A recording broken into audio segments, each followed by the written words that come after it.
Kind of getting more of an otherworldly feel here. Getting a bit more rust. And yeah, even more decay.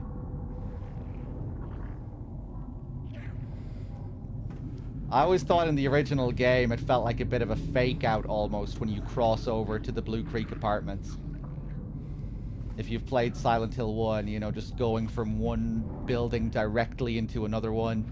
The strangeness of how the scene is shot as you move through the other window. It's like, oh shit, are we transitioning to like another world sequence here? But then no, it's just another apartment that's a little bit more dilapidated. But with the sound and the scene and everything, you might think a more significant transition is happening, where maybe you're like going back into the same apartment.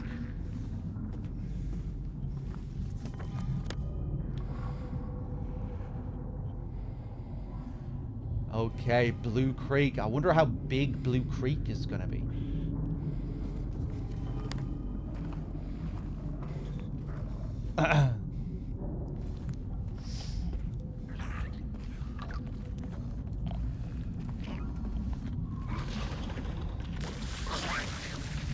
Hello there.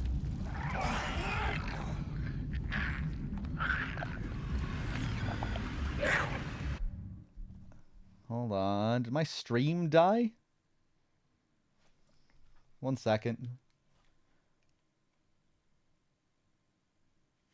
No, it didn't. It did for a little bit. Fuck's sake, man. It did all weird. OBS doesn't really reset anymore when your stream dies. So on OBS, it still says I've been streaming for, you know, 9 hours or whatever it is.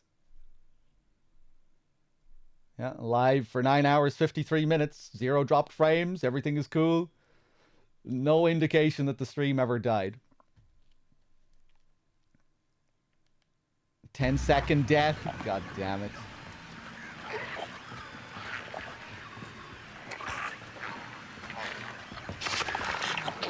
Oh, different line figure.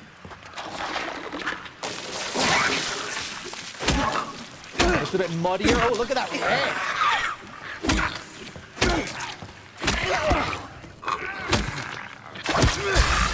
Oh! Okay, this one is spicier. Does this one have a little AoE explosion when you down it? It's all red as well. Cool. I really like that we're getting more of these variations on the designs, and just getting more Masahiro Ito stuff in general is really cool. Same with all the different music as well that we're getting from Yamaoka. Not that there's been too much of that so far, but still nice.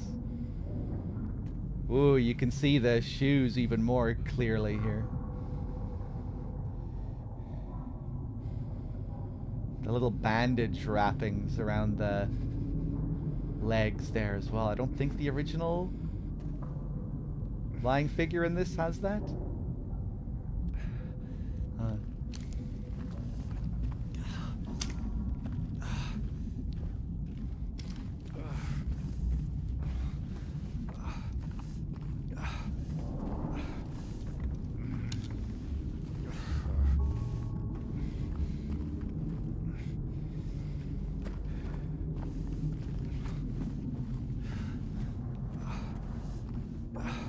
Utility room.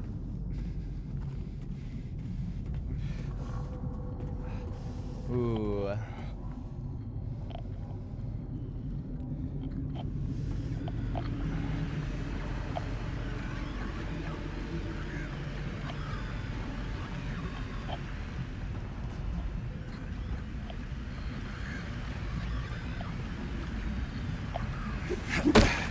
Oh, I can't knock this down. Okay.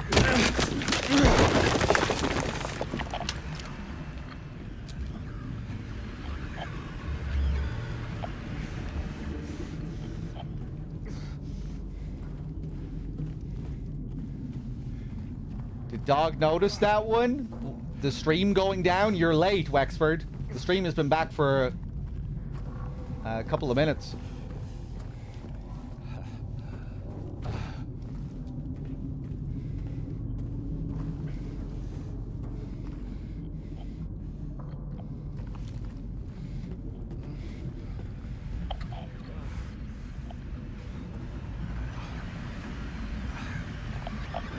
Nice one.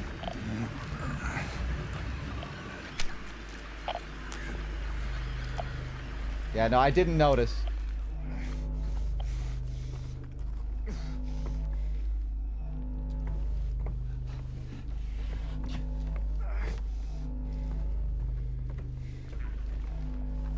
Well, I guess in a way I did.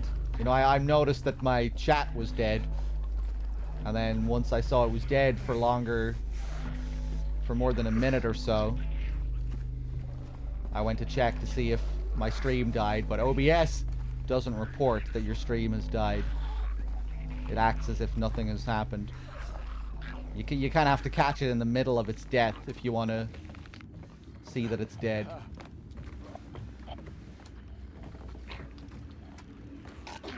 Hello there.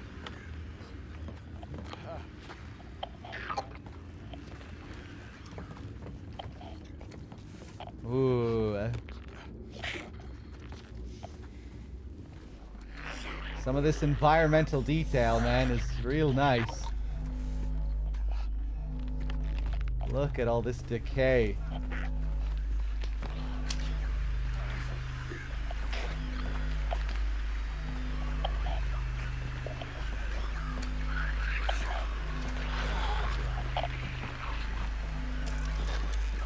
Hello there. We go again.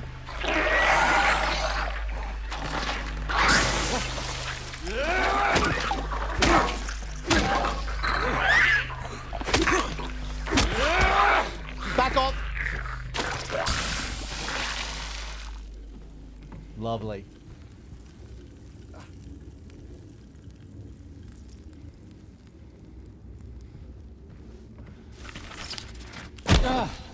Fuck you.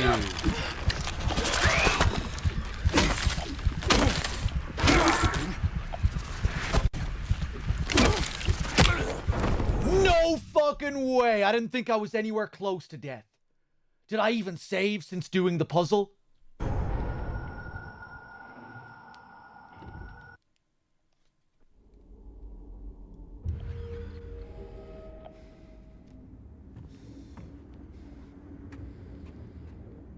Maybe I did actually get an autosave this time. Maybe there are some checkpoints. Yeah, this is after coming through the door. It seems like there are some checkpoints. Okay. We see if even this is shootable. It is.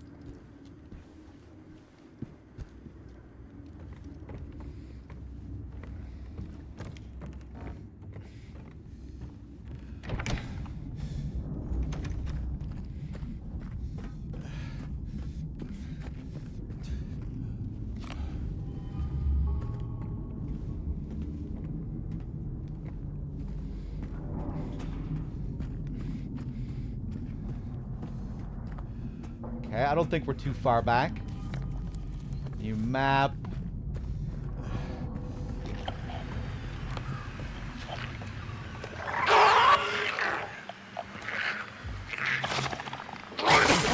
Oh, you bitch.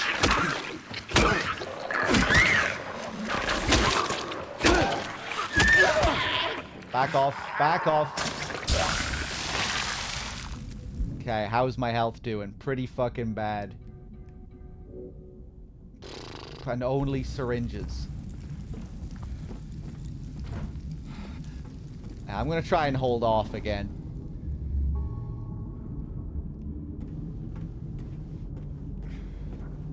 Yeah, really cool to see more enemy variety.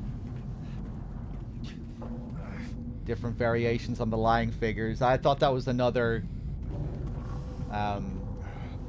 flaw with the main game, that as you got deeper into the game, it was just more and more lying figures. You know, you get to the prison and all the enemies are just regular lying figures. No unique enemies, like, particular to the prison. Granted, the lying figures do work pretty well in the prison. Like, just the way they sound, the way they look when they're locked up in those cells.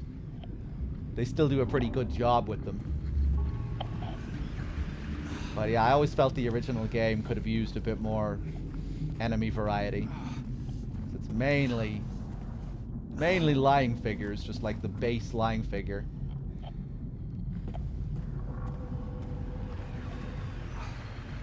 The occasional mannequin, the 2 nurse types.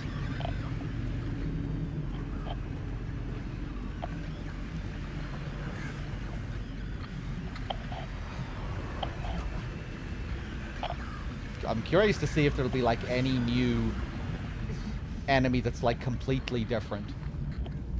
And not just like a new variation on a mannequin or lying figure nurse. Be cool if we got like just like a new standard enemy.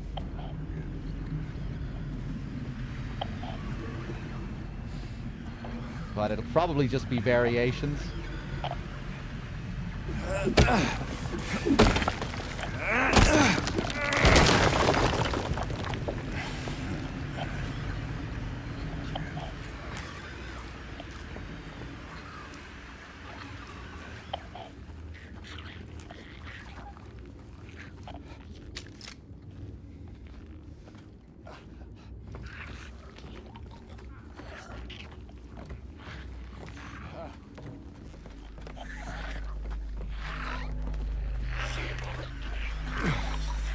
Alright, let's do it again, you bitch.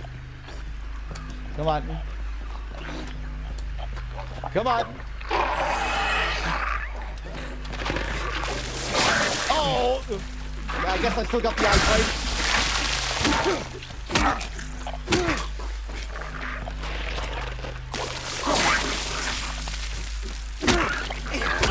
Oh, you bitch. Okay, fuck it. Let's use a syringe.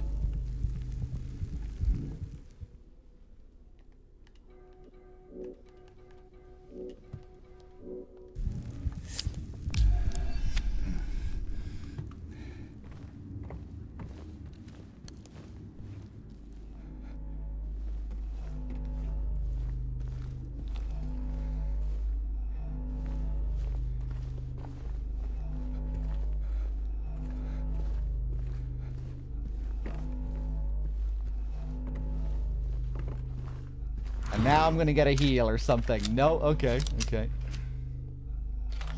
Syringe is full HP, yeah, so you really want to make use of them.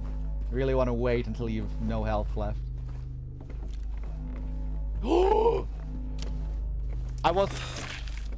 That's cool. I like what they do with the flickering light and the static.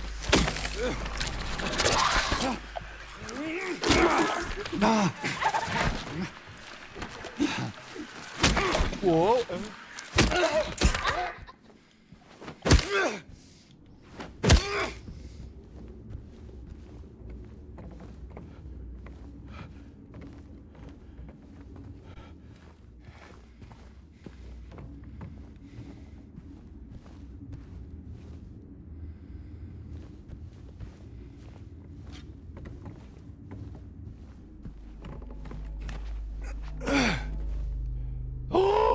There was a health drink here. That's okay. At least we found it. At least I didn't leave it behind.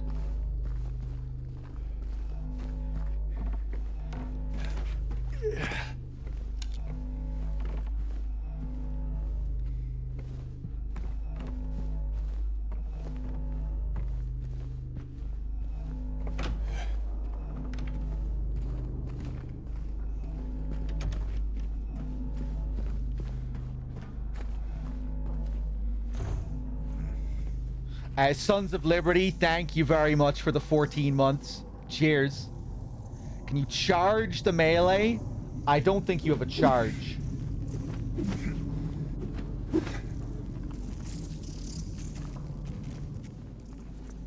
Oh. Now are we gonna get the butterfly room, the moth room? Look at this. That's kind of a weird visual. Like, like they're trying to desperately get inside. Like they're knocking at the door here.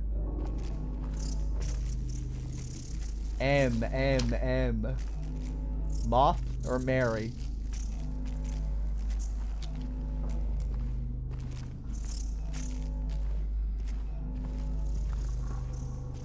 Or McDonald's?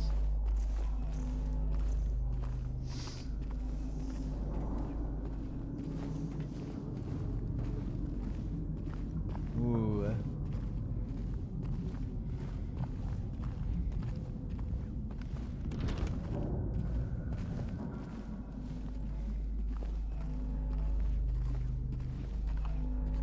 Kind of cool here. They're kind of going otherworld, but not quite.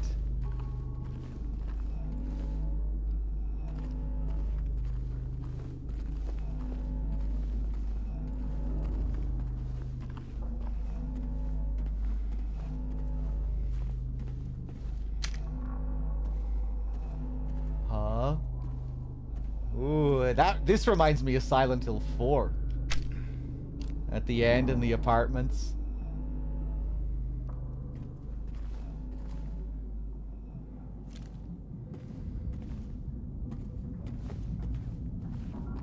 Ooh.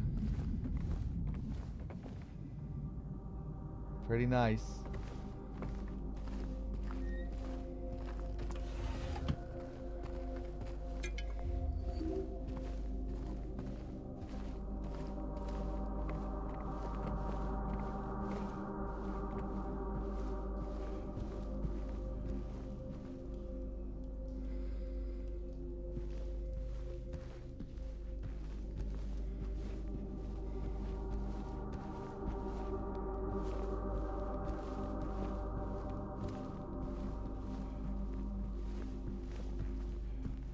Another save.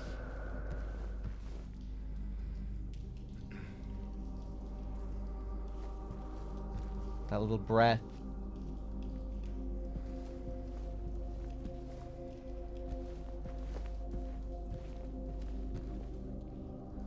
First comes their leader. Most crucial his quest. His pace slow but steady. He's now heading west. The nimblest one climbed, stumbled through thin air. He's not fallen yet, but he's halfway there. The one that remains can't make up her mind. 25 steps ahead, or 5 steps behind. And the image of a clock, so we are gonna have a clock puzzle.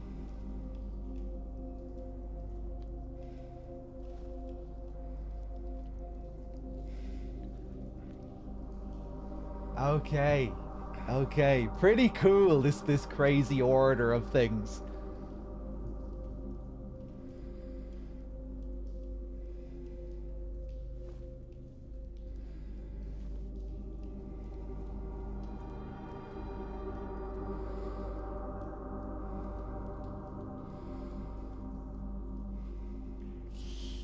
Hey, Martian. Right, I wonder, remember how I noticed earlier how the clocks in town had the final solution of the clock puzzle from the original game? I'm wondering if it's going to be different here, and that those clocks are just a cheeky little reference to the solution of the puzzle in the OG. I hope it's new. I hope it's a new solution. And that the other clocks are there just as like a cheeky reference and possibly bait.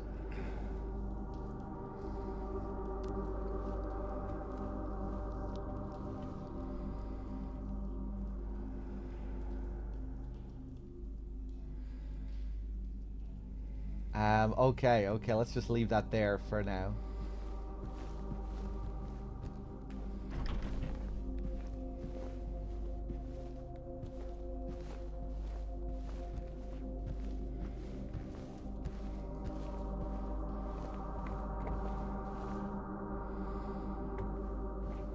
Nice theme.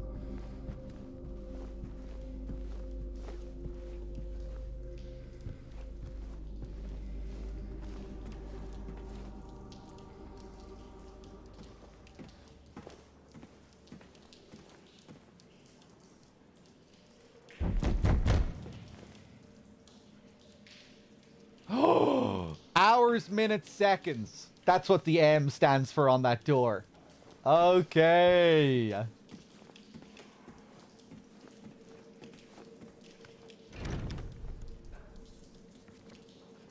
Oh, he took a little note down?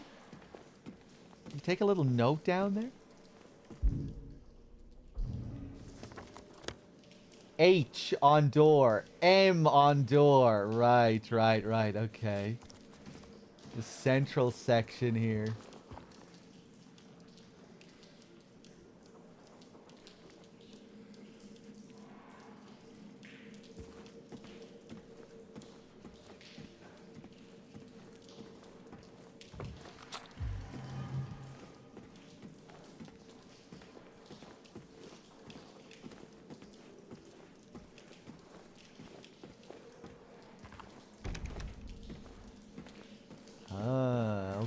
Okay.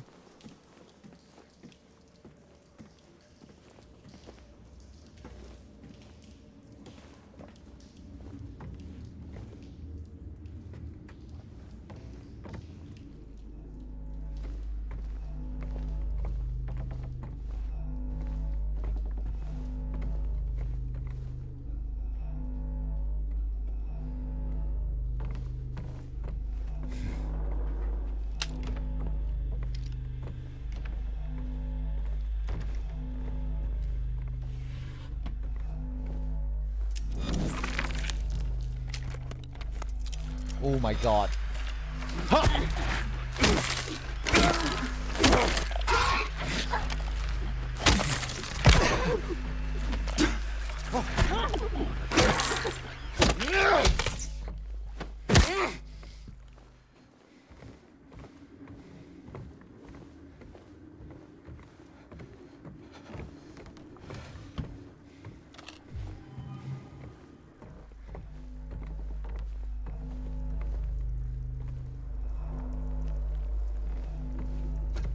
Okay, another wall to break through here.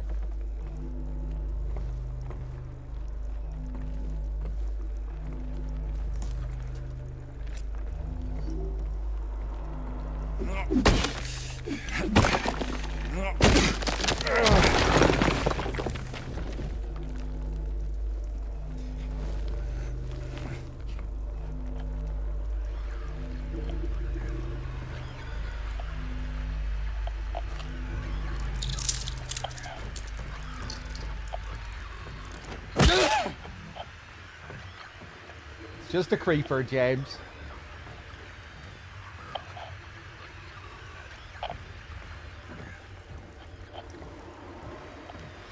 Yeah, the combat is kind of like Callisto or Silent Hill Homecoming.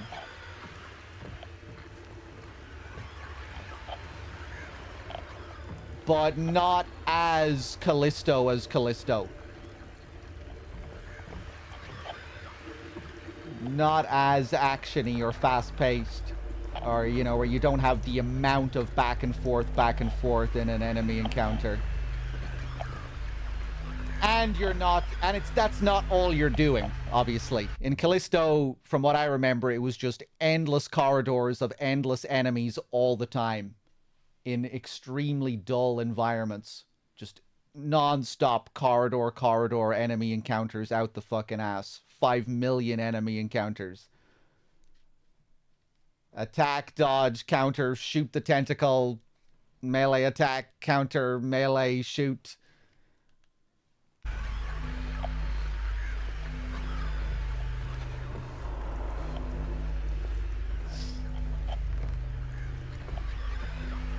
Given that the combat system is also pretty Homecoming-esque. Did I say Downpour earlier? I meant to say Homecoming. Given that the combat also feels like pretty Homecoming-esque with the dodging and countering, that's mainly what I've been thinking of, you know, when I've been comparing it in my head. And yet it just kind of feels like a version of Homecoming's combat that just doesn't feel like shit in the same way. You know, it actually feels pretty decent. Pretty serviceable.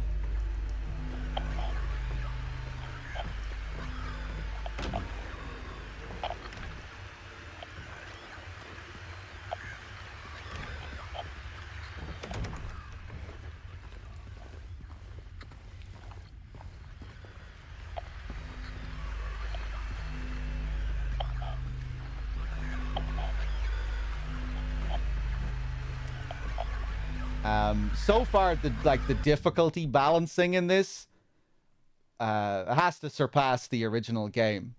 I would say the biggest flaw in the original Silent Hill 2 is a complete lack of any challenge in combat on normal mode, where you and the amount of supplies that you get combined with that just heals out the ass, and more ammo than you ever know what to do with. Uh, in this remake, the line figures are actually a consistent threat, and you have like the combat system might not be the best thing in the world, but it's something. It doesn't feel like complete shit like Homecoming. It feels okay, like not amazing, but okay. And there's like a challenge to it and something that you can at least work on and get better at. In the original game, it's just like lying figures are just fodder. Lying figures and mannequins, they're just they're fodder. They're basically the same enemy. Nurses, it's just there's really not much to it. And on hard mode, I've no idea how hard mode is balanced in this yet, but hard mode in the original Silent Hill 2 is just a total slog. Like, it's when I hear about people playing the original Silent Hill 2 for the first time, my first thing is always to say don't play on hard mode, because it just turns bosses into uh, extremely tedious bullet sponges, and it kind of ruins the Pyramid Head set piece in the hospital. Because it's no longer a sudden thrilling chase sequence, and it just becomes this really awkward little half boss encounter where you have to turn around and shoot at him halfway through. So yeah, I guess what I'm trying to say is this game didn't really have to do much to surpass the original game's combat.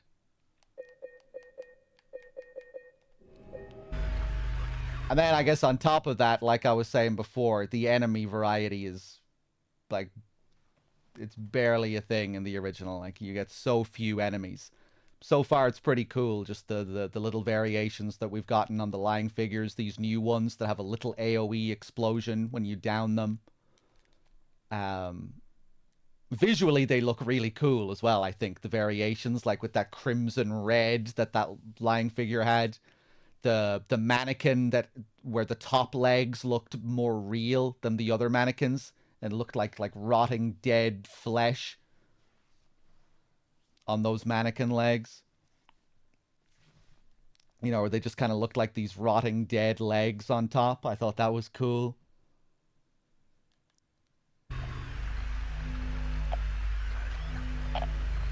The bar was also very low based on all of Bloober's previous work, so all they needed to do was a half-decent job. I mean, this is the first time Bloober has ever had combat in any of their games, right? This is their first time doing combat. I remember seeing Bad Humans say that Masahiro Ito was actually involved with the combat design for this game as well. Which was interesting to hear. At least I think. Don't quote me on that exactly, but I think I remember Bad Humans saying that Ito was involved with the combat. Like, he redesigned the enemies and did the enemy designs, but I think he may have been involved in the actual combat as well. Yeah, the combat is pretty serviceable, I think, and it's kind of refreshing actually having a challenge from enemies in Silent Hill 2. I'm just so used to them being, like, I'm not used to the enemies really providing me with much tension at all in Silent Hill 2.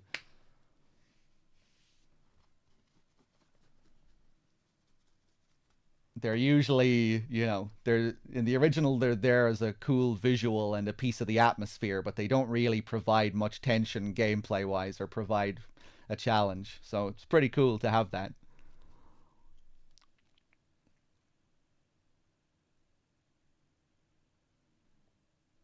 What difficulty am I on? I'm just on normal difficulty. I'm just on normal difficulty, and I have like no regular healing items left. Maybe I have one now. Maybe I have one regular health drink.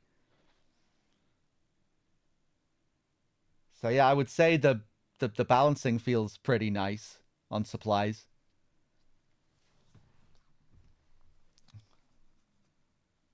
I accidentally used 2 of them. But let's say I did have those 2 heals still. Still pretty good.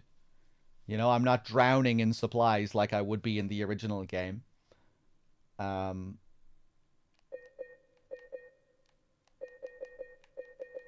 yeah, how many bullets do I have now? I've been trying to save all of my bullets. So I might have a lot of these now. 37 rounds.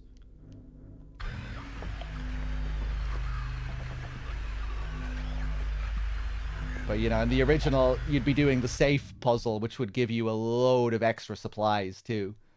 We haven't had an optional puzzle here yet for supplies. The safe puzzle is scripted, and it's for a key item. So, yeah, I'm kind of hoping that they cut back on, like, the optional supply puzzles in this. Or, you know, if we do have optional supply puzzles, maybe they should go a little bit easier on them.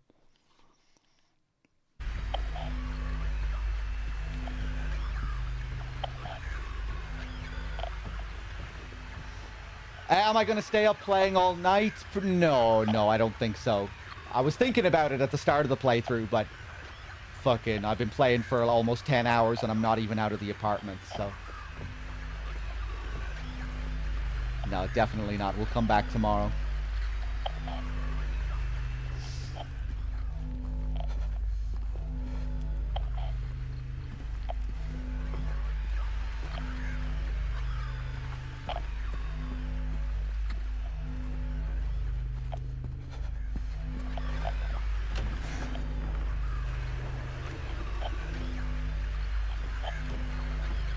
No, I'm playing on PS5. I don't think the game comes out on PC until the 12th or something like that. Okay, I got completely distracted there with all of our shit talking.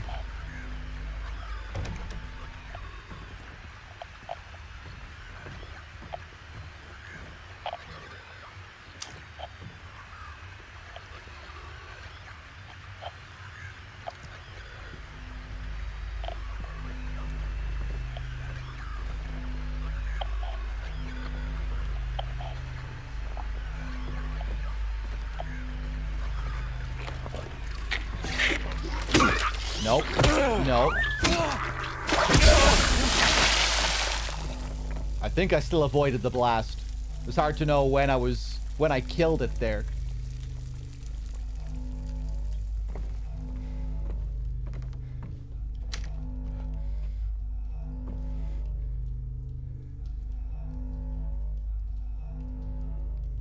It's like instead of the stitches on these ones, you have tape or something like that.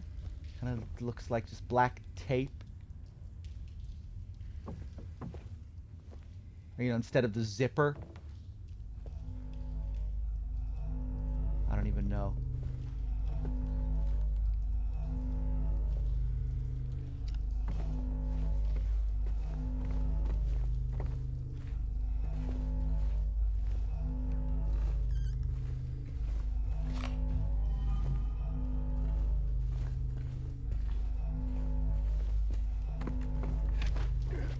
Okay.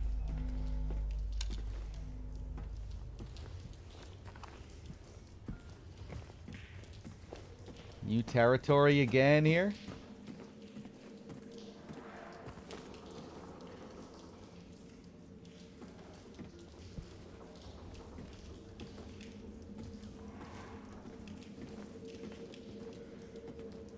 Ah, here we go.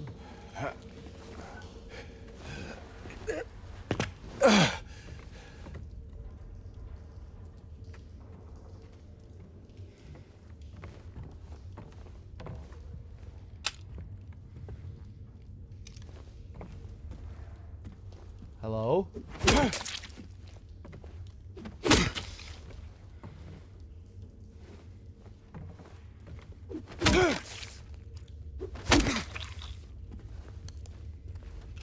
A squidgy sound.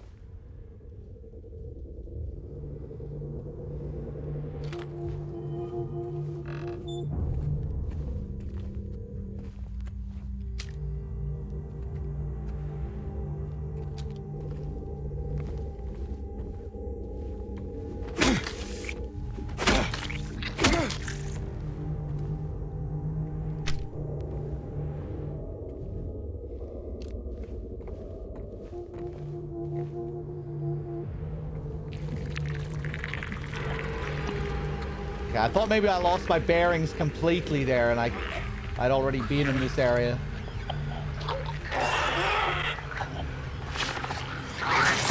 Ah, fuck.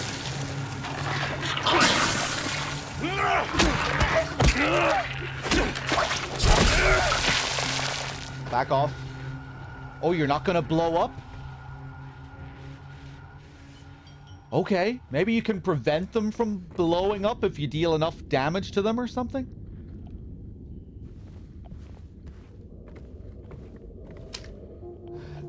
Yeah, the weapons just kind of form out of thin air. I didn't really pay attention to that. Like, I switched back to the plank and it's... Whoop! It's just there.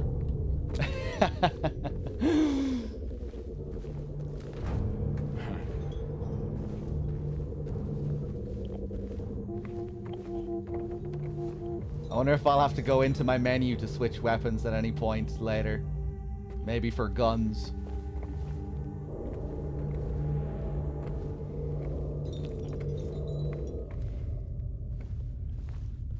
I guess you'll just be able to have one gun and one melee weapon selected.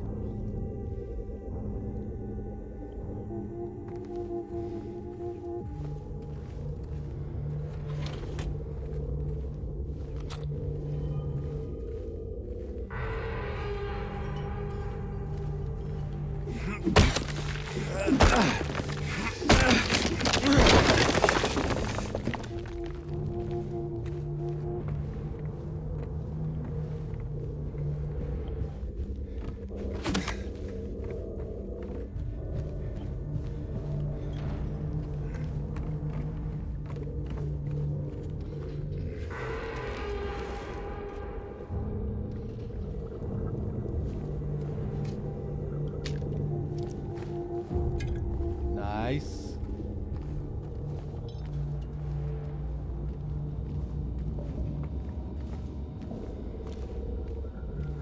Damn, lots and lots of dead lying figures all over the place here.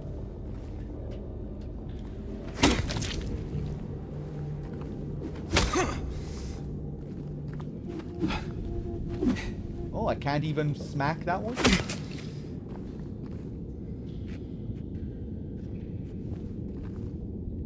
Confusing me. It's making me, keeps making me think I've been in the area.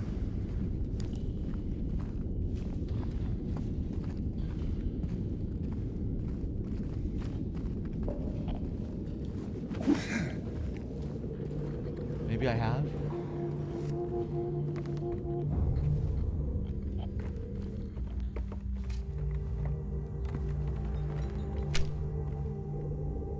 Okay, more ammo over there.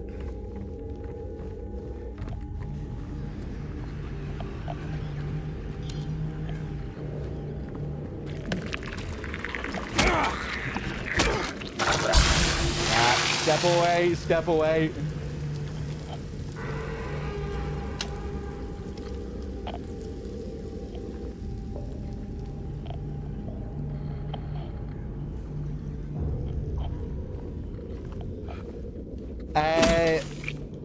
James is not in Silent Hill 1, but in both games you can get a pipe as a weapon.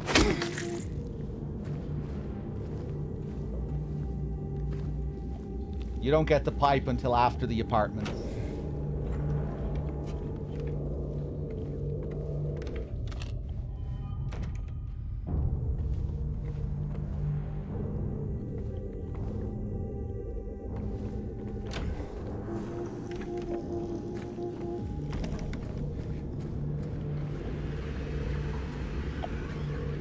Okay.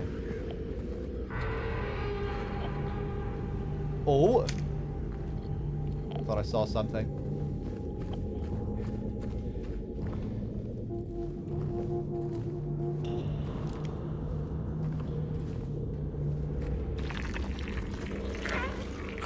Oh, you bitch.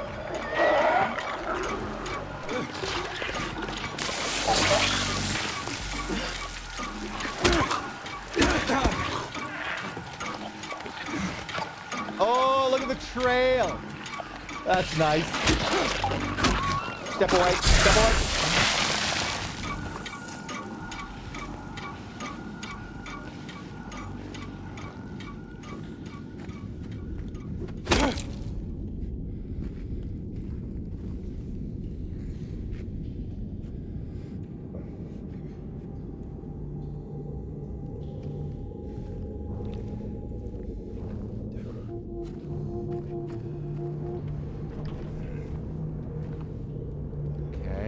items.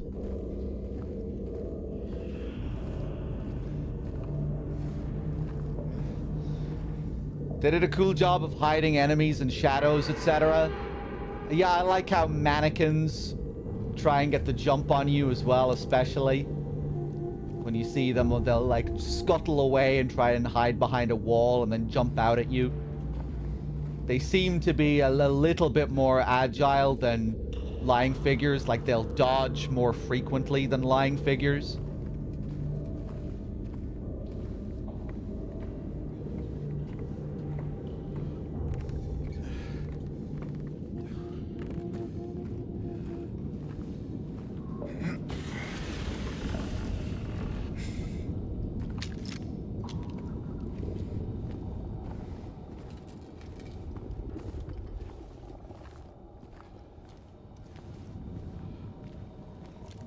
How does the game feel? I'm currently in the middle of feeling it. I'll tell you after I've fully felt it, okay?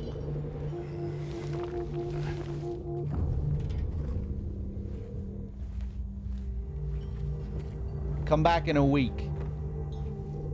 And by that point, oh man, the amount of feeling that I will have done with this game, you'll be able to get a full analysis on every feel.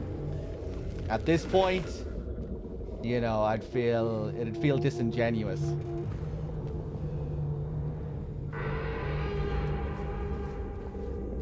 You know, would you really even be getting an accurate description?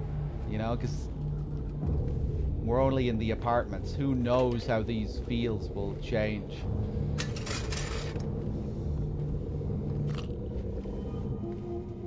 I'm just in the middle of feeling. I've barely even felt.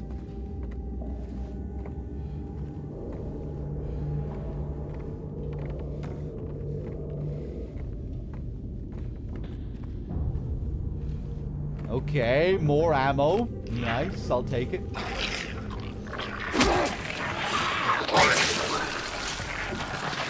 frames. Whoa, okay.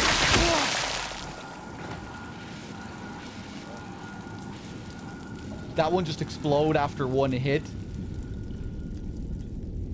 That feels a little bit odd, where I'm like in the middle of an attack animation and I'm right in front of the lying figure. It's puking on me and I'm not taking damage. Maybe I have iframes at the end of one of those attack animations.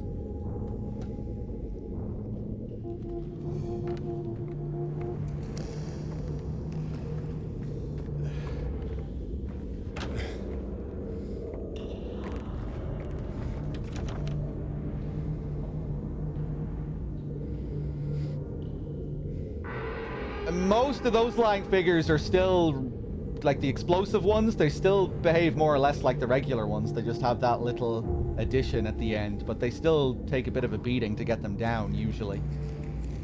Then they just have that little explosion. I think they might have a little variation on their puke as well.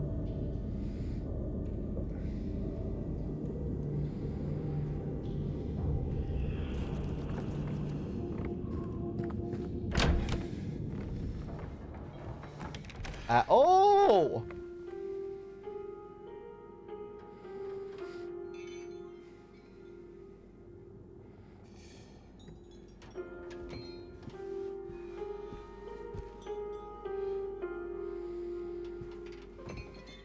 Oh, and it's attached to the door here.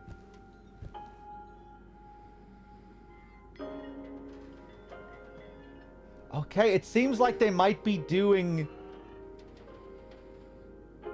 something with this Magdalene theme. Remember earlier we got the flashback, which led us to Rosewater Park? How the record on the jukebox played Magdalene, and that brought back these memories for James. Seems like that might be a recurring thing now that we have in this.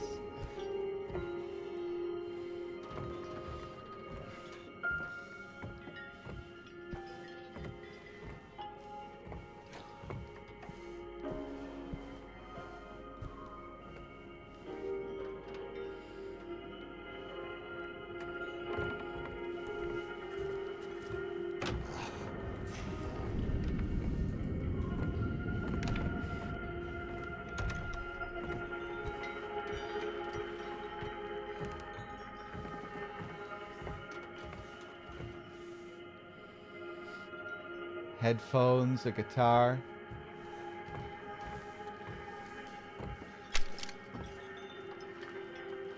Huh.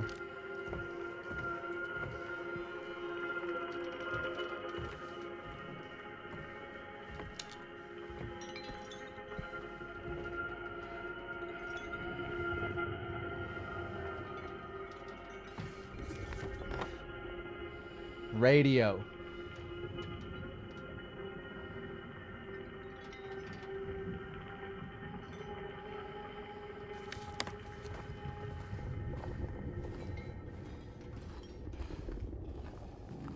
Oh. A valve.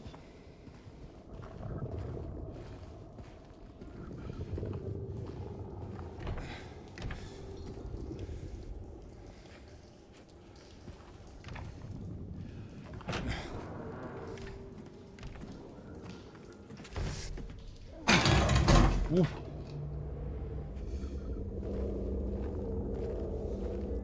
Curious if the apartments will still feel considerably longer when you know the game. Or if it'll feel like roughly around the same length as the original.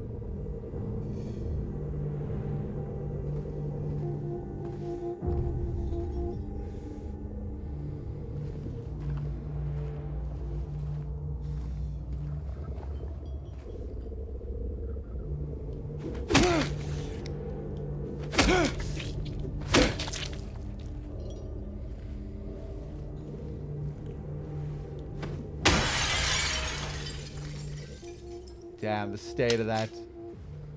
Cool.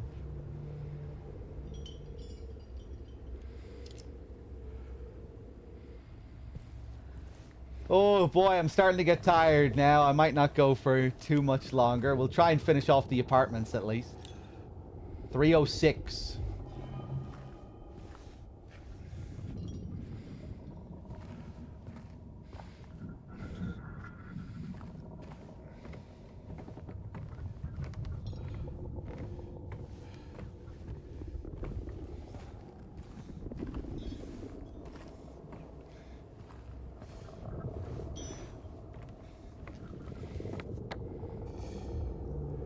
Uh, 306 is all the way up there. Okay.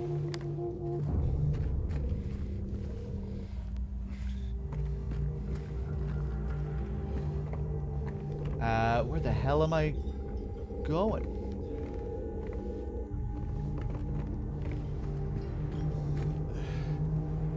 Where did I come from? What's going on?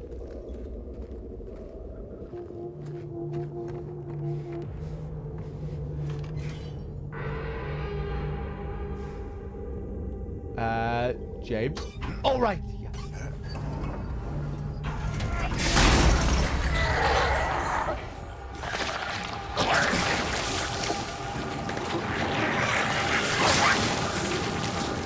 Hello.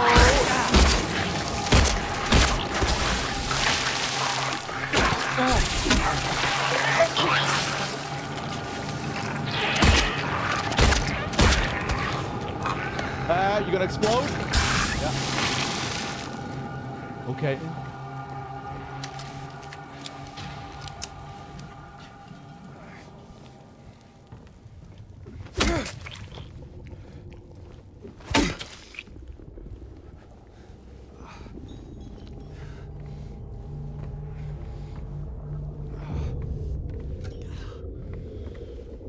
Thought people couldn't stream this yet? No, the early access release was today.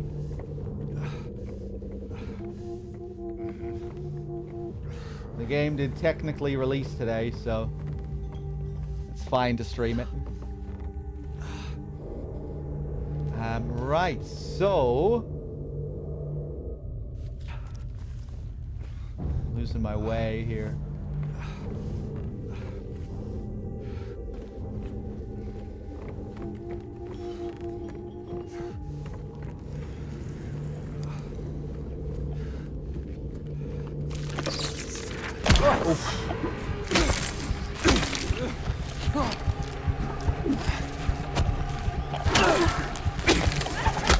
I knew that was gonna fucking kill me. Why didn't I heal?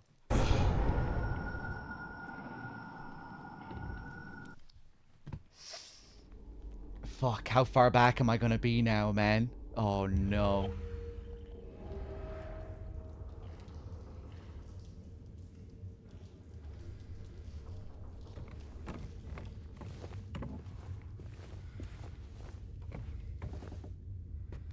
Okay, I think I did get another checkpoint. Still, though, that is painful.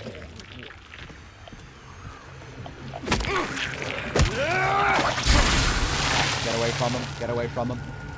Let's quickly get back to where we were.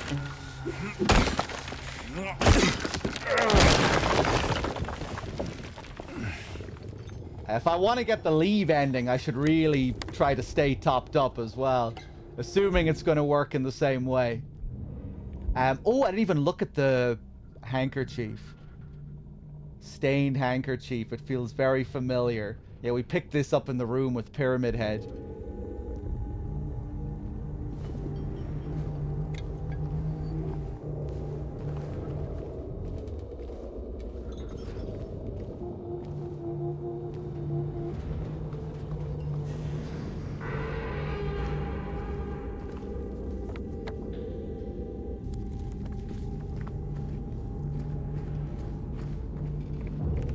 I'm gonna save time.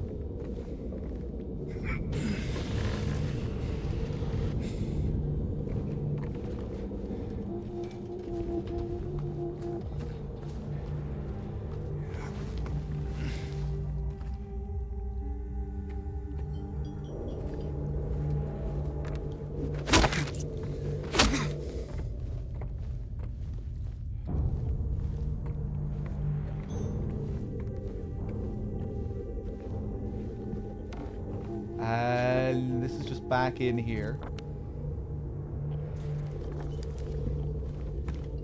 Okay, so that's just a little shortcut.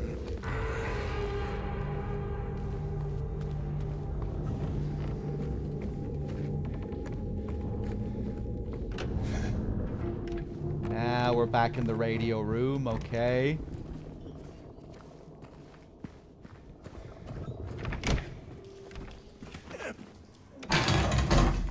Bet I'm gonna miss some of the ammo pickups this time, trying to fly back to where I was.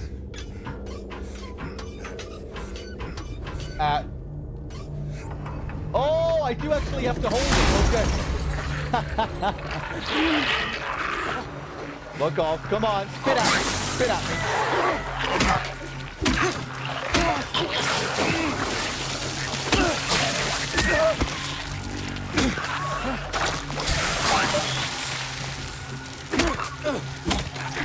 Whoa, this is awkward in the doorway.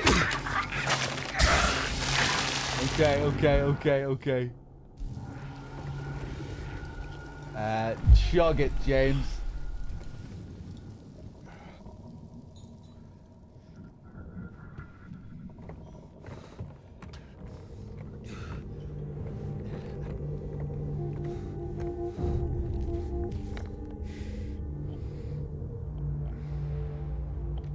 Okay.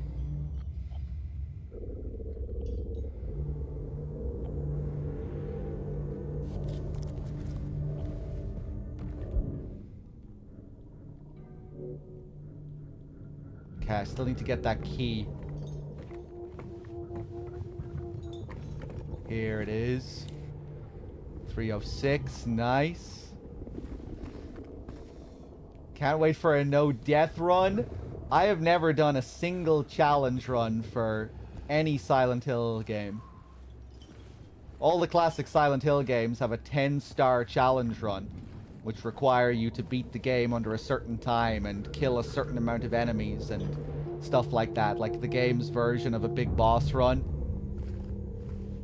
But the core gameplay of those classic Silent Hill games is really not at all where the games shine. So I've never really had much of an interest in doing that.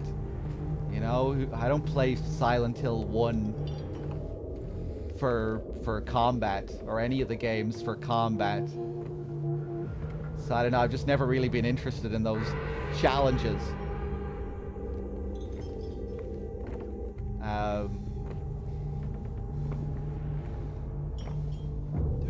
But yeah, I wonder if this game will have a 10-star.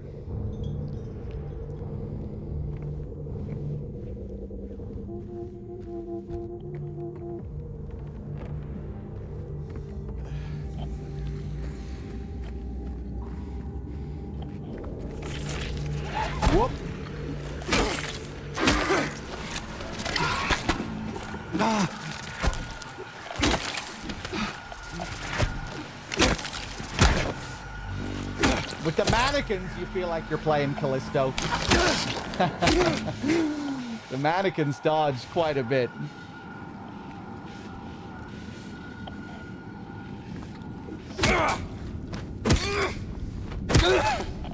Is he even gonna get up this time now?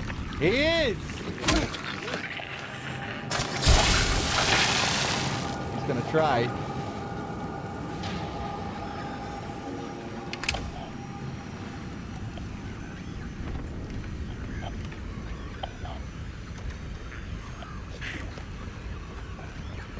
Come on.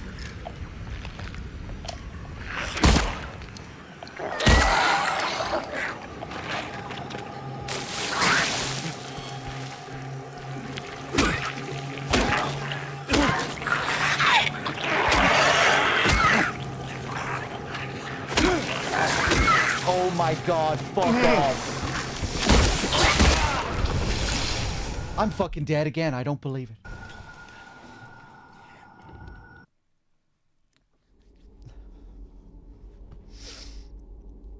Well, let's do it again.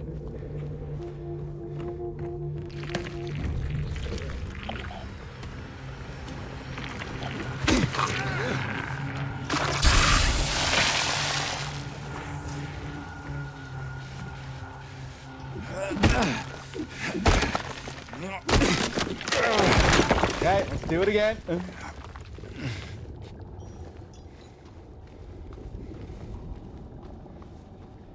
Let's see if I actually have my bearings this time.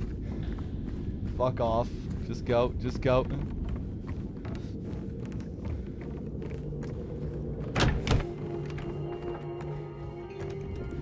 Suck on my big fat balls.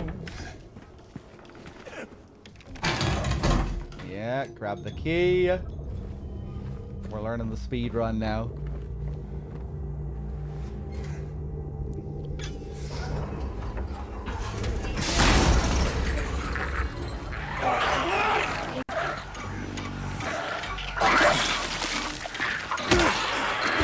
Ah, fuck.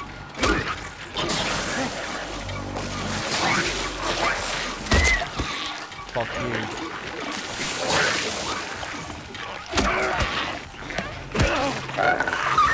Whoa! The other one's crawling around. Okay. Get away from it. Get away from it. Ah, shit. Okay.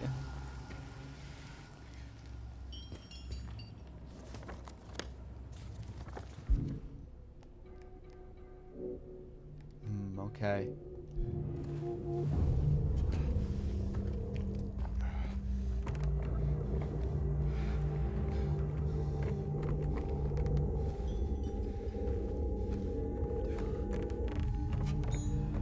Okay, let's try this again.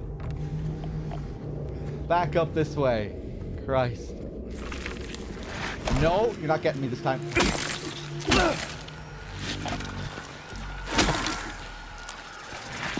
Oh.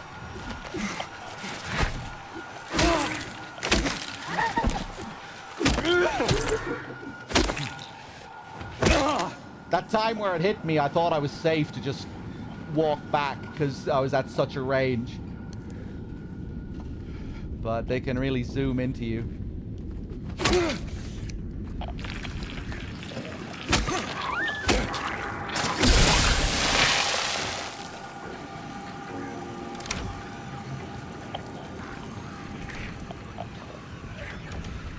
Okay.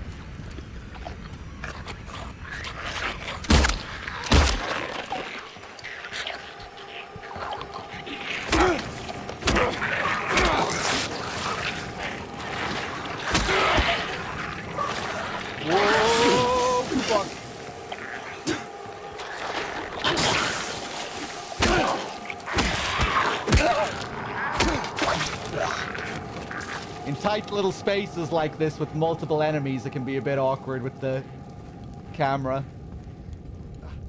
Trying to keep them in view.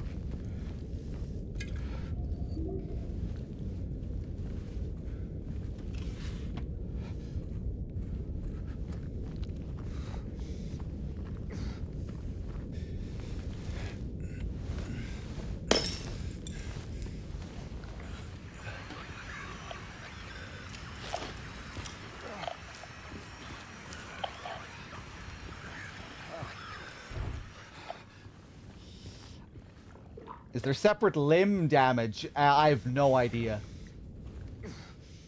I haven't tested it. I've barely even used the gun.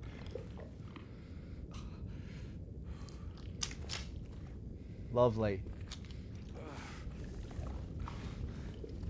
We still haven't put our hand down a toilet.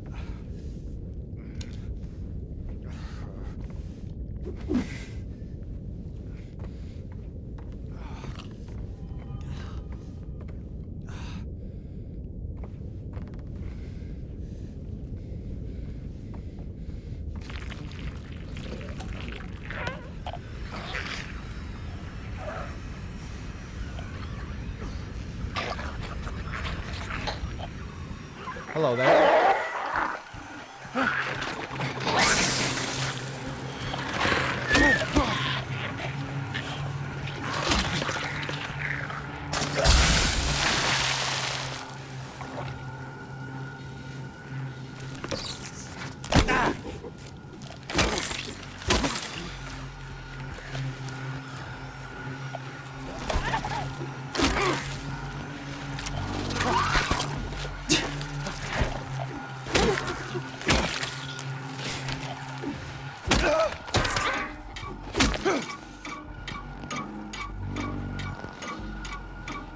Okay, another valve.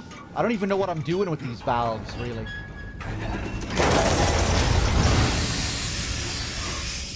I turn them, doors open. Maybe I'm affecting the jukebox. Are these all connected back to that jukebox, I wonder?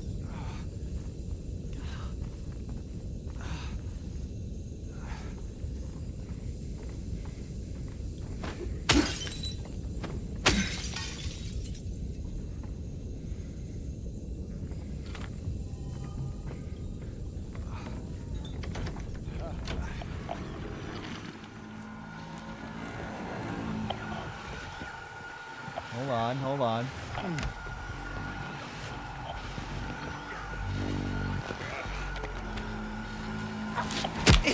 Oh, fuck off. Oh, chug it! Whoa.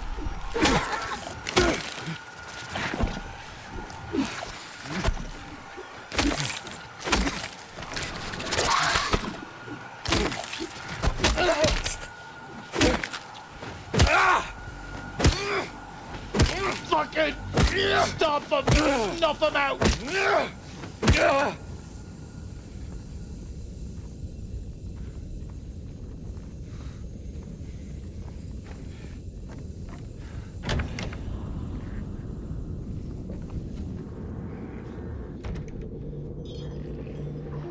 Perditus Arbiter, or however I pronounce your name. Thank you very much for the Prime sub. Cheers.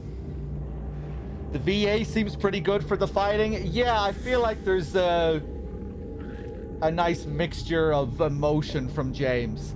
Like there's a real fear and disgust that you get from him when he's like stomping out the enemies.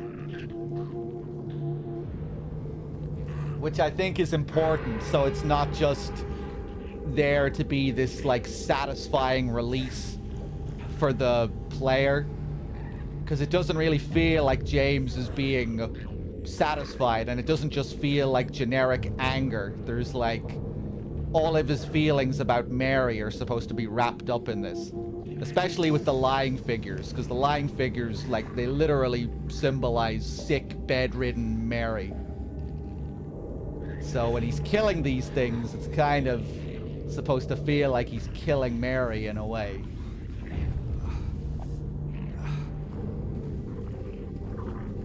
So you kind of feel his revulsion towards bedridden Mary when he's fighting these things and he's stomping on them and... yeah.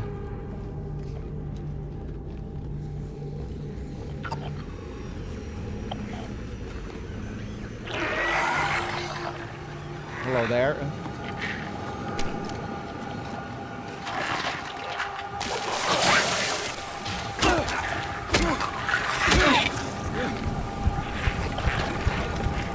Chug it, chug it.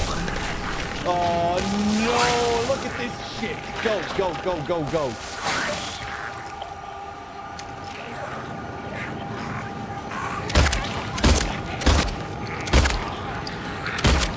you're taking some hits.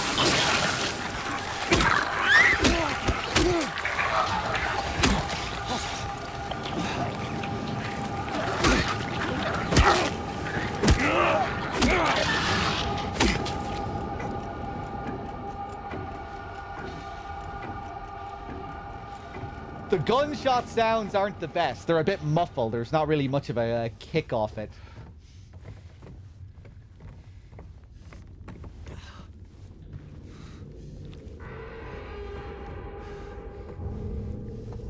Right, so... what the hell am I doing now, man? We still have the whole hour, minute, seconds thing with the door to deal with as well. 307 back in the radio room.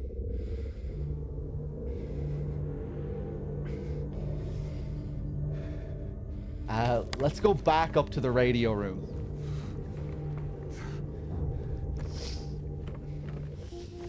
Makes me think that the gunplay isn't supposed to be satisfying either. Yeah, I mean, they need to strike a balance. Like I was saying, you don't really want Silent Hill to have the same satisfaction of a Resident Evil with its combat. You know, where you're like... getting like real entertainment value out of juicy headshots and brains exploding all over the place. You want some tension and some fear and satisfaction to a certain degree. But yeah, it's not supposed to be Resident Evil.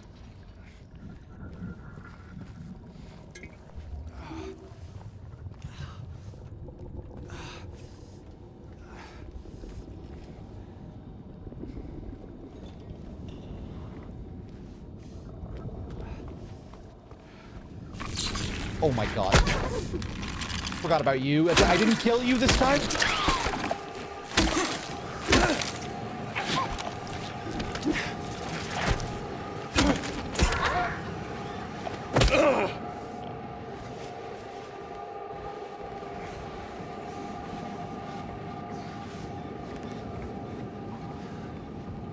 Right, we had this here. This seemed to be just a shortcut.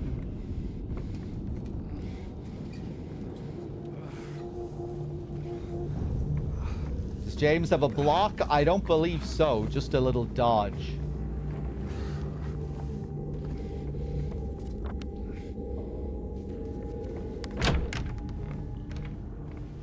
Okay, this still seems to be in the same spot.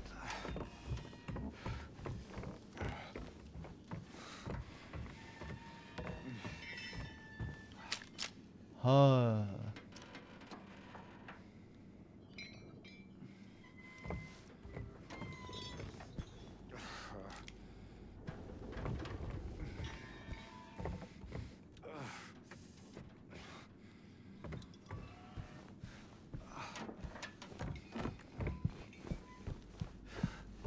Yeah, I wonder if I'm just missing one of these now.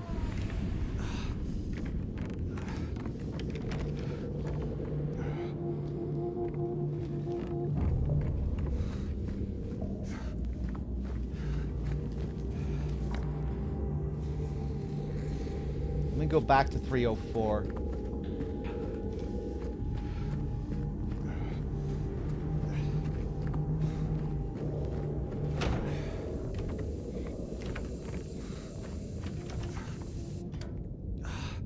Valve. Oh! Okay.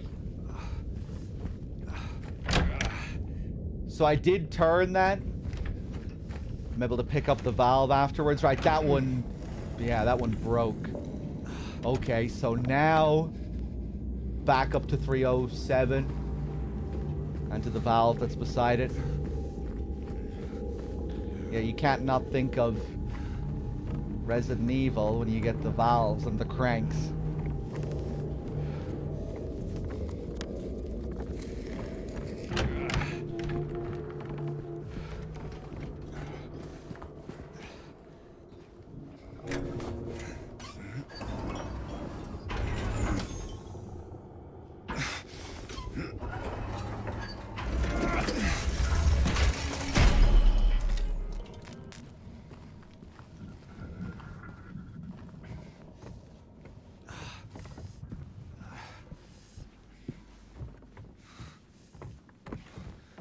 See if I can interact with it.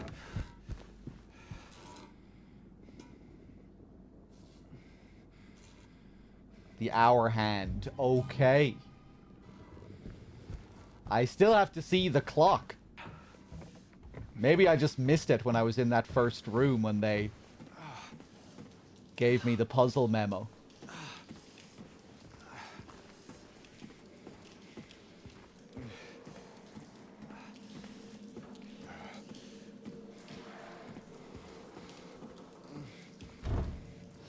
This sort of feels like it's riding on the coattails of the RE2 remake. Yeah, history has repeated itself again.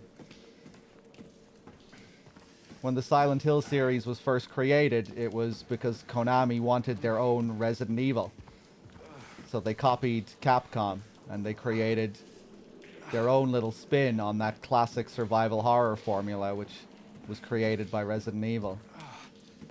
And now they're looking at Capcom again, seeing how successful they've been with all their remakes as of late. So now Silent Hill is taking a page out of Resident Evil's book again.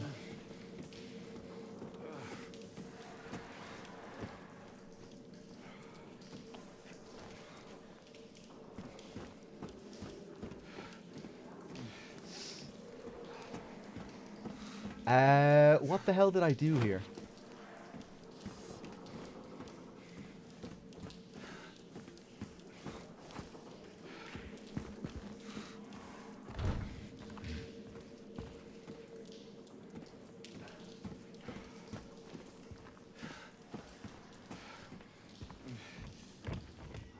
I'm back in here. Maybe I wasn't paying attention. What the hell?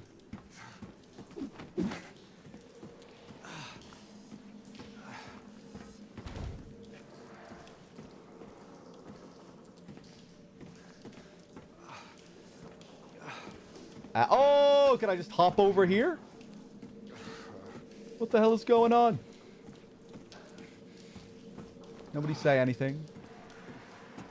What is there to do out here?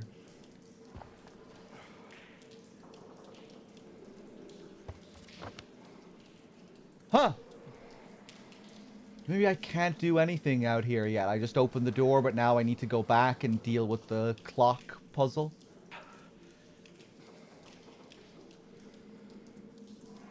Okay.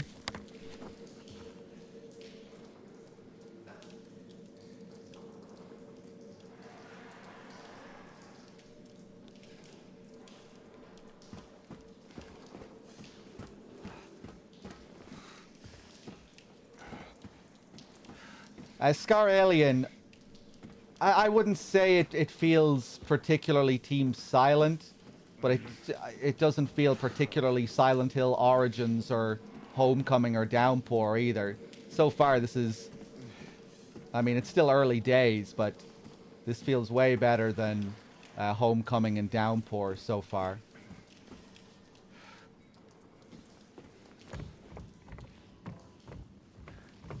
It doesn't feel like a Team Silent game to me, really, but, I mean, Team Silent have been dead for decades. I guess it would have to feel like a straight-up PS2 game for it to really feel like a Team Silent game.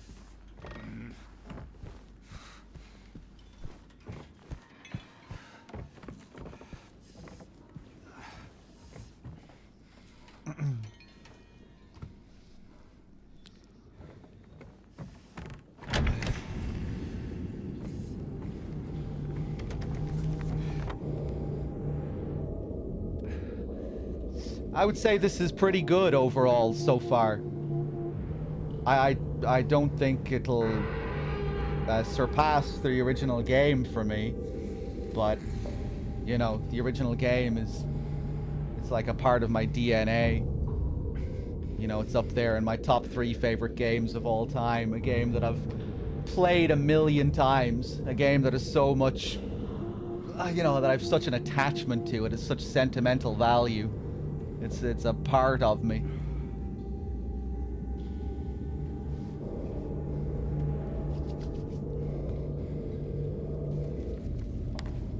In a weird way, I feel like this game wasn't even really made for me. You know, I feel like it's like I still have my Silent Hill 2. This isn't really my Silent Hill 2. I don't know, it's weird.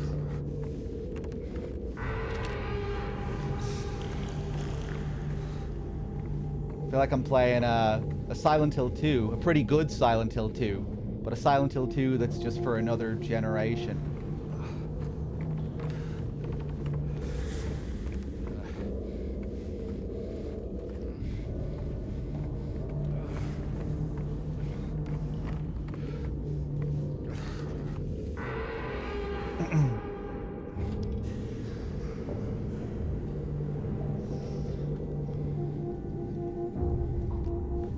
Am I enjoying myself at least? Yeah, I would say I am enjoying the experience.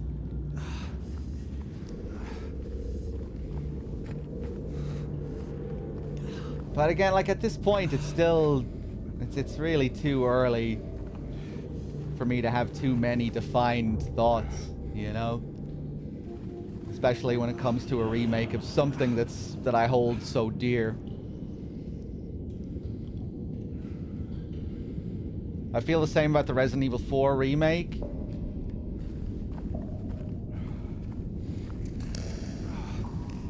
That's it. That's just a whole different thing, you know? I don't have the same feelings about the original Resident Evil 4.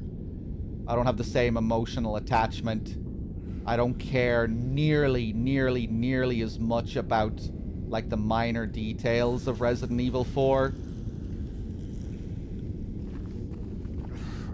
I feel like it's a whole different thing when you're remaking a game that's mainly about its story. With Resident Evil 4, I feel like it's much easier to get haphazard about changing minor story details and little character things. But in Silent Hill 2, it's all those little character moments and story moments that people care about, like the very specific atmosphere, a certain sound that plays for 2 seconds in a specific room. You know, it's like a whole different thing. We were talking about this on Discord the other day, but I think generally speaking, games that are more focused on gameplay are generally better suited for remakes. Again, because you don't really need to care as much about, like, minor visual details, minor character things, minor story things.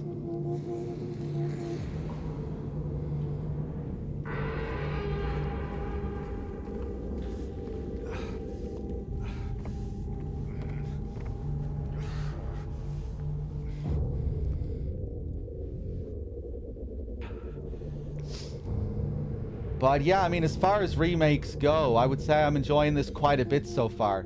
It already has something going for it in that it's not a glorified remaster, or it's not a Franken remake, where it's like the exact same gameplay with new visuals stitched onto it.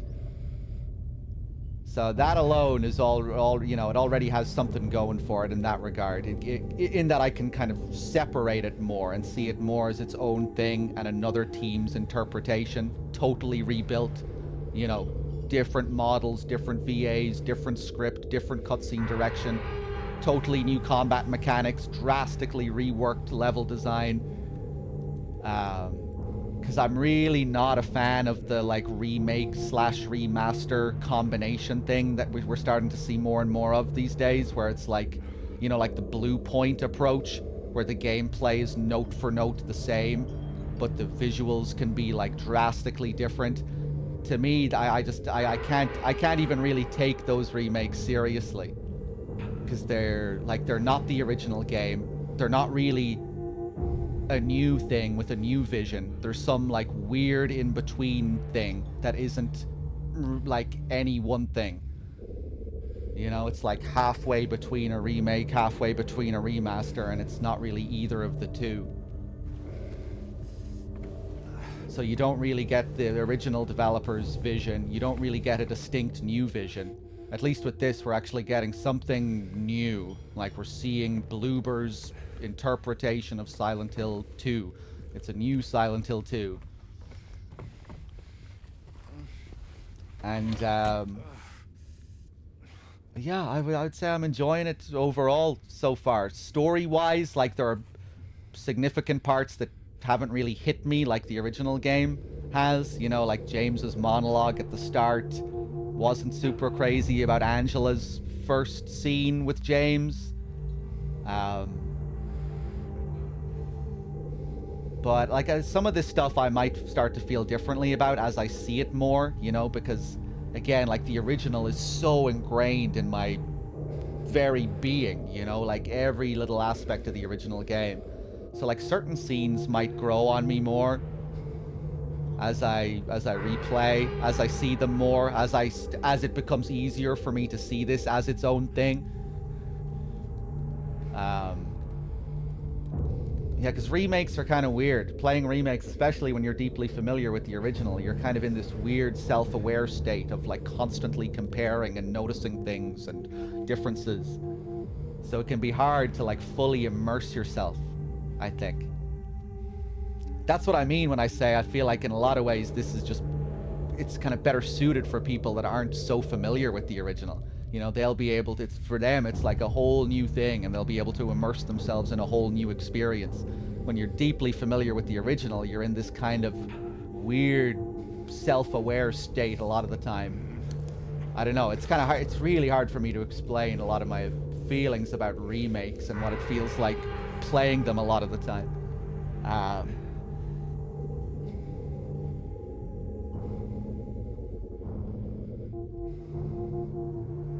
But yeah, getting back to what I was saying about the different scenes and whatnot.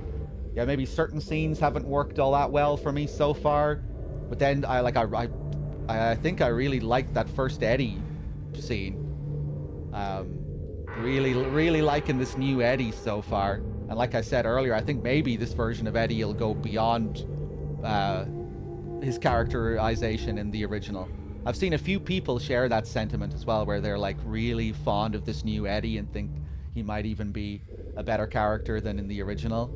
I can see where they're coming from. Again, we still need to see more of the fucking game. We've only had one scene with him. But yeah, Eddie seems well done so far. More sympathetic.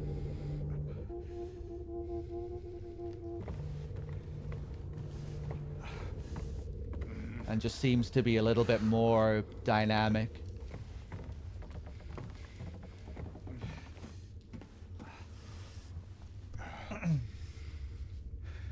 But yeah, there's some thoughts anyway for people who were wondering about my thoughts.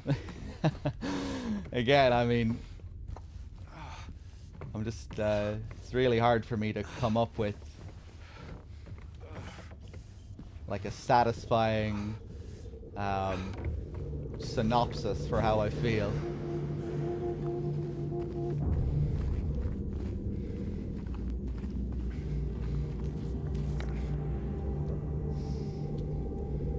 We see Pyramid Bed yet? We got the first scene with Pyramid Head in the apartments. The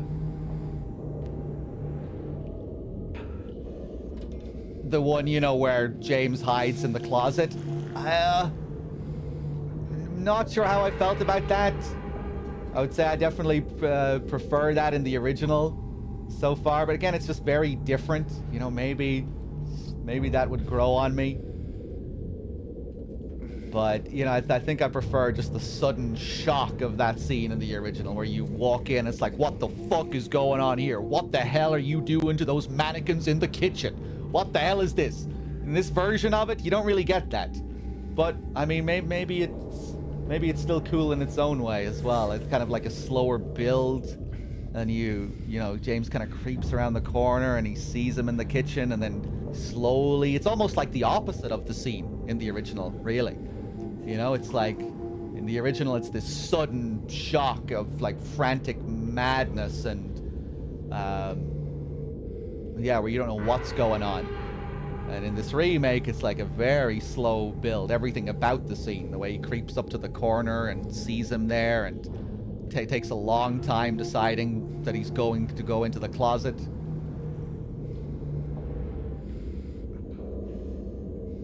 Pretty weird what they did with the buggy movement thing. Again, not really sure how I felt about that compared to the original. I think overall that scene might have just been a bit more effective in the original. But again, maybe some of these things that don't work so well, like when you're experiencing them for the first time, you're like judging them in isolation. You know, maybe once you've gotten a feel for the whole game, certain things that didn't feel all that great earlier might feel better, you know, might start to feel like a more appropriate part of the whole.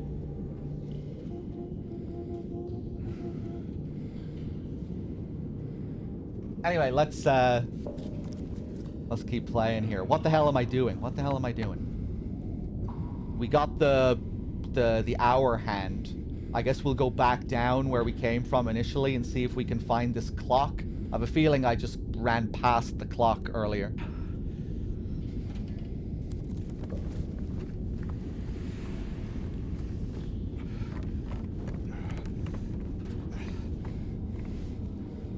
The environmental design is really impressive in this so far. Like the amount of detail, the amount of time that they've put into like tiny little extra details in the environments is really nice. The new areas that you had in town and all of those new little details, like in Neely's bar and outside the groovy music shop with all the vinyl records spinning around outside as decorations.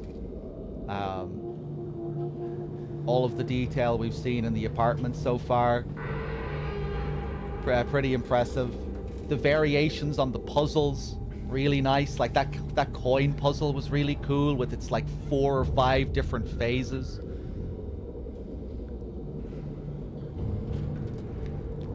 It's refreshing and nice that, you know, having played the original, I don't know the layout of everything. Like really significant redesign to the apartments. Feels great. Yeah, there's a lot to compliment.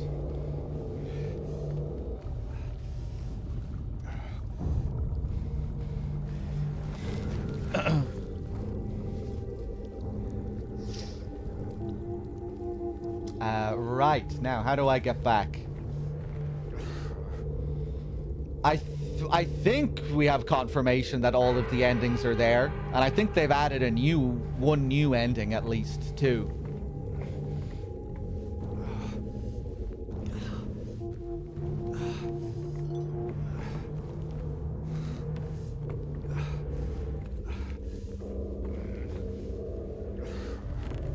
Right, now this is where I came from before, isn't it? Oh, except I can't go back. Really? Okay, so I am actually locked in here. Okay. MGS3 is weird, again, because it's kind of like a Franken remake. Like I was talking about, it's something in between a remaster and a remake. Right, where it's like the cutscenes are shot-for-shot recreations, just with new models and textures and everything. 90% of the voice acting is going to be the same as the original. So it'll be weird, you know, you'll be hearing all the voices you remember come out of new faces. The level design seems to be the exact same, but there'll be like slight variations on mechanics. Like it seems like it's going to have bullet drop and things like that. Slight additions to the cure system.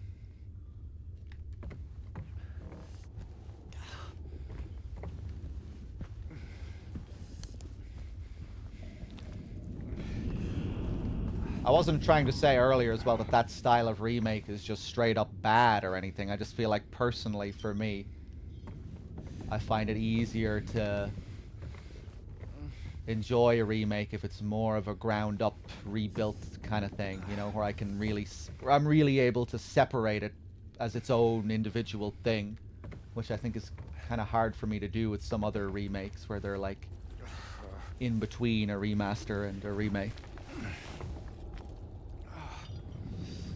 Can you play the MGS3? You can play MGS3 Delta with the Japanese dub, Bad Humans. That's cool. That's cool.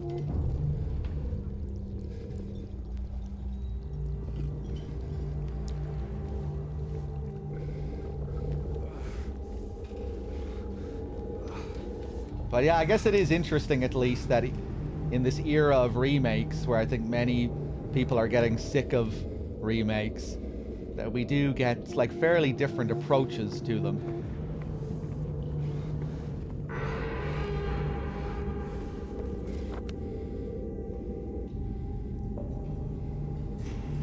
Maybe I do need to go out that door.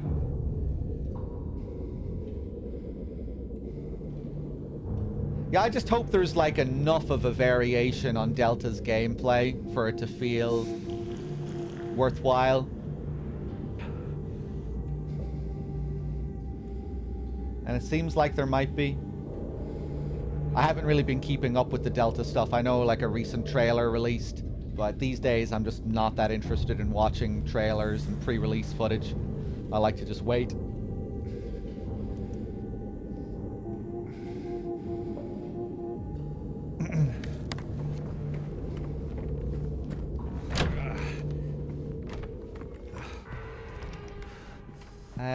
Right, so I'm barely playing the game at all now, but people wanted my thoughts earlier, and I wasn't, like, always going on and on about my feelings on the game. I just wanted to experience it. Oh, for fuck's sake!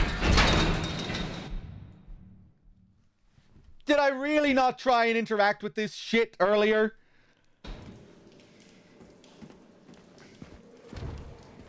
Christ. Okay. Let's go down the stairs.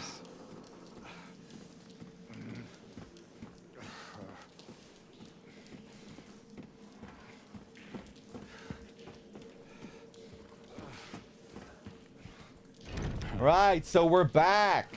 Hours, minutes, seconds. Let's do it. Where the fuck is this clock? Is it here? Did I miss it in this room last time?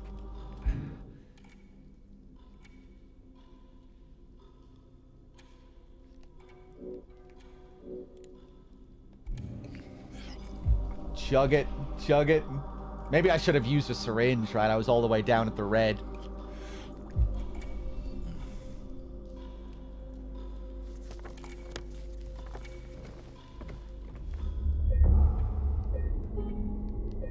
Okay.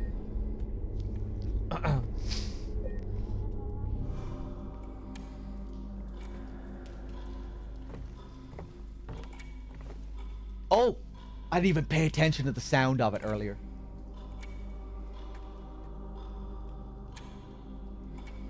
That's pretty nice, isn't it? With the music and that echo. Oh! Is it here? Sounded like it was coming off. It was like out in the ether. Okay. The presentation of the puzzles has been really nice so far. And yeah, again, just cool that they're different as well.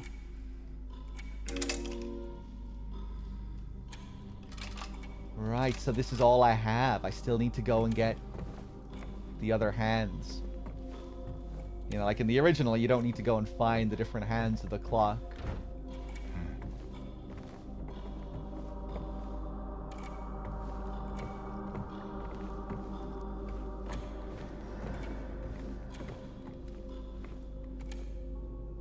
Still feels like there's another clock all the way over here somewhere.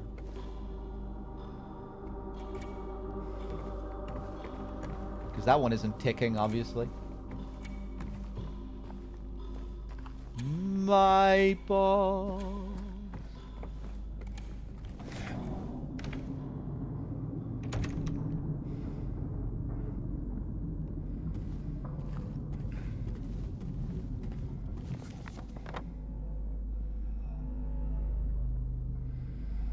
Okay. I guess I'll go back and check some of these rooms. I never did check 202. Oh yeah, that was the one with the minute on the door. Right, okay.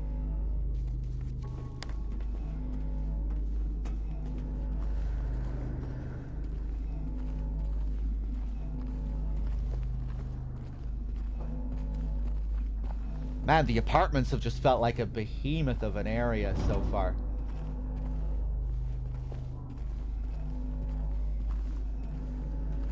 But not in a way that feels like overly stretched out as well, which is nice. Maybe you could say that a little bit about the town exploration at the start.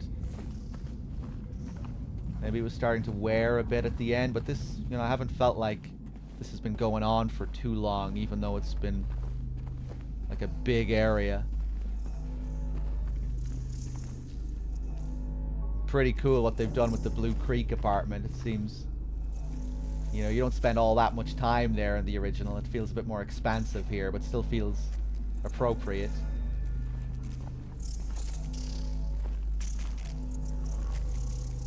The Blue Creek. This is a cool little visual here.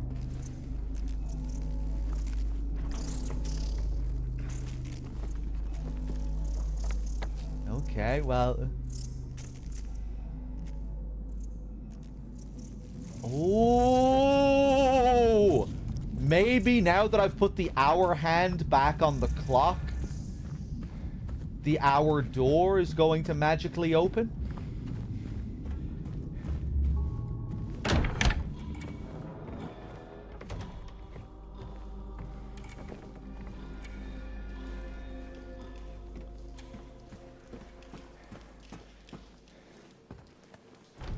Ah, you bitch.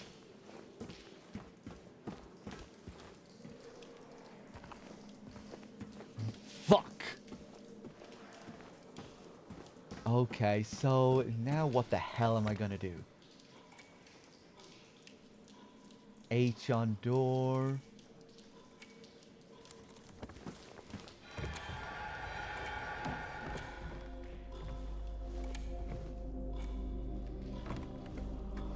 Well...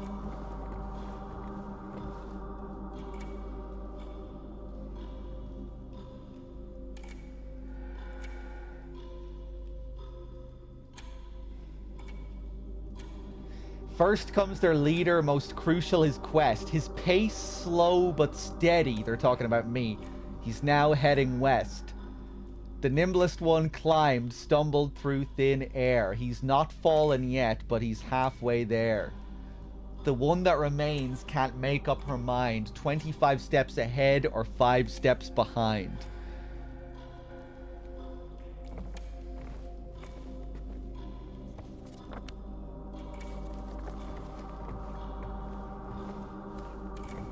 Yeah, my stream died a little bit earlier, unfortunately.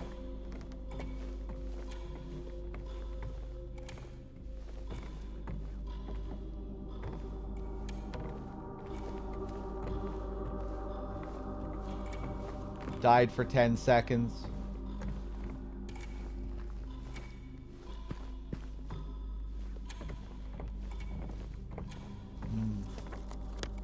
Well, I think I... 204, we could go back through 204 maybe, and then up to 206. Look at 208 as well. 208 is a locked door. Did I? Oh, wait. Maybe I forgot about having a key for 208. No.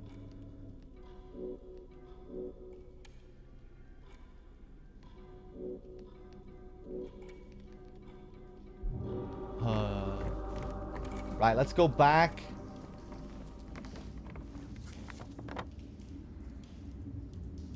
Yeah, back through here. Yeah, I'm on normal action, hard riddle.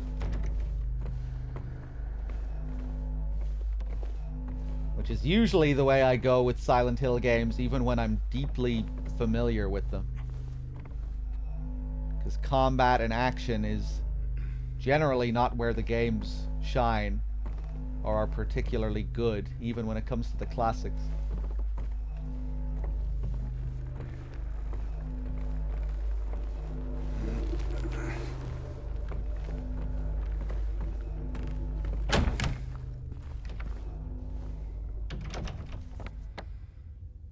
I didn't mean to come through here.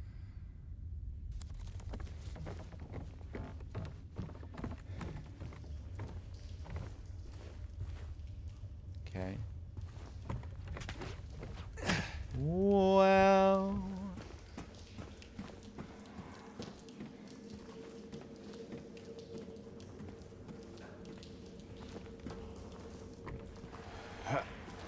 Okay, back up here again.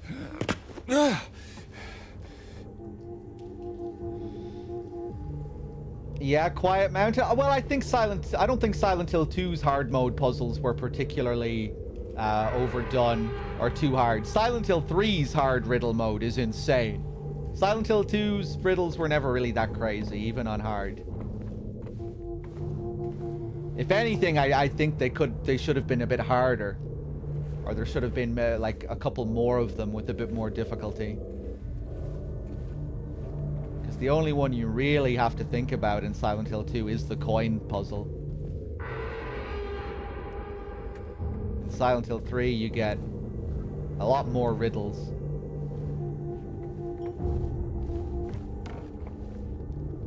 Right, that's still like that.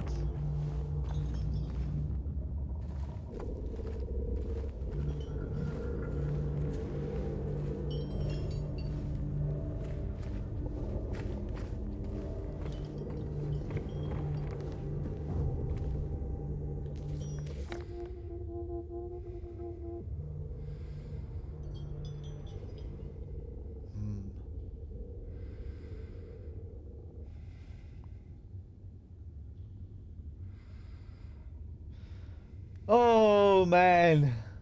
I'm getting tired. Where the fuck am I gonna go? I feel like I've done everything here. I got my hour hand. I interacted with all of the valves.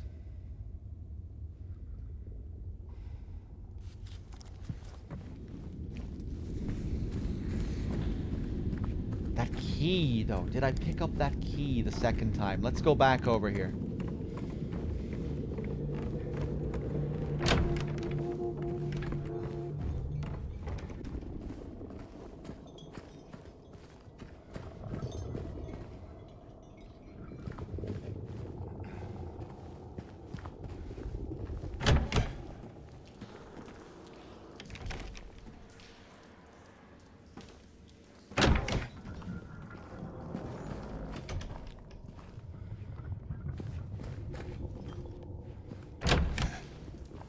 Oh, did this close? I could have sworn I climbed through there, didn't I? Did that get blocked off when I turned the valve? Oh, that's interesting if that happened.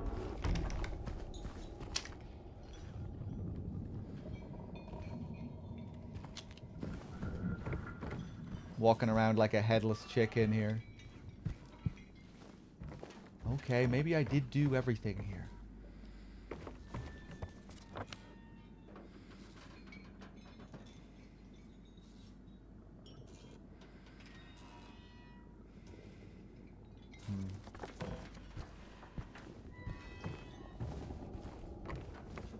Right, I have to double check some of these rooms again. Let's go back out this way.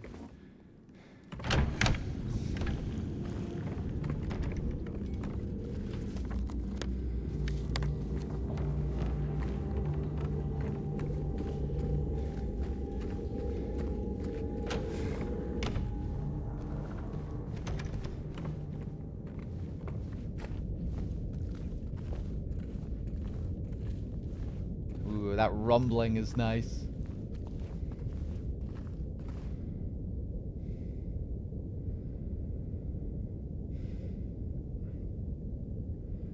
Great sound.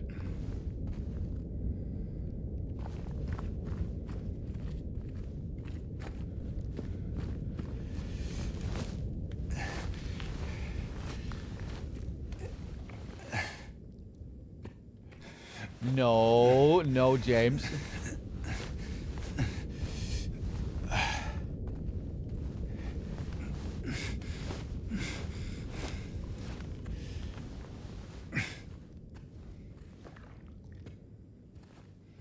Ooh, that is a fucking clean toilet. Wow.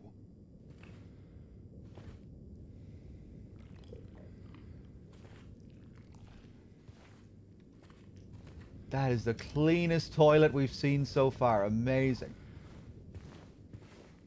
Assuming that shitty brown color is actually the paint. I think that's paint, though.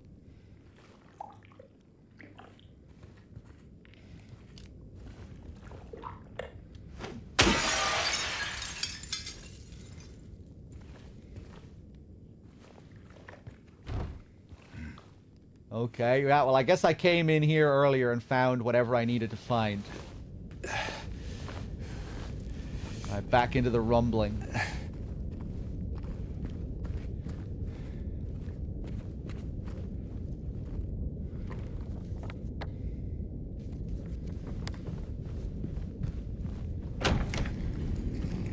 We still haven't had the toilet scene, by the way. That still has to happen.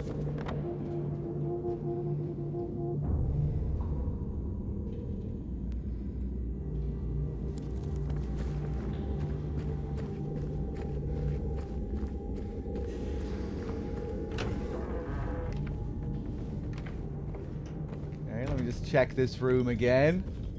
Pretty sure we did everything.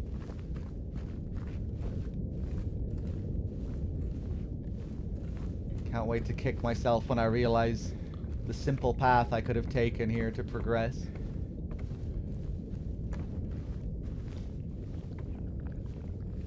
Oh yeah, this shit.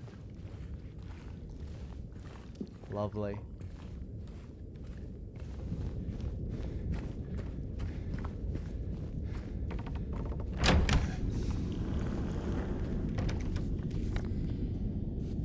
Oh god. Did I... Okay, I have been in 303. I just entered it from that other side. It's kind of confusing here looking at the map, all of the blocked off paths. Oh! Okay, I never did enter from this side, and this is... Yeah, this is the little cage here with the ammo. I did come in here once, but it was... Yeah, I died afterwards, and I never came back. Okay, okay, okay. At least we're getting ammo and stuff. At least we're being rewarded in some way. As we try and figure out where to go. Am I up to date on thanking everyone here? Butterlegs with the 5. Arbiter with the Prime. Metaru with the 9. Sons of Liberty with the 14. Glassy with the 28.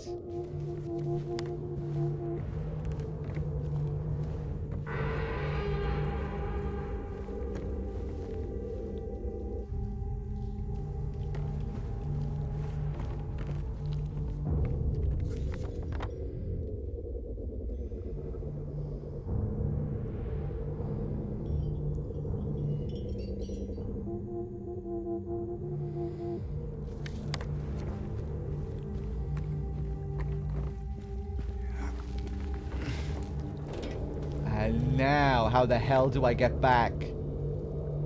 Yeah, through the main room, out the door, down the stairs.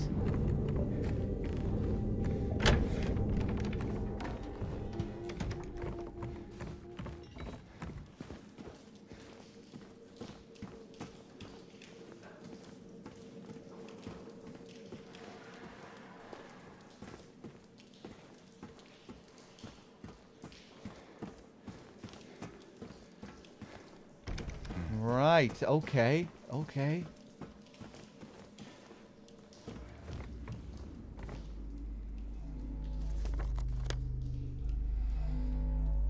Ooh, have I not been in this room? I haven't interacted with this door.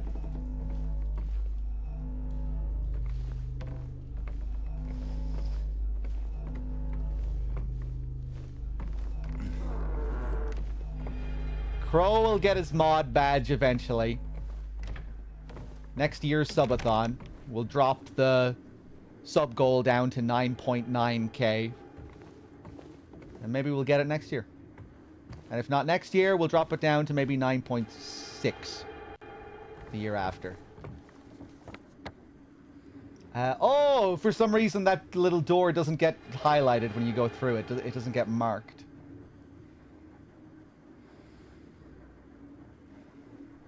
Right, what the fuck am I doing?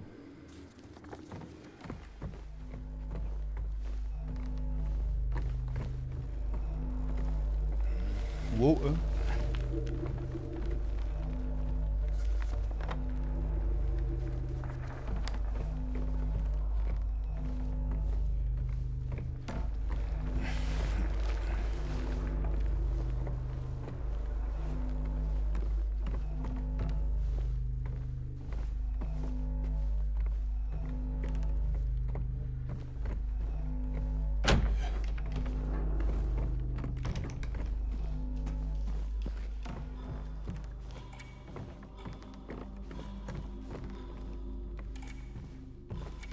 Okay. Let me look at this again. Because I figured I wouldn't really need to pay attention to this until I found all of the hands for the clock. Most crucial is quest. His pace slow but steady. He's now heading west. The nimblest one climbed, stumbled through thin air. He's not fallen yet, but he's halfway there. The one that remains can't make up her mind. 25 steps ahead or 5 steps behind.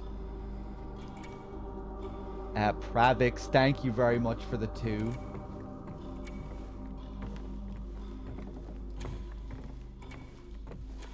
Oh, no fucking way. I saw this earlier, and I was like, oh, that looks like one of those walls that you can break through with your thing. But nah, it's too covered up, so it's not going to be the same. I was like, oh, it's one of those breakable walls, but probably not in this case. Look at all that wallpaper. Nah, I'll leave it. No, are you serious? Is that actually what I have to do here? Oh, it's not. Okay. But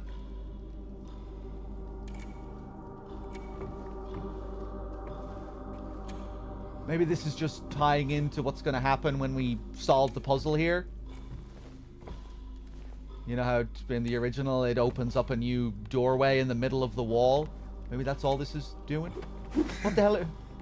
What are you showing me here, game? I just get to zoom in on the wall. Okay, well, I guess we can't do anything with this yet. Right.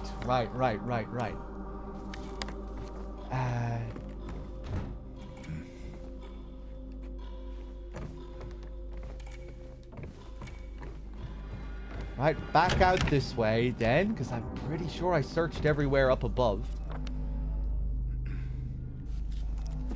Right, if I don't find anything going through these rooms again, I'm gonna heinous. So get ready. Get ready for your backseating. You're not allowed yet, but you might be soon.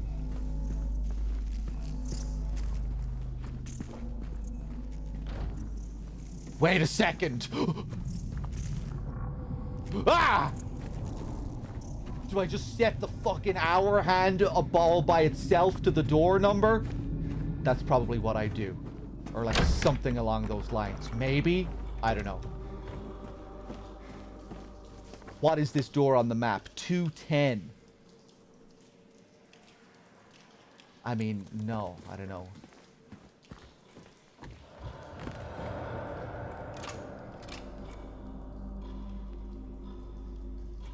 No, this just can't happen.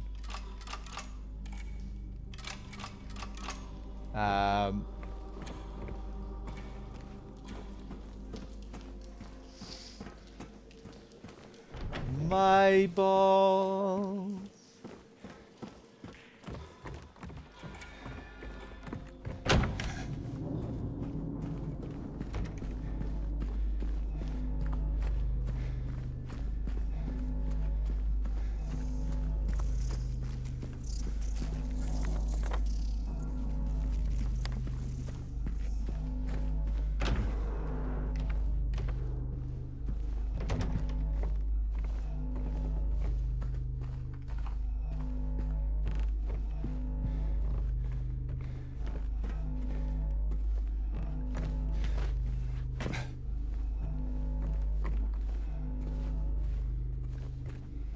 Nobody say anything? God, I know I'm gonna kick myself over this one when I find out where to go. Check 208? What the fuck is in 208 all the way over there? Locked. I'm really gonna have to come back here at some point?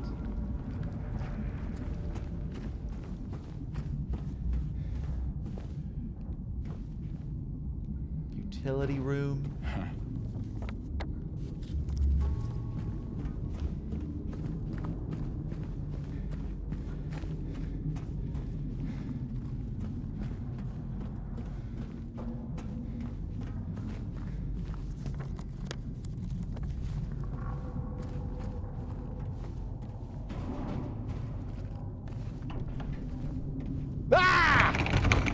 Oh!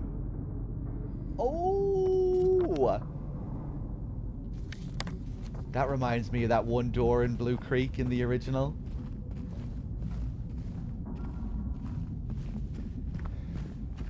You know, the room that leads into the Pyramid Head fight. If you try and interact with it before you get the key.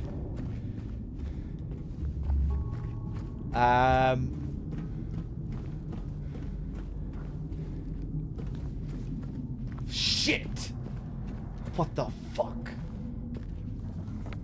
I don't want to ask. I don't want to heinous. I shouldn't be allowed to heinous for Silent Hill 2. M on the door, clock. We got the hour hand.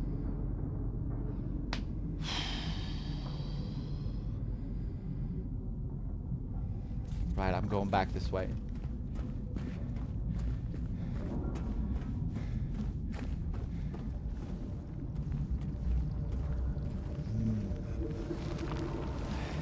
Man, I don't know. I guess I'd have to go back upstairs again.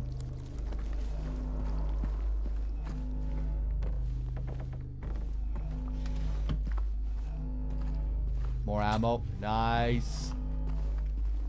See, at least we're getting these little rewards for being stuck. Bit more ammo. How many rounds do I have now? 59. Nice, we can start using some of these now. We can start trying to save a little bit of health now, going up against the lying figures. We can ease up on the melee. Go for some safe kills with the handgun.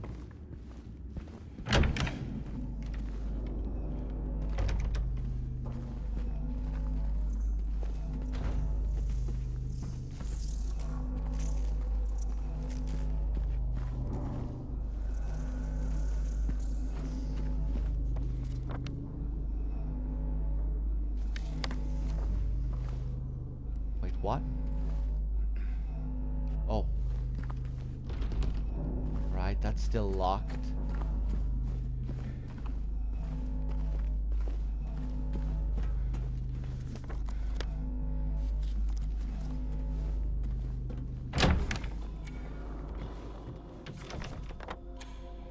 Oh boy, okay, where the fuck?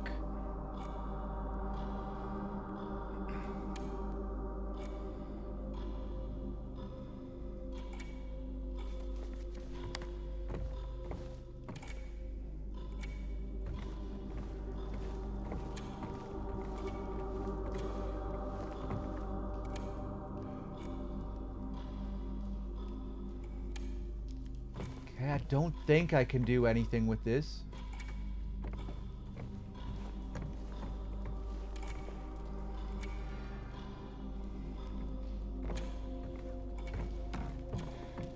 Wow, wow, wow, wow, wow. It might be time soon, backseaters. Just be careful. Keep it in your pants.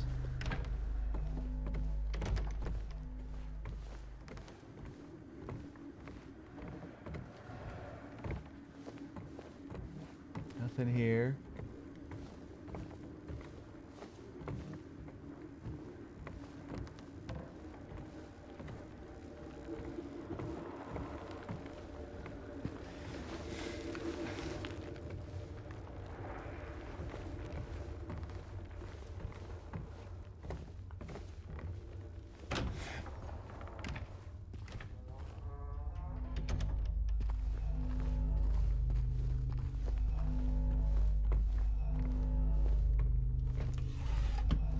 Ooh, I didn't open that. Or maybe I did.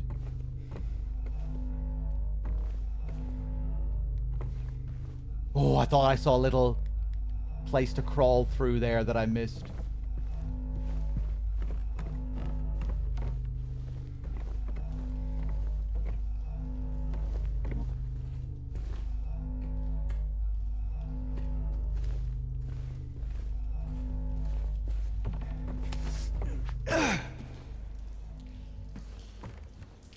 Nothing over here. Back up these fucking stairs.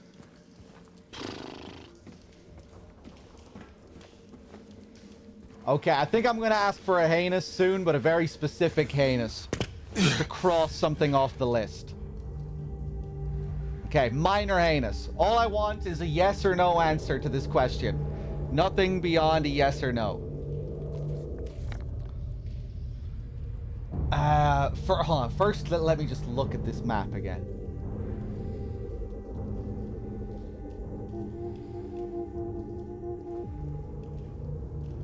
I feel like I did everything here. Everything that I did here just...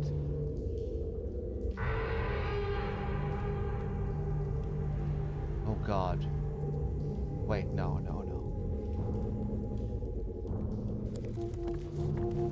Maybe there was a switch on the other side of the ladder out there?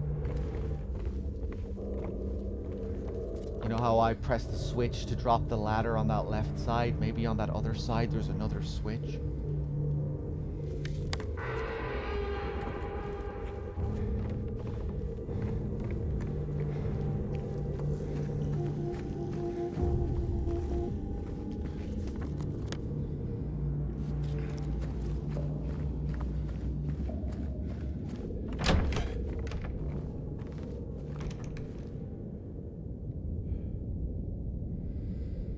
Damn, this rumbling sound in here is great.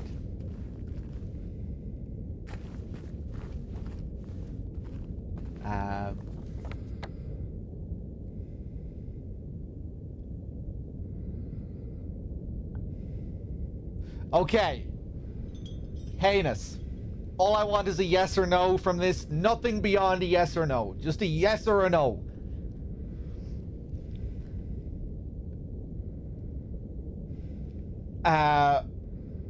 How do I say it? How do I phrase this?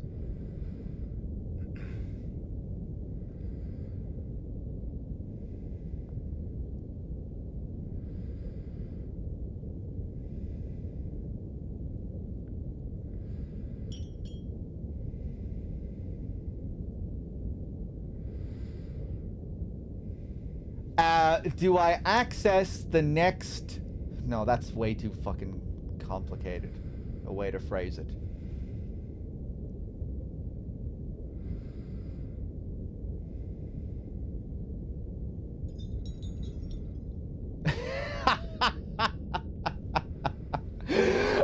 Why can't I think of an appropriate way to phrase this? It should be so simple.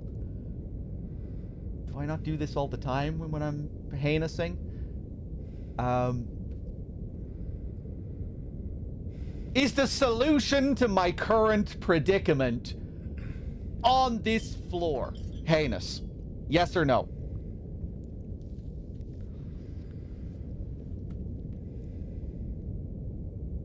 Does anyone know?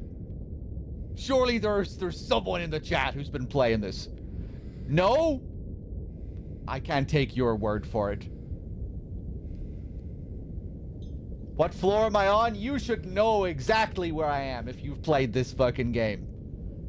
Haven't you played this game? It's been out for 9 hours. Early access only if you buy the deluxe edition. How am I the only one playing this? Haven't you bought the deluxe edition for the game? Haven't you already played 10 hours of this game on your deluxe edition copy? No one actually fucking knows. I don't believe it. Right, fuck it. I'm going back to the game.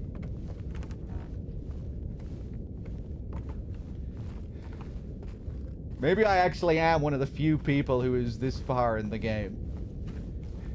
I mean, I did start playing it as soon as it released. But no, loads of people got early copies and shit as well. There was all that news about people getting super early copies, like full playthroughs released on YouTube and everyone seeing the game. But yeah, I guess there aren't too many people who have actually played it still.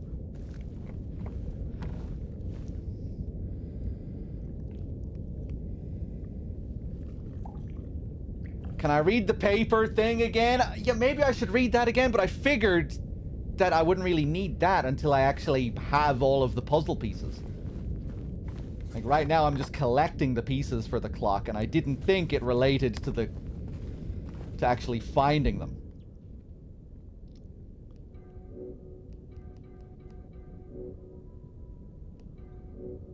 Anyway, no more. You weren't allowed to say that. All you were allowed was a yes or no to my previous question. No more questions. No more backseating. No more suggestions. Can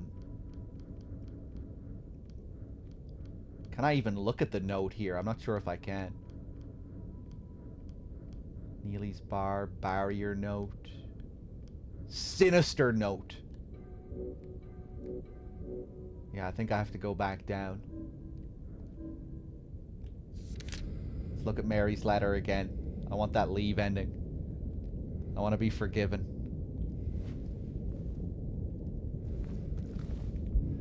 Let's look at her picture.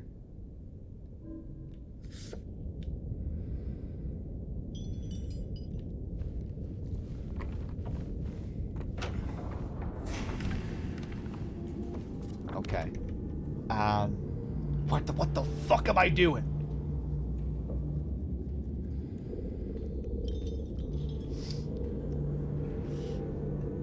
If anyone discovers the answer to my question, tell viewer, and then viewer can tell me.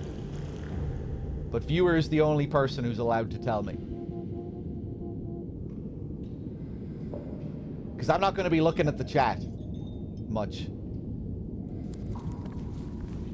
I'm only glancing, so if someone comes in like 5 minutes later saying, oh, actually, the answer to your heinous question was this, I'm not going to see it. So viewer, I'm relying on you to come in.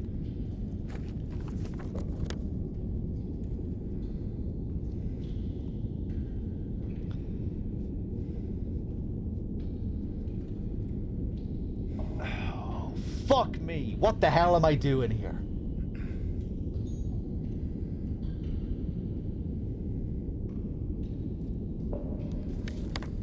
Right, I'm checking every single room again here.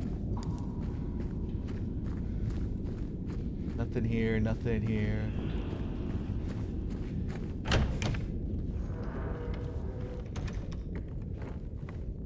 Man, the Blue Creek Apartments, they certainly got a makeover here.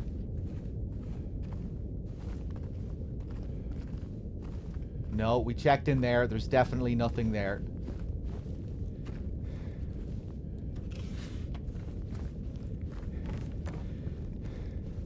James, are you looking at something there?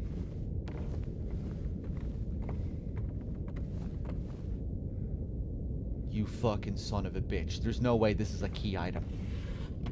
Oh, okay, just you wanted to look at the drawer. There was nothing in the drawer.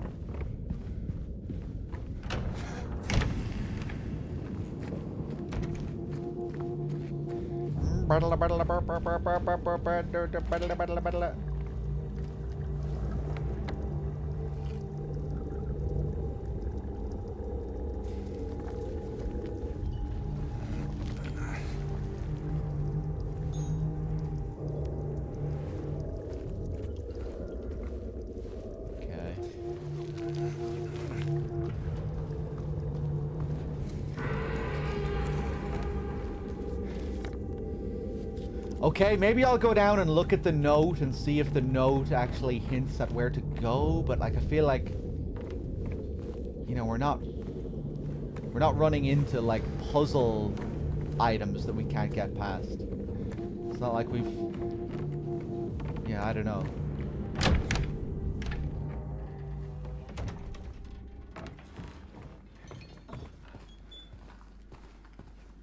My balls. Oh, yes, okay. Okay, we're stacking up the ammo. We're finding health drinks.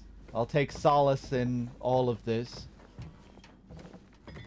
That'll ease the pain just a little bit.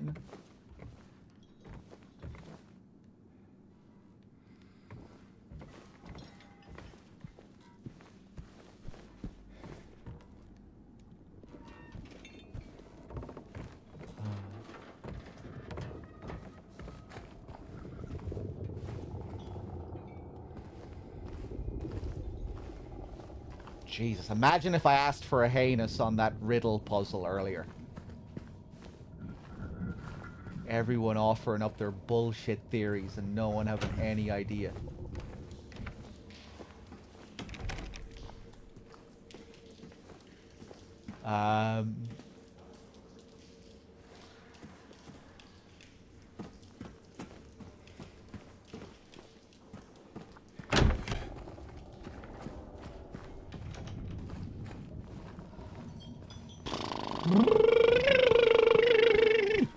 What the fuck?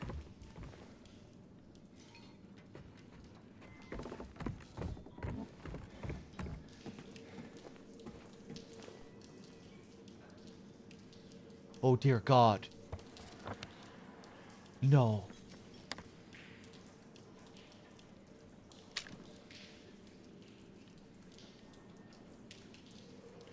Oh, okay, okay, okay. I thought maybe I could just easily go up there.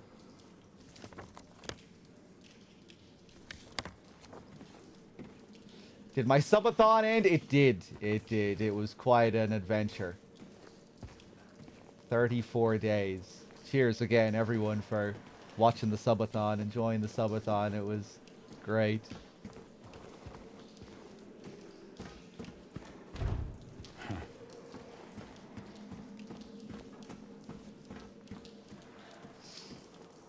But yeah, you can check the end of the Vampire Masquerade stream if you want to see how it ended.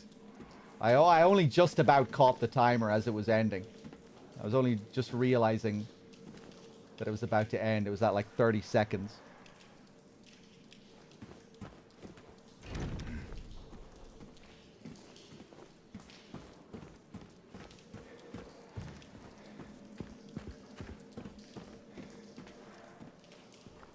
Yeah, I gave a little speech after the timer ended, and then again at the very end of the stream after the credits.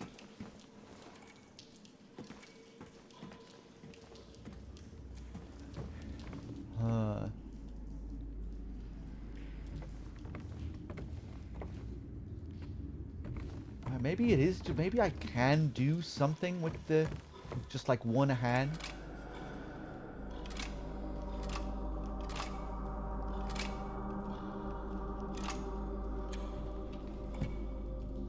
Oh, hold on.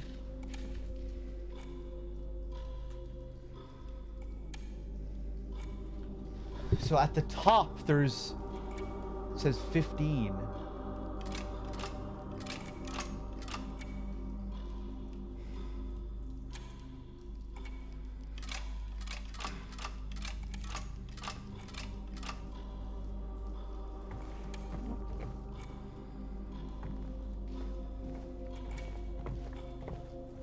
Wow, wow, wow, wow, wow, wow.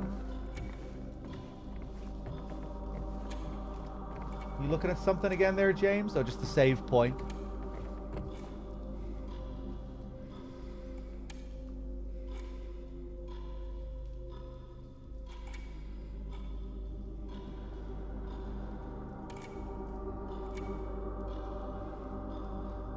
The leader, first, most crucial is quest. His pace slow but steady. He's now heading west.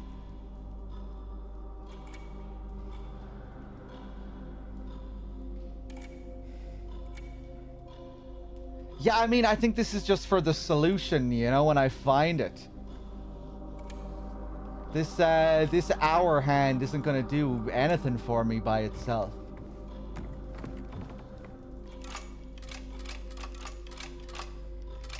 Head west. Ah!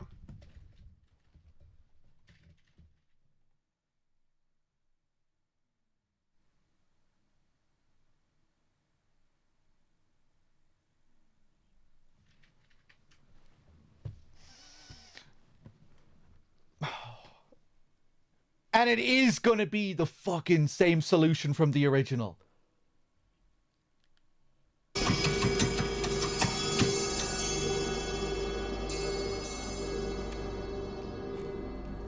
It is gonna be 9:10.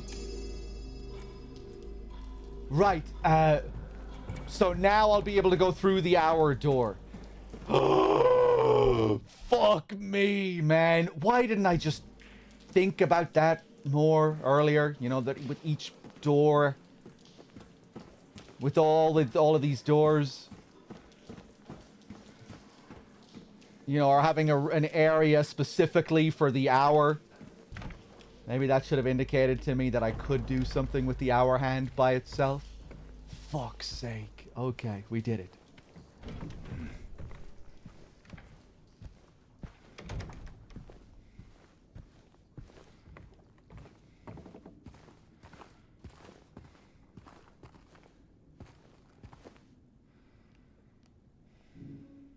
No items.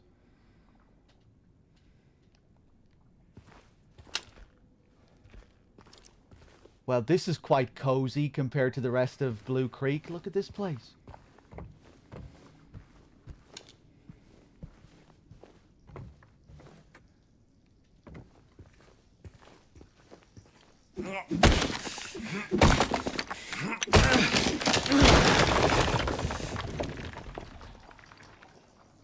Shortcut back through.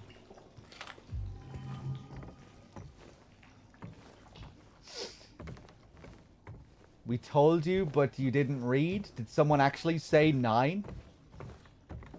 Someone told me that maybe I should read the note again. You need to remember, though, my initial question was just a yes or no for whether the solution was on the top floor. So I didn't want to know. I didn't want to know that I had to go back down and use the hand like that. All I wanted was a yes or no regarding a very specific thing. I didn't want to listen.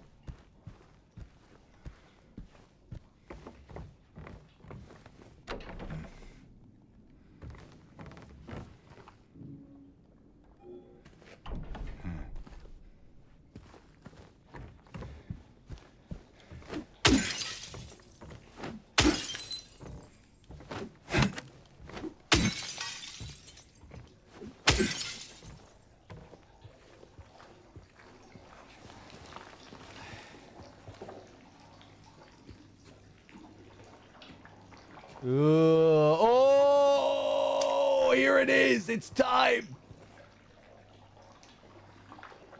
Oh, lovely. That's kind of funny given how nice the whole apartment is here.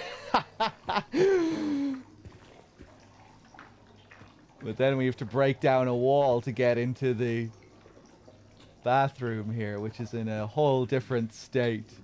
Okay, we do it.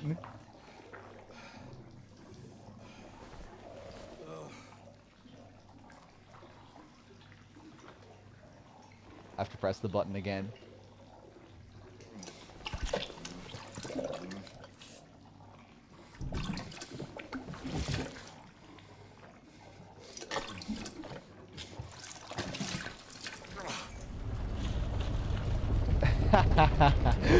Okay, so that's how we get the minute hand.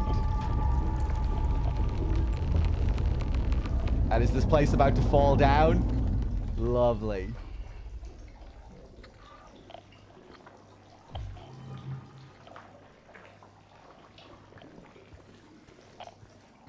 I think even though you get to see all of that detailed shit on his arm, running up his arm, do I still have it as well?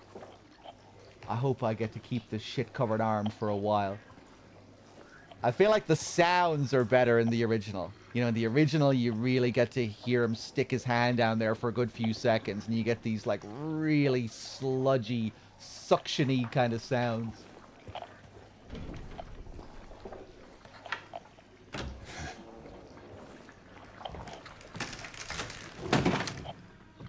Oh.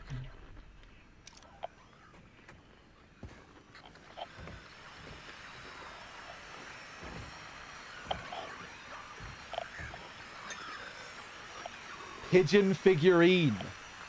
Okay, we go and put it back on the scale or whatever it was.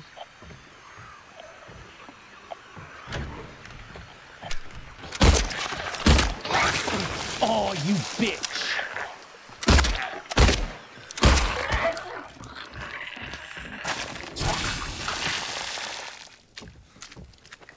Okay, gonna use my gun a bit more now that I have all this ammo saved up. Yeah, I think that's another thing about these red ones. I think they have more range with their spit. I don't think the regular ones were able to get me from that long range. They just had the close range spit.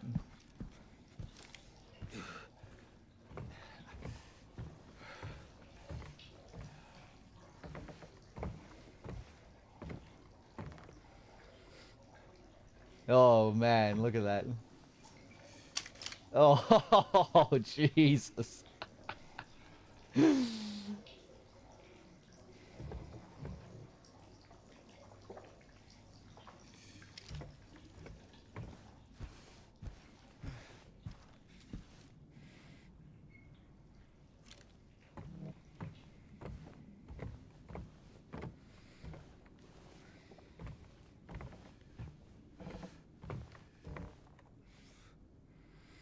Yeah, fair play, Bloober. They definitely get that the grime and the decay and the filth and the disgust is a big part of Silent Hill 2's visual style.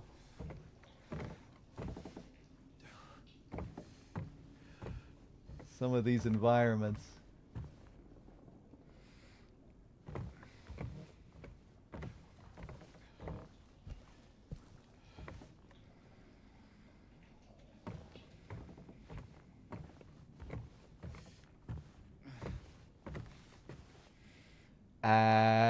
Oh! Okay, the game is just going to tell me which one needs to go where here? Alright, now we just need to find this other bird. Okay.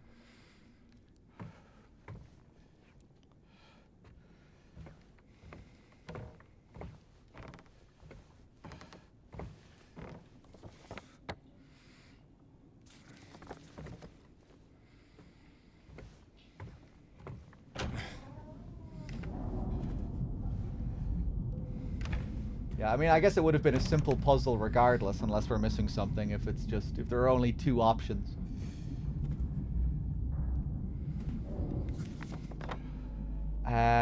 Seesaw. Alright, let's go up to 209 then, shall we?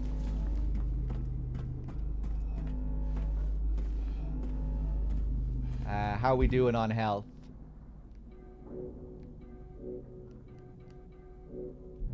Let's pop a regular drink.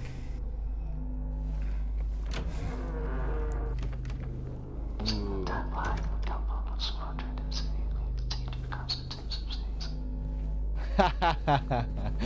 Okay, the whisper room.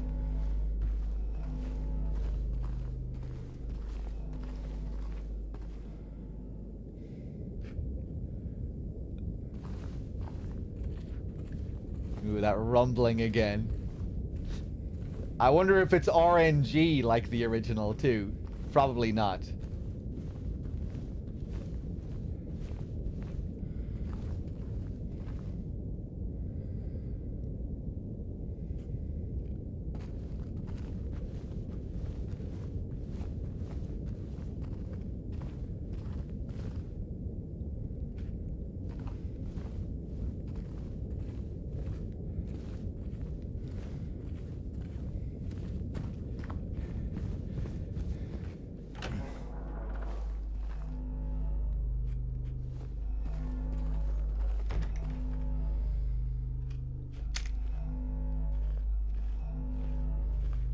Every bed has this where it looks like there's someone underneath.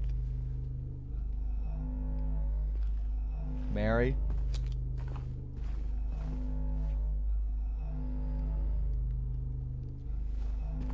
James, would you like to pick it up? Thank you.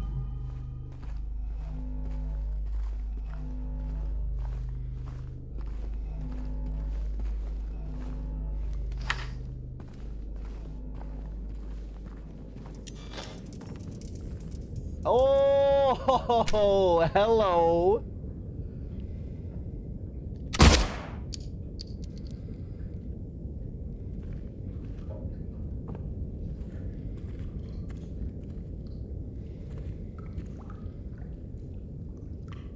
Oh. not a... I thought it was a lying figure. Is it just some mannequin? Yeah, it's just a mannequin. Okay.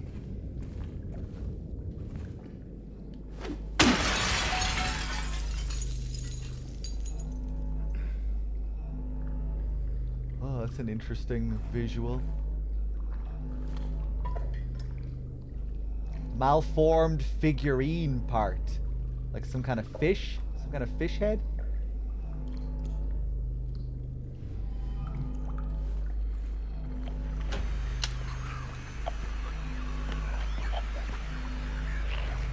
Come on.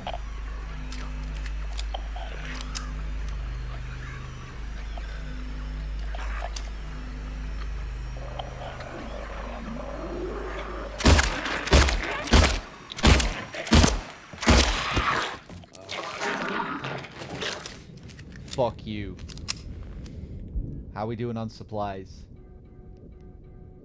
Oh, it looks quite different now here.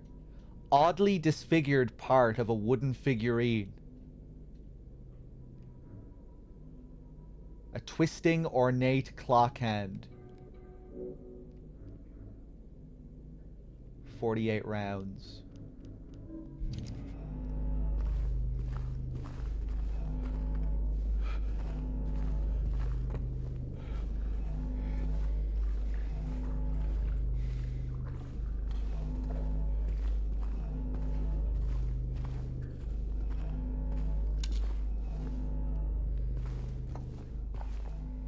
Okay, okay.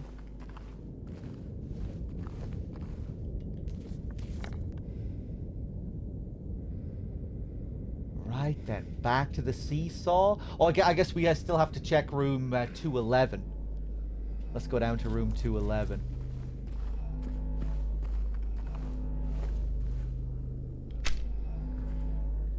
Man, really enjoying a lot of these environmental details. And again, just how specific and unique so many of the areas are. You know, that's something that really lives up to the original. Just the specificity of each area, how unique so many of the rooms are. Just even little things like this. You know, I don't think we've seen a bathroom quite like this so far. Just the color, the way the sheets are draped over everything in this little patch.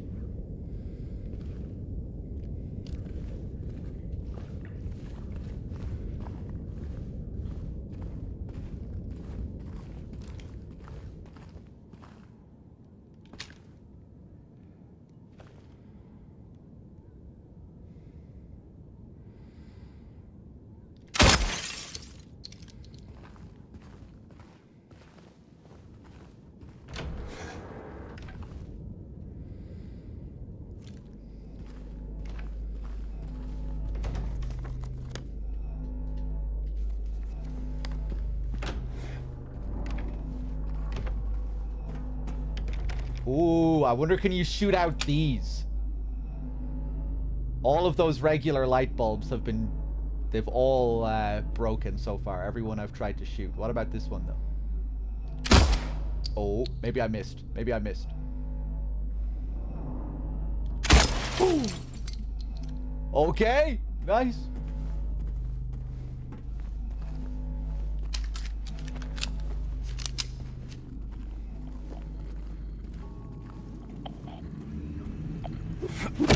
Ah, I wasn't sure if it was a breakable one.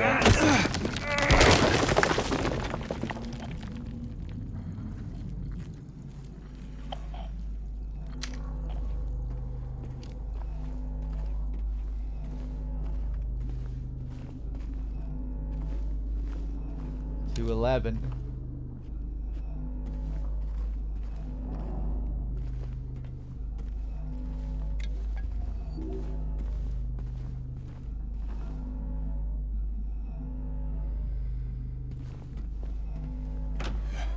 Oh, I thought maybe I was going to have to go through the wall to get in here. Oh.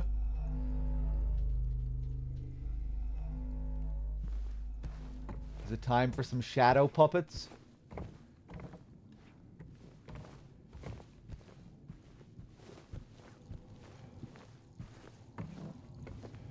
Oh, okay. So I guess just another entry point.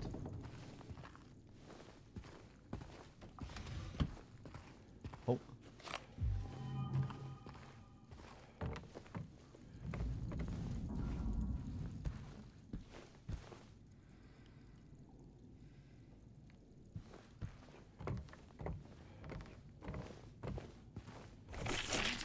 Ah, Jesus.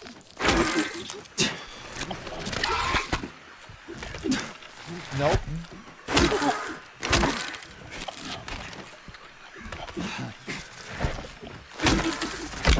You bitch. Should have just shot you.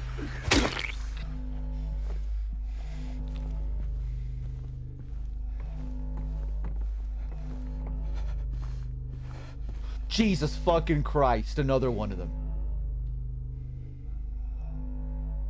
I thought maybe for a second it was dead. But no, it's moving. It's cool, actually. We have a chance to look at it up close here. Man, Jesus Christ!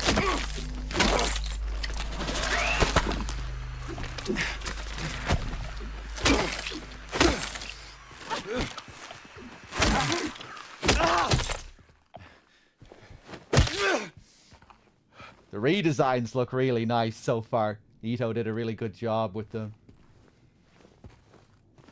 And it's just cool getting, like, new lying figure designs, new mannequin designs. Little variations have been cool. If you haven't seen it, there's another mannequin that has different legs on the top half, where they look kind of more alive, but they're all decaying and rotten, like they're dead. Where the flesh looks... yeah, it just looks more rotten.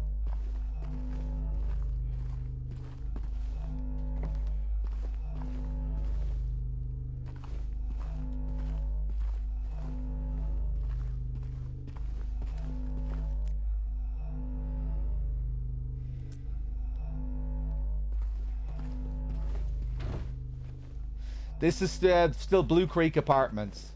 Yeah, like the apartment section is divided up into two. Woodside Apartments, and then you cross over into Blue Creek. But Blue Creek in this seems to be much more expansive compared to how it was in the original, where it's like a much shorter sequence. You go through, you know, the majority of the apartment sequence you feel like takes place in Woodside, and then you cross over for the end of the apartment section in Blue Creek. But Blue Creek here is much more fleshed out.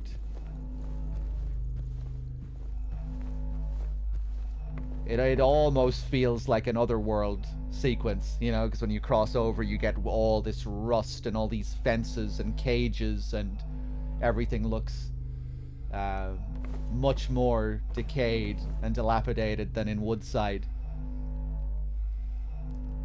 But it still doesn't quite feel like an Otherworld transition. And that fits with the original too, I think. You know, because when you shift over into Blue Creek in the original, you kind of start to think to yourself, oh, are we going into another reality here? But it's not quite. It's just a more dilapidated version of it. But in this remake, it seems like they've gone even further with that idea, where Blue Creek really does feel even, you know, it feels much more dilapidated, much more decayed.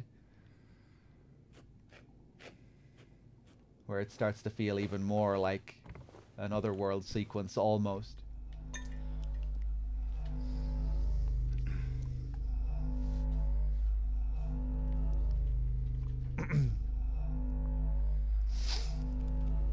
Wooden swan head. Okay, can we stick this on to this item? Stereo gimmick with the 20 months and the 2 streak. Thank you very much. Does James always auto-look at points of interest? He does, yeah. Which is just like the original. I feel like it's maybe a bit easier to miss it in the remake, though, just because of how much more he moves around generally compared to old James. You know, like... with this more modern camera. When you look left, he'll look left and right, and when you look down, he'll face down, look up. So I think it can be a little bit easier to miss when he's looking at points of interest.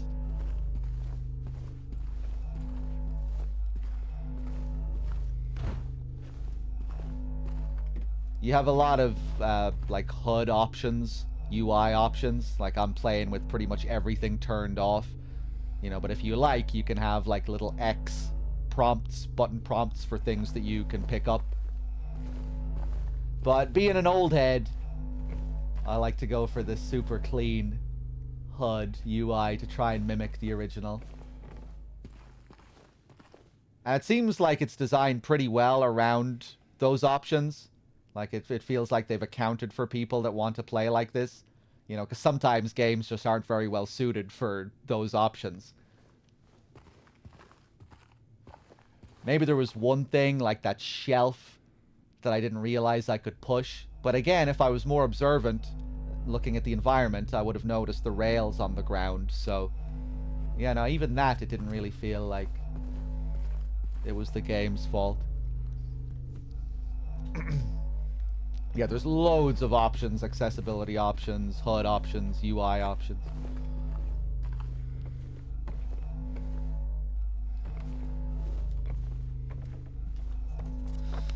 Does James get a magical girl costume in this version? No, but we do have a Pyramid Head pizza box that we can wear.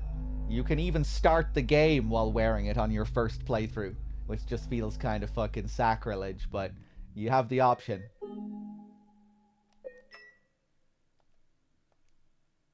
Yeah. Oh. Okay, I kind of like that. That the fucking bulging flesh underneath it is just like a plastic bag. Just like a black plastic bag.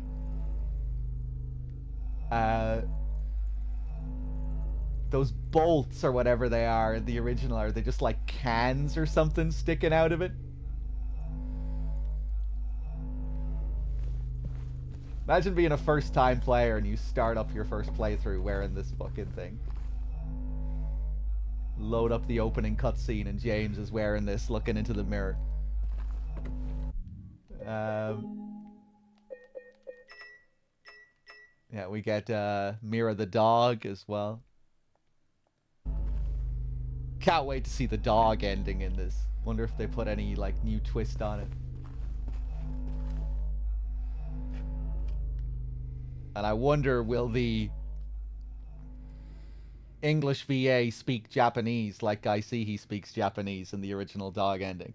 Maybe not, because in this version you actually have the choice to play in either Japanese or English.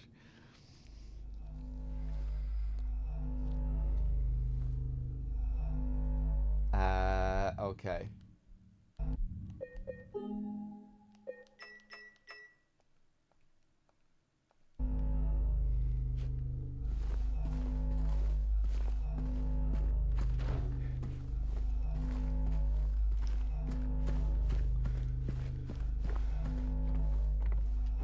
I wanted to look at my items again. Hey, okay, there it is. We have our Lovecraftian swan here. Let's bring it back.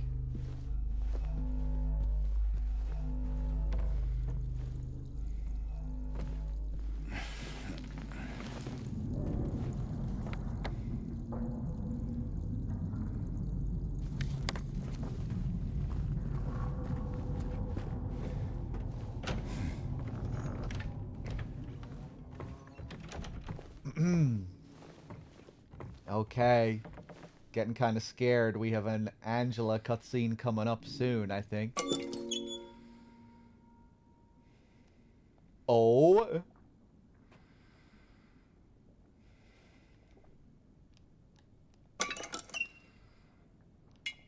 Oh, I see. I didn't realize I had other slots here.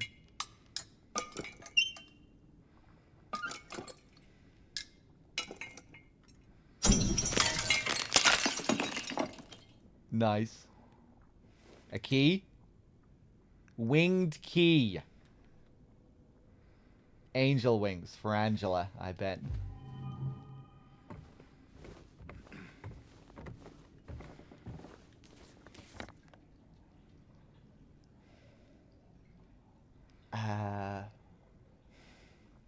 Right, so we have a few locked doors.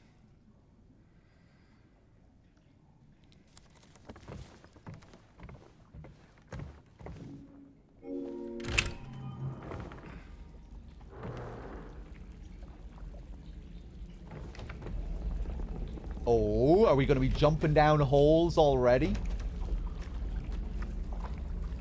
Don't get ahead of yourself, game.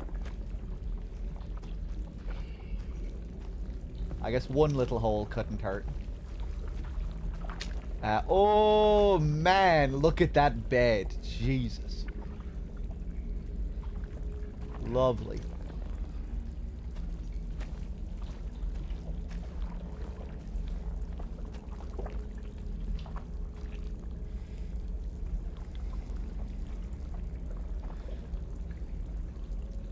I have to choose. I have to press X. Oh shit, man!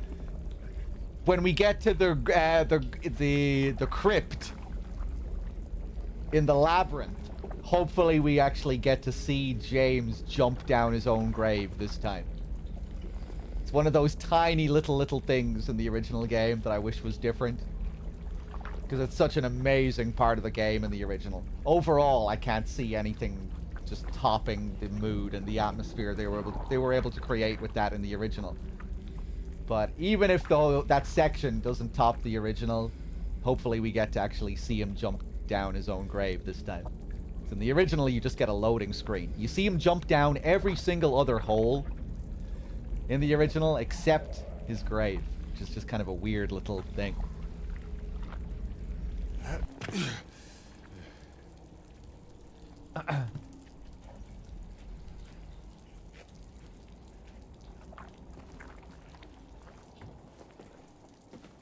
Oh, man.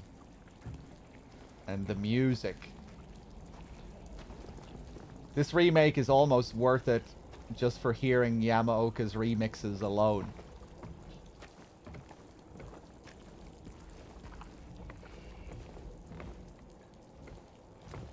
Curious if that track gets a significant rework. Loved what they did with the theme during Eddie's scene and the opening scene.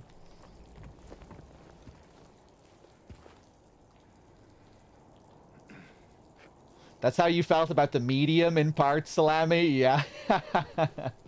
It was worth it just for the Yamaoka. That's how I kind of feel about Origins and Homecoming.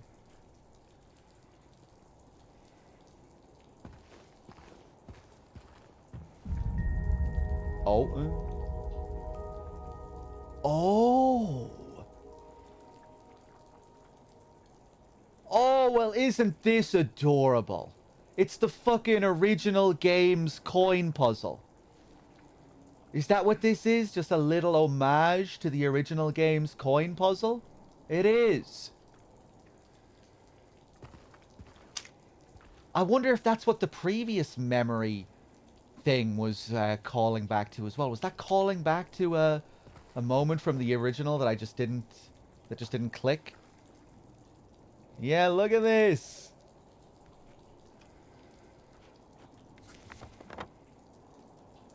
I wish I could remember if it was 110 in the original. You know, the layout and this whole square, you know, this square layout thing is very different to how it is in the original.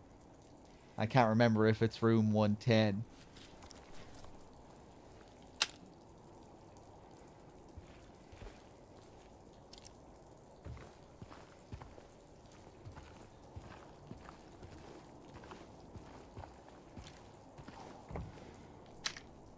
You know what would be sick? If there was an ending tied to all of these little memory things.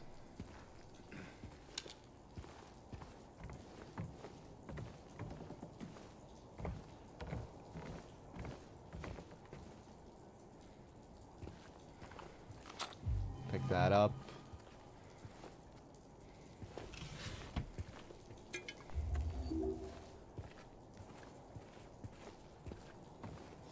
You beat me to it? Yeah, these memory sequences are interesting, you know, because they're not just puzzle things related to one specific area. It doesn't feel like it seems like this is going to be like a recurring thing throughout the game. And we also have strange photos, right? I found some of these really, really early in the game as I was wandering around the town, hidden in very obscure locations, or there was one that I found in a pretty obscure location. But they seem to be more than just collectibles, right? Because when you look at them, they have a number. Each of them has a number on the back. And I guess this is making me think of the photographs too, because it's like, you know, a whole theme of memories. Photographs, memories.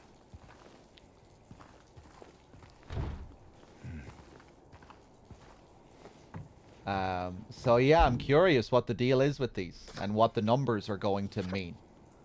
Is it all going to tie in with some optional puzzle and some kind of ending? Maybe. It does seem to be something that's a little bit more than a collectible, though, with those numbers.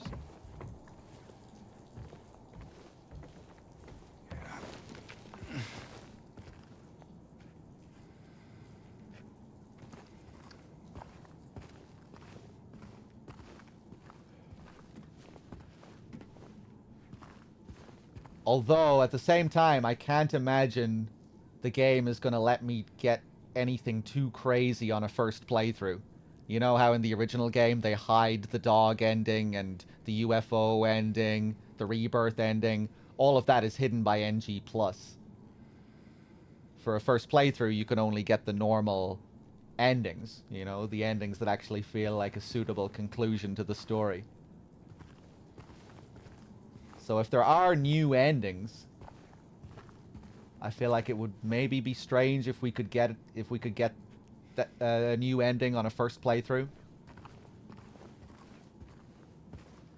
Something tells me that they would probably like to stay true to the original in that regard, you know, where it's just a choice between leave and in water and Maria.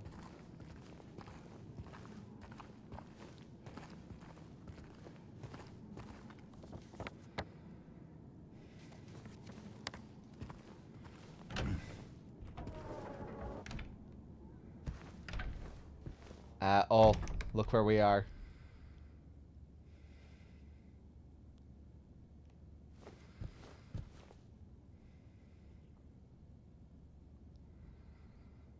Yeah, always stood out in the original.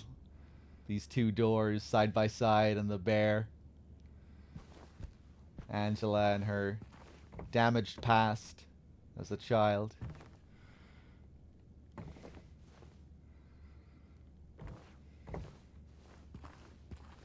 Okay.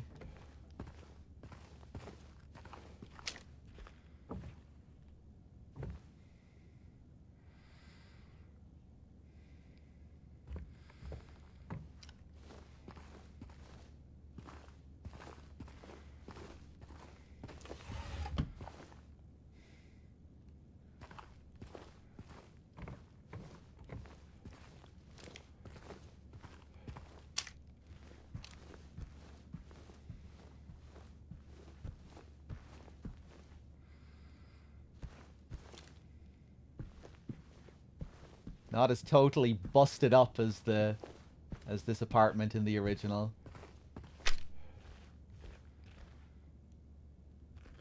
Seems like there are some other pretty unique details, though, that you don't see anywhere else. Of course, the bear, which stands out in the original. This picture here, too.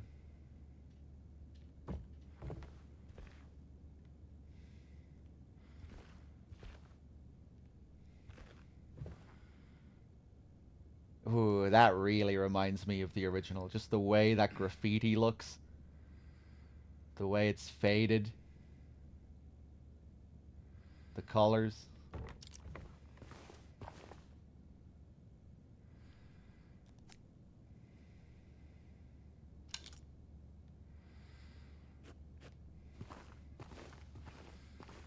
Okay. Let's see what this Angela scene is like.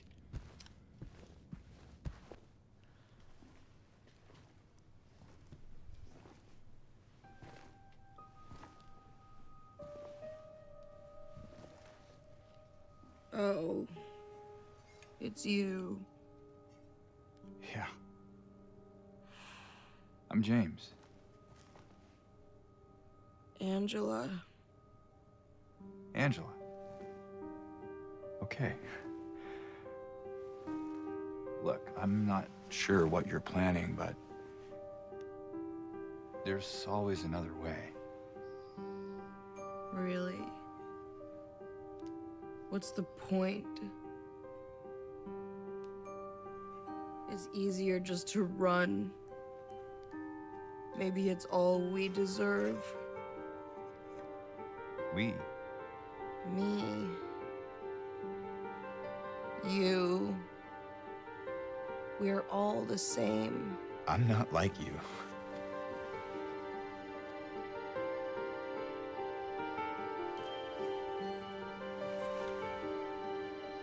Are you afraid? Sorry. It's okay. Did you find your mother? No. Not yet. Did she live here? In this building? I don't know. So all you know is that she lived in this town? What did you say? How did you know that? Well, I just figured because this is where you're looking for her. How else would I know? Yeah.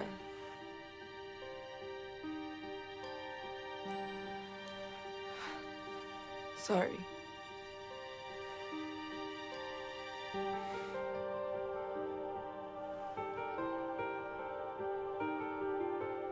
Did you find the person that you were looking for? Not yet.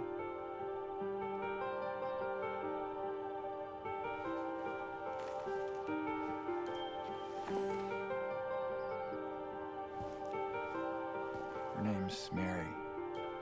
She's my wife. I'm sorry. Oh, it's okay. I don't know why I think she's here. She died 3 years ago.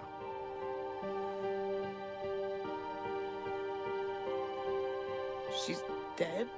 Oh, don't worry, I'm not crazy.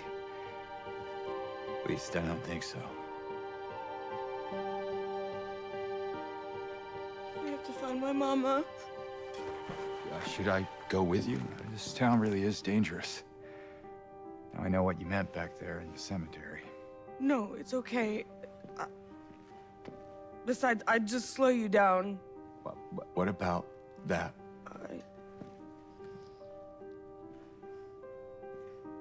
Will you hold it for me? Sure, no problem. If I kept it, I'm not sure what I might do. No! I'm sorry! I've been bad! Please don't!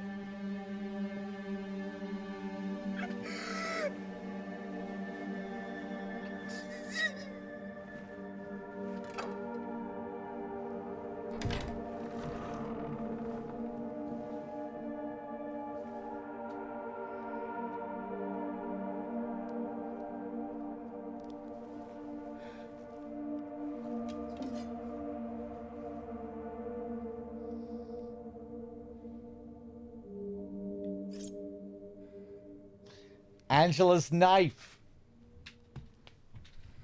Okay. Okay. So how did we all feel about this Angela scene?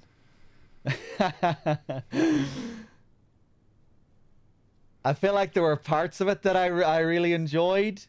Other parts that I maybe wasn't so sure about. At first I thought some of her lines felt a bit stiff. And then sometimes, you know, your expectations are just getting fucked with and you don't know how to feel. Like at the end there, I'm anticipating how the big scream is going to sound. You know, in the original, Donna Burke lets out this sudden scream and it's kind of like a surprise. When James is reaching out and he's about to take the knife, you know, Angela sees him as her father, this threat that James is just another stand-in for her father and that she's in danger. Like, that's what's happening there. And she fucking panics at the last second when he's about to touch her. But there we get, you know, the direction is quite different at the end. I thought maybe they overdid it with some of the shots at the end, you know, as we were getting like right up close to her face. You know, whereas in the original, she has this sudden scream and then she's like, she puts the knife down and she scuttles out of the room. But I would say it probably worked overall, the scene there. You missed the utter panic at the end. Yeah, I mean, it's different. Like, I feel like the same idea is still coming across at the end, just in a different way. But yeah, I think I just prefer it in the original.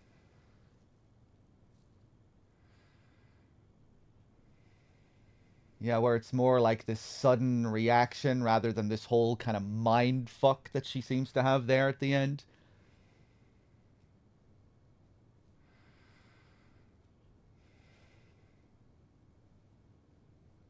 You don't like the VA for her? One thing I really liked there was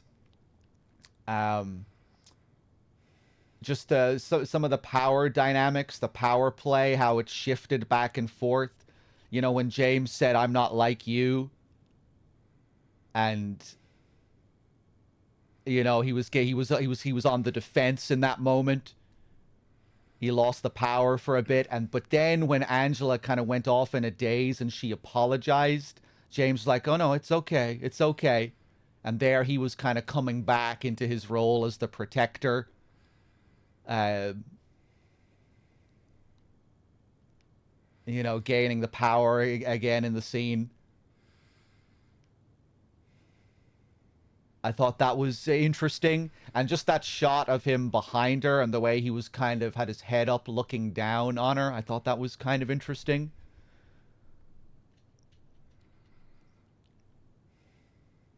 In the original, this scene makes me immediately feel sorry for her, as you can hear the pain in her voice. Here she just seems very confused and I didn't know what to feel.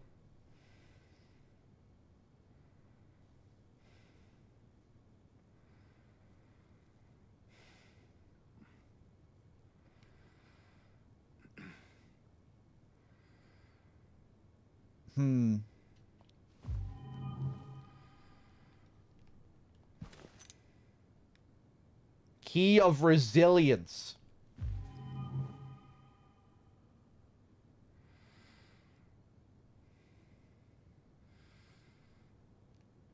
Oh, do we get the picture on the ground? The family photo? No. No. No.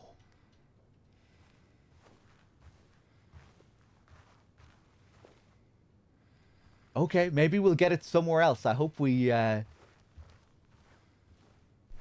another version of that picture.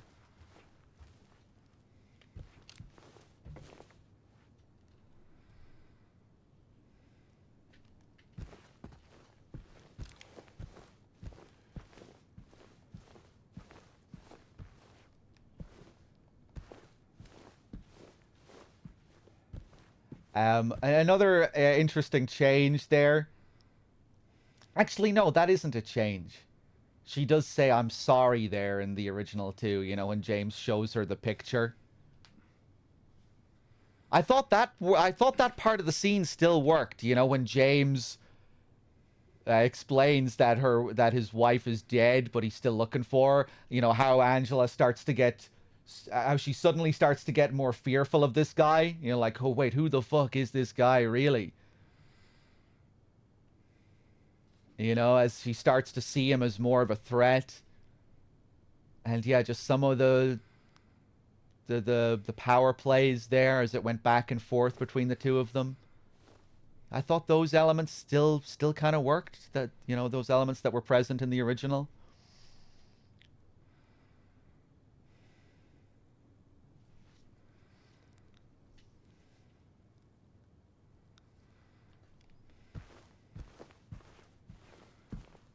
I will say one thing as well. In the original game, the "No, I'm not like you" line I always found to be a bit wooden from Sihi there. One of his more wonkier line deliveries. I feel like that little moment probably felt a bit more natural in this.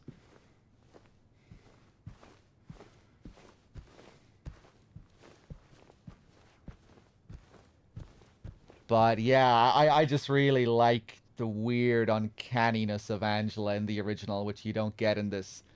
You know, in this, she just feels completely like a young girl.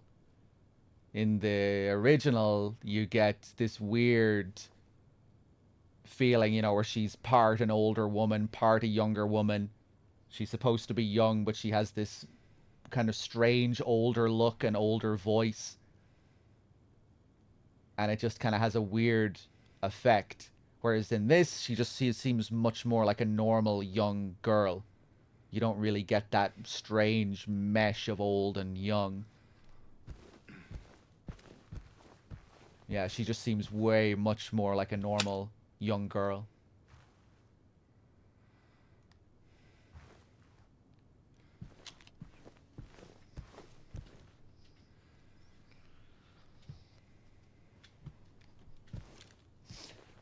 The "I'm not like you" kind of felt a bit condescending from James's tone. Yeah, and I think it's supposed to be. It's defensive as well, I think. You know, because James really believes himself to be the good guy. He's someone who can't fathom that, you know, he doesn't believe he's someone who's capable of murder. He's the everyman good guy, and he also sees himself as some kind of protector to these characters that he runs into. But ultimately, he can't really protect them, and more often than not, he's happy to walk away from them and leave them where they are. You know, it's a significant part of James's character that he's the last of the three of them to face up to what he's done. Angela seems to realize very early why they're here, you know? That's why she said, "You're the same as me. It's easier just to run." She knows why she's here, and she's facing up to it already in some way, it would seem. James is not willing to acknowledge in any way why he's here. It's most epitomized by the very end of the game as well. Even when James watches the videotape and sees what he's done, right afterwards he still convinces himself that Mary's still alive. Even like right after he learns the truth. He hears Mary's voice on the radio and he's like, okay, I just watched myself kill her, but maybe she's still out there alive.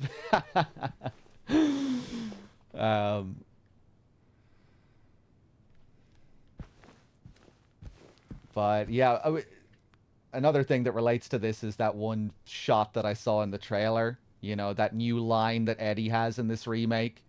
Where, you know, when James says, "You can't just kill someone because of the way they looked at you," and Eddie starts laughing at him. "You should see your face, James." You know, again, just this phony persona, projecting this phony sense of innocence and moral outrage.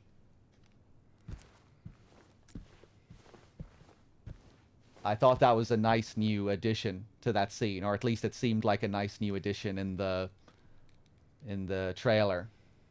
I'll be curious to see that full scene later. So far, I've been really enjoyed everything with Eddie. Granted, we've only had one scene with him, but seems like they did a really good job with him.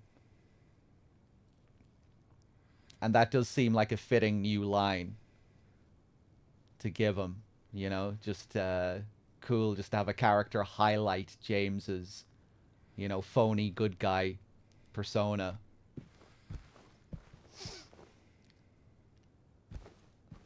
Yeah, because it is a recurring thing in the original as well, like how even by little things, you know, when he sees the dead body in the chair in the clock room in the original game, and he's like, "Oh my God, who could have?" Certain parts of Silent Hill 2 almost become a dark comedy on repeat playthroughs. And you're like, "Who the fuck are you kidding, James? Oh my God, who could do such a thing?"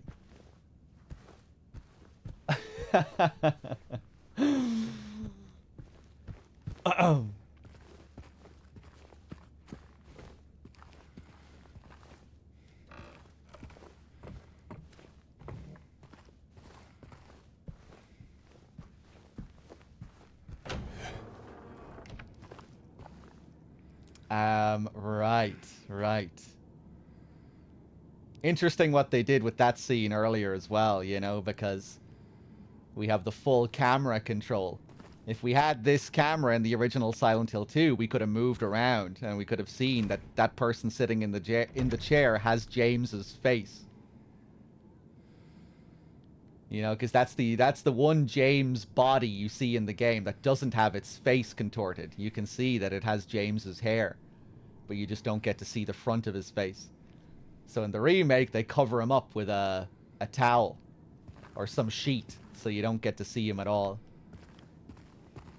But they do still put a lot of focus on it to make it seem like it's of relevance.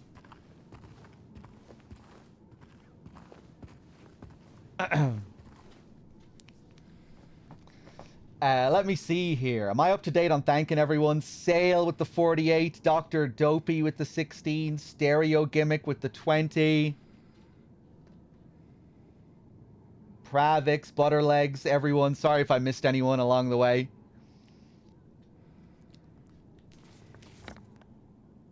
Okay, will we go down to 111?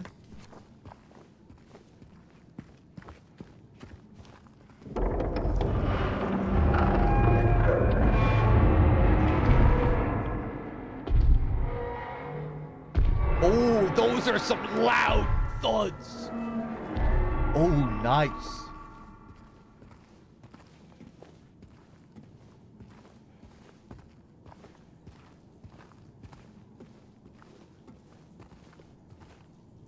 Pyramid Head's footsteps, you would imagine. That had to be.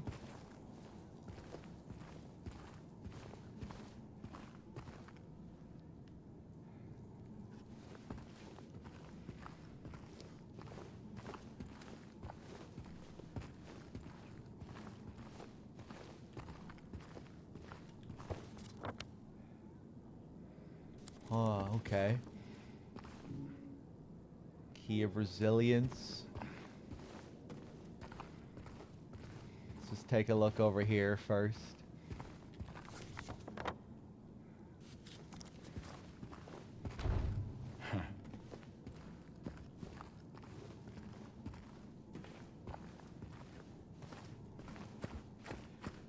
I haven't saved in a long time. Hopefully they gave me a checkpoint.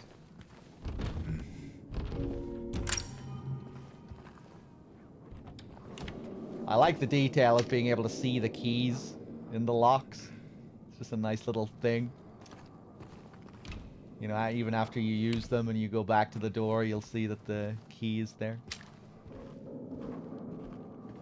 Ooh. This looks like a Pyramid Head dungeon down here.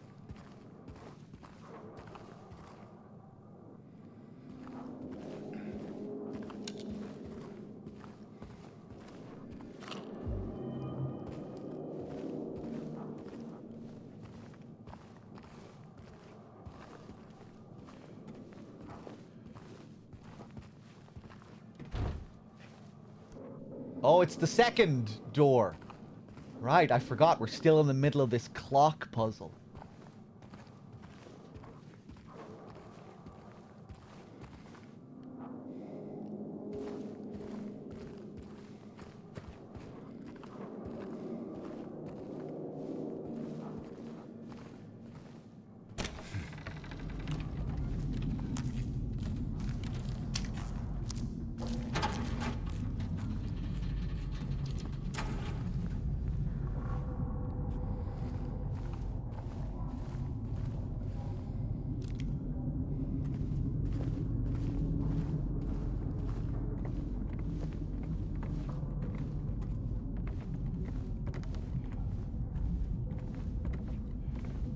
I guess another thing about the original as well that'll just be impossible to top for so many people, myself included, are just how amazing those Takayoshi Sato FMV cutscenes are. Like, just how gorgeous those character designs are. You know, in relation to the previous scene with Angela, when you walk in the room and you get that scene and just the expression on her face, it's just so memorable. It's the cover of the fucking game in the US. You know, Angela's face looking at the knife.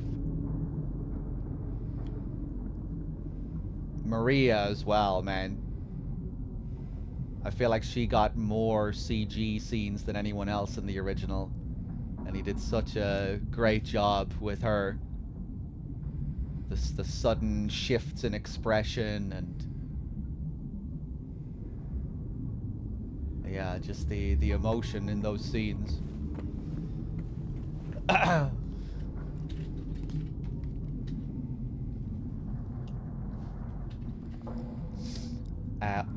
Oh, okay. Yeah, I remember we found one of these earlier as well. More sheet music. But we don't pick it up. That's curious. Yeah, we found some sheet music earlier on and we couldn't really do anything with it. I think we left that area entirely. Maybe NG Plus stuff or something? We do learn later on that Mary played the piano.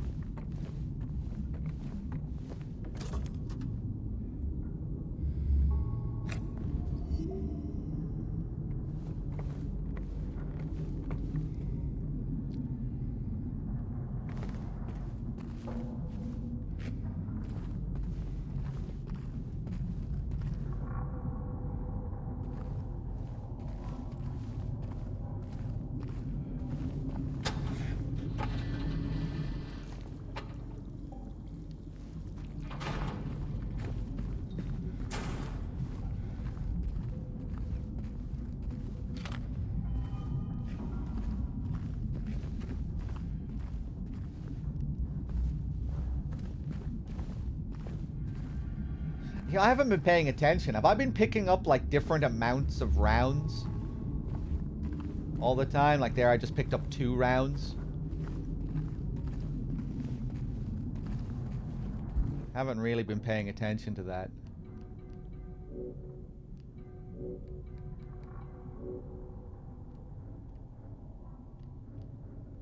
Yeah, loads of handgun ammo saved up now.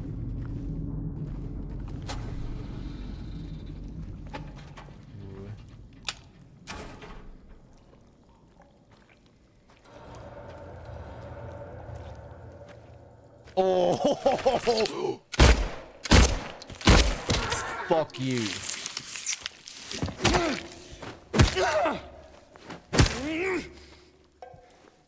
I like the way it just scratched its foot on the ground there after I knocked it over. I didn't notice that before.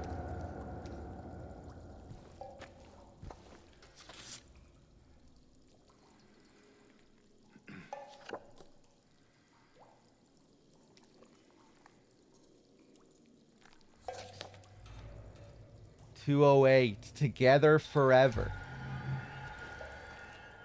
Huh.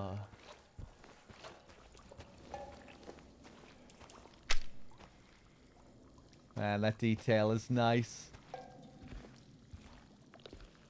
Oh! This is reminding me of the area after Pyramid Head. Yeah, it is it's Pyramid Head's boss room. Oh, interesting. Yeah, it's like Pyramid Head's boss room after you drain the water out of the room. But here it's already been drained. Pyramid Head, are you up there? I don't think he's gonna be up here. Ha!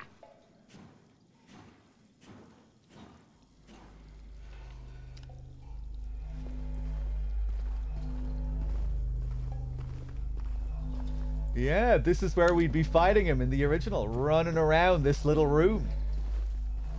But I guess they have different plans for him in this. That's still pretty cool, though. Ah.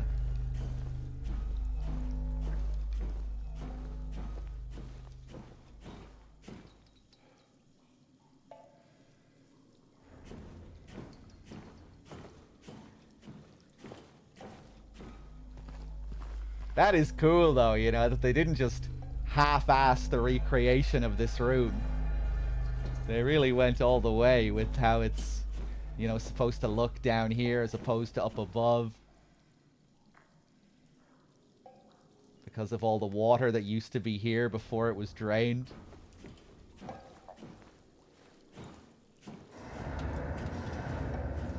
Oh, okay. This room looks way smaller. No, I would say it's pretty much the same. It's a very small little room. It's a very small little boss room.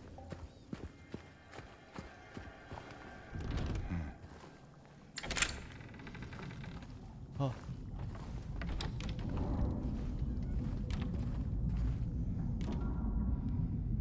Oh, that's where this is. Right, right. Together forever.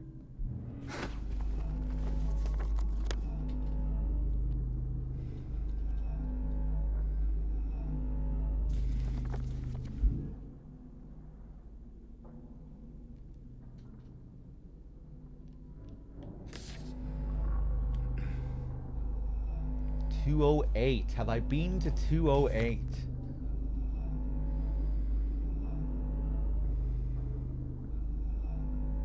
.208 seems to be completely blocked. Kind of curious to go back there to the door now just to see if like anything happens now that I have this memory, this photograph, and that the photograph is just of the door itself. Maybe now if I go back, we'll get something. I guess I'll go and put the hand on this clock.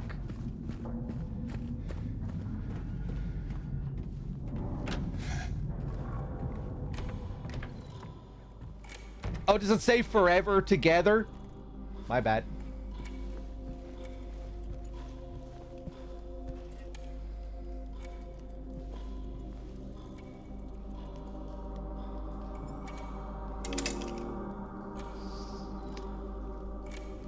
Why does he read backwards? Is he stupid? I'm a very stupid person. Yeah. Sorry.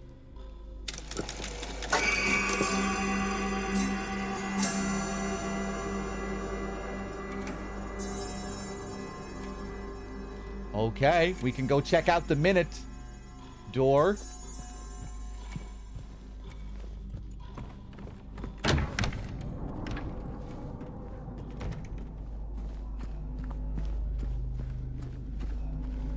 It's a massive coincidence, viewer. We weren't spending any time around that clock. And we just went back to spend like 2 seconds with the clock, and now we're gone again. Oh, it's gonna be the butterfly room. I'm curious to see it. But we're not gonna go and see it yet.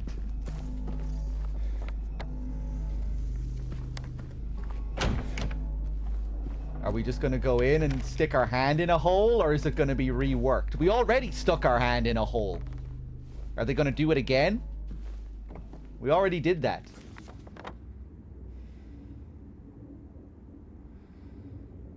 Okay, okay.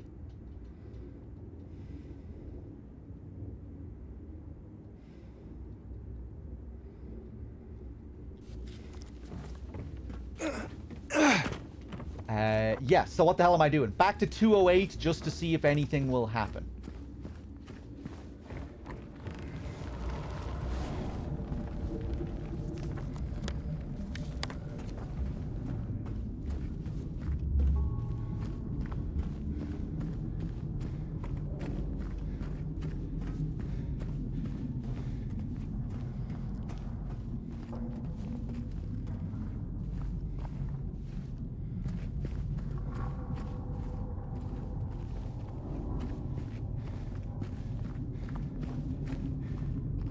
This isn't the same 208. You son of a bitch. Did that even say 208? It did.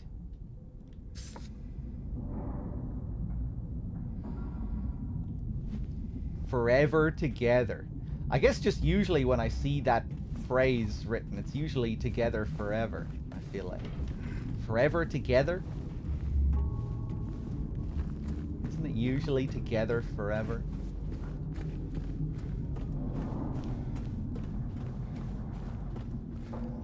Okay.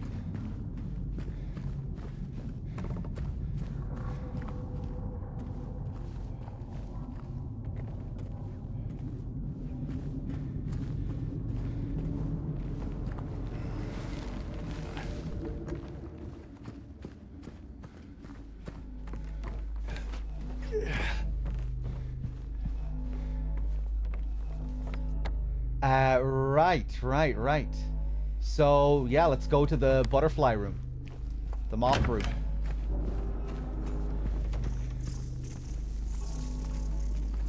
Alright. You can come on in. Oh! Can they not come in? Bluebird, what the fuck are you doing? You can't have them run up against an invisible wall here. After you make us watch them try to desperately get in here for like an hour.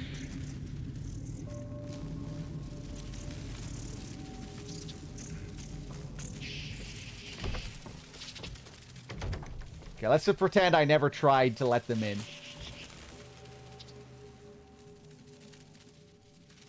Okay.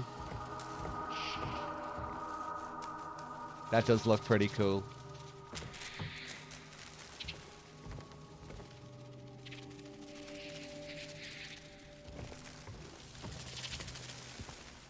Hopefully this isn't killing the stream bitrate too much. Oh.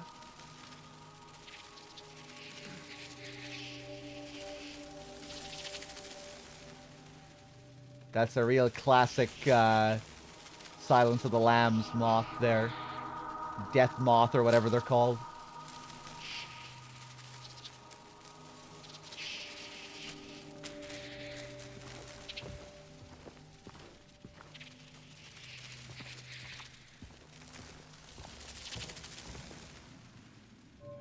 A death's head moth, isn't it? Yeah, or a death head moth.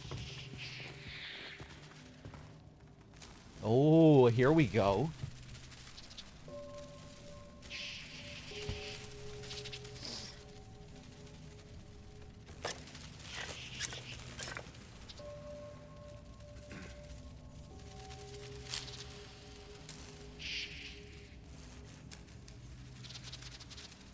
Okay, crescent moon. Some kind of skull. Or an octopus, maybe? Skull. What the fuck is going on with that bottom one? Anyway, let's take another look around. Those fingers as well. Are those mannequin pieces?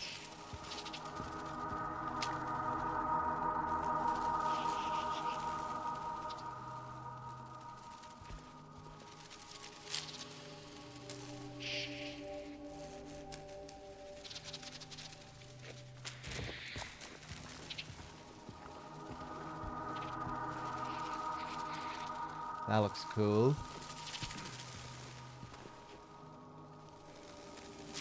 Nice colors. Hey, yeah, there it is. Damn creepy looking thing.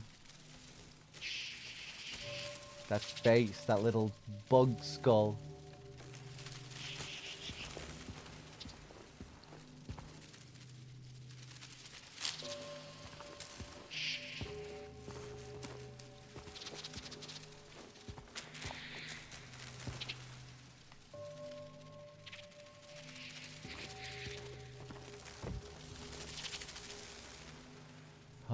Okay.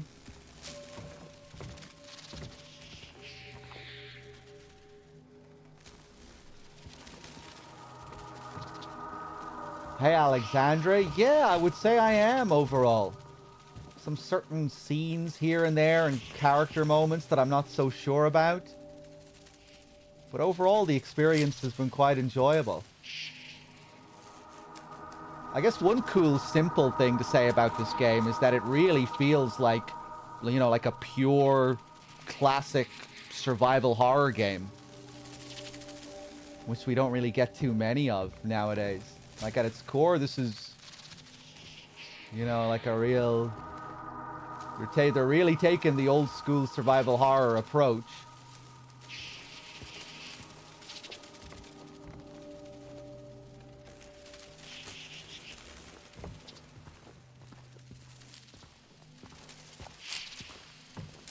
You know, the pace, the amount of exploration and puzzle solving. You're not fighting enemies out the ass every 2 seconds. A lot of it is about navigation and working your way through maze-like areas. Utilizing your map. The maps so far, like, way more expansive than they are in the original, too, so it feels like you have to do even more work in that regard.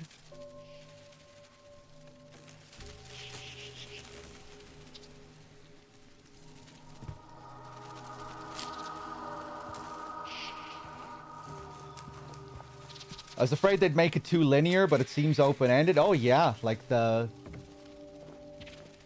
maps feel even more fleshed out than they were in the original. Maybe they're... I guess we'll see. I'm hoping there isn't too much optional stuff in the town. But it was cool even before we made our way to the apartments. How more expansive the town exploration was. I think some people maybe thought it wore out its welcome a bit, like it was a bit too stretched out, the journey to the apartments.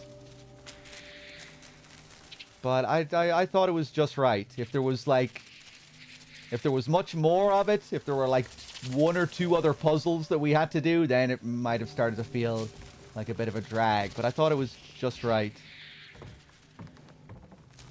And it was just really cool getting to go into some of the buildings that you can only see in the original, going into the flower shop, into the record store.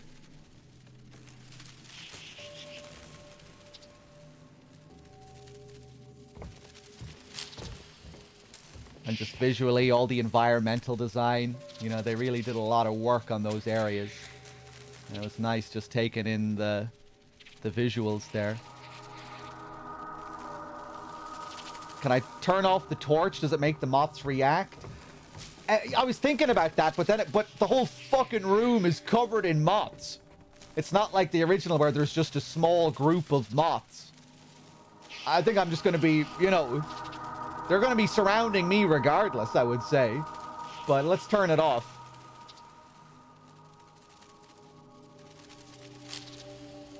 Yeah, I mean, like, the whole room is covered in them. It's not just a couple that are drawn to one light source in the room.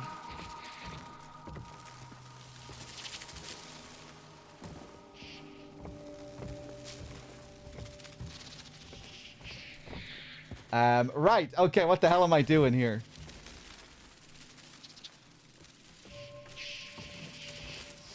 We still have the light source. Well, in the original, there are no lights. There's only your flashlight and a group of about 10 moths.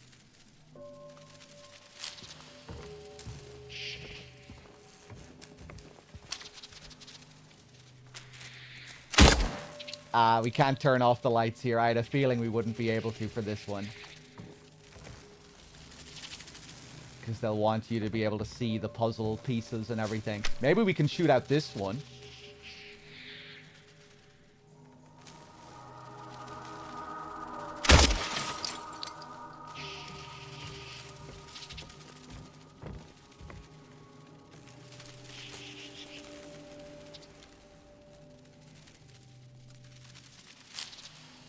Maybe more of them come flying towards you. I mean, it's just kind of hard to tell when it's the whole room is covered in them.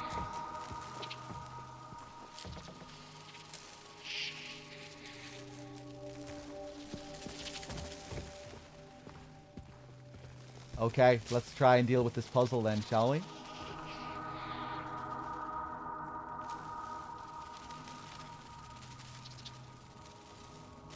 Huh.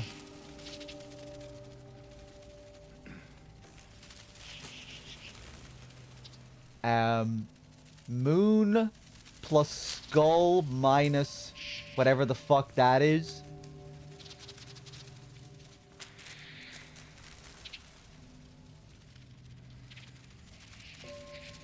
Looking at the markings on the far left as well. 4 little markings, then 3 for the second one, and then 3 for this one. Not sure if that's going to be relevant. The skull-like symbol is making me think of the death moth.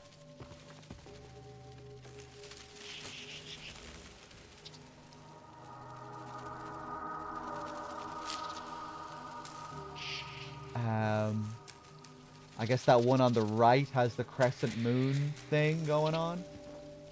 And, ooh. Hold on.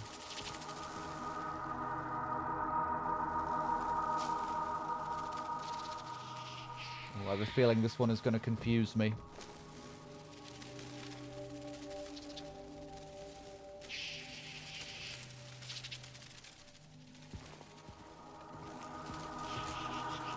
This one has 4 of these crescent moons.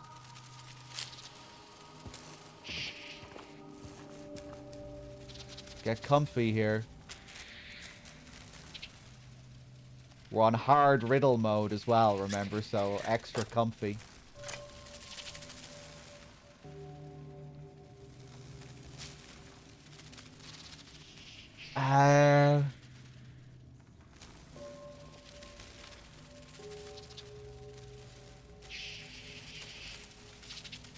The 4 thing?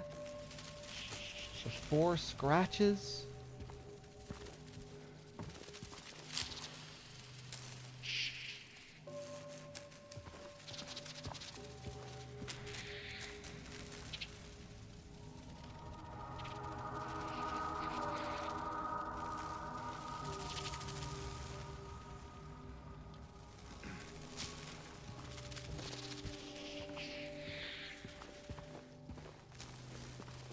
Oh, we have another room here as well. Hold on.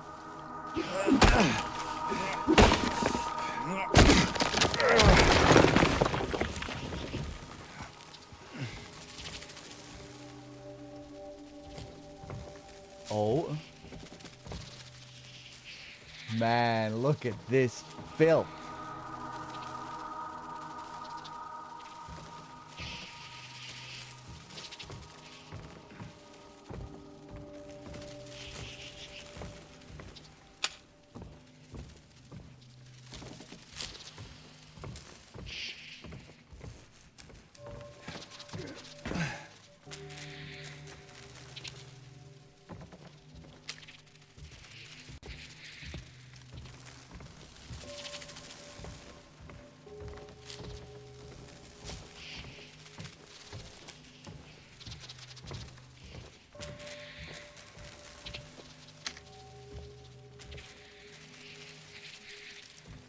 Okay, can I push this?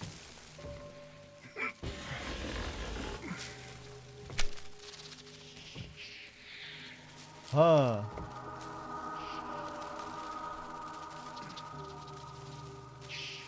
Okay. So here we have one with 3 wings, 3 crescent moon wings.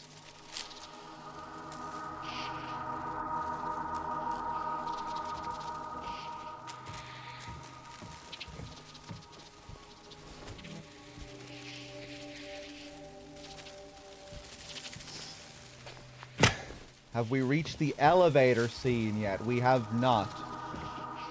Not even close.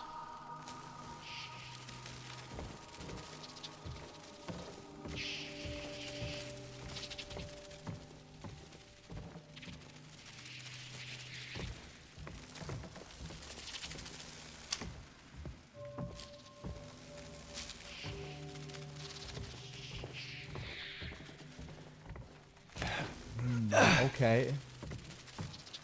Wait, hold on. I wonder if I can push that the other way. Probably not. No.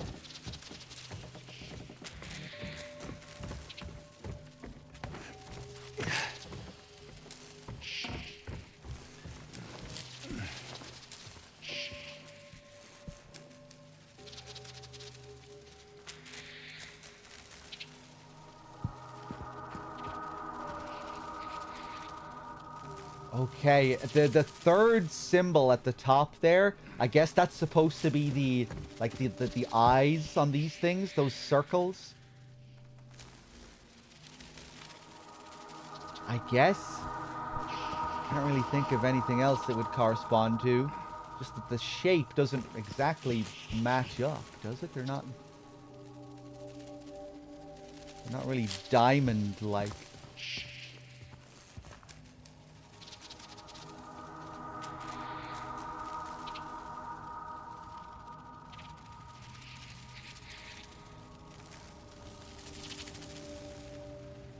Okay. So...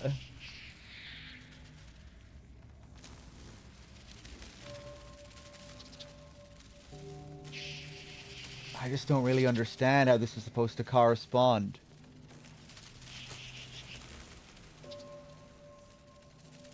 Moon plus Death Head Moth minus eye. Minus this thing. The 4 markings at the top. Is that trying to say something about the moth that has 4 of those moons on its wings?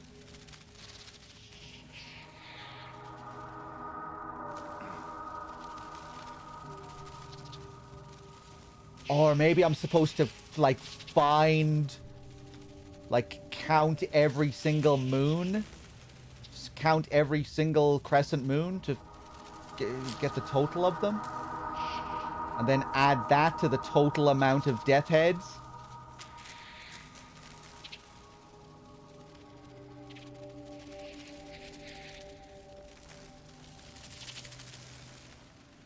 Surely the scratches at the start must indicate something. You know, that there's 4 scratches, then 3 there, then 3 there.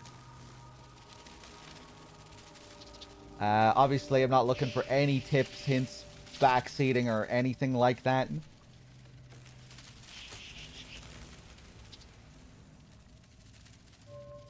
Just not sure how I'm supposed to equate numbers exactly to these symbols. Right, let's just look at all of the different crescent moon moths that we have. That's not one.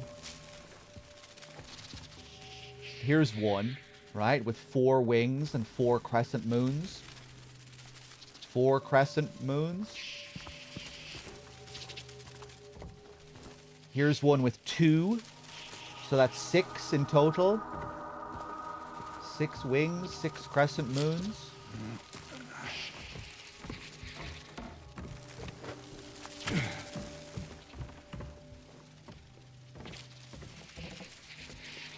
And then another one with 2, 8 crescent moons.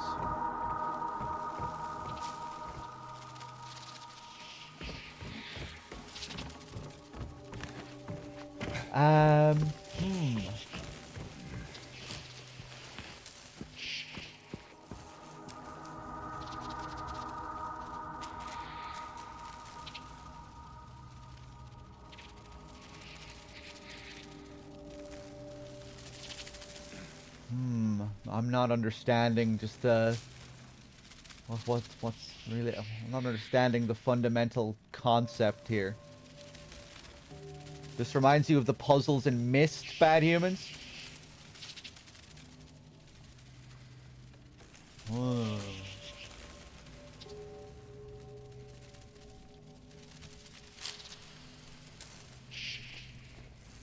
If the scratches are relevant, which they probably are, what is that trying to say? 4 scratches, 4 moons?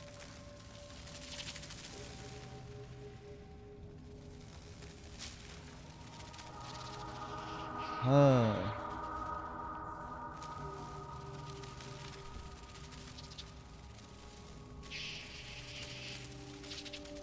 Nobody say anything. Nobody say anything.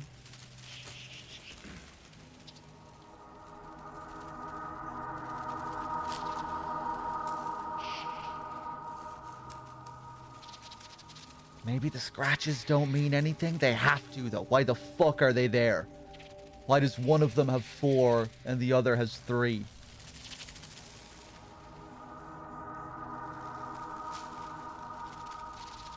Um...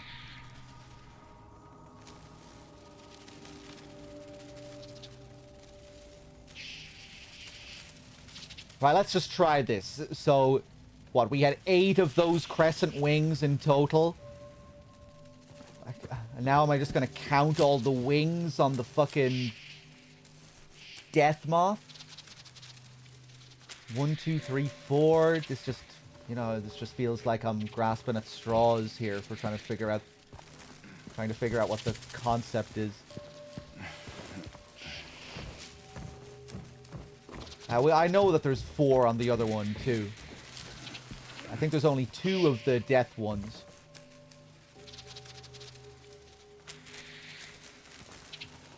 So what? That would be 16.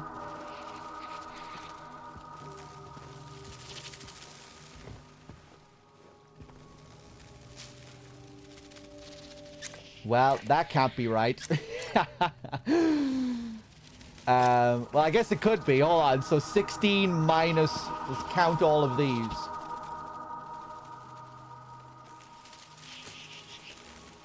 But because the eyes are only on certain wings, do I only have to count these wings and leave out the other wings? So 1, 2... 3, 4...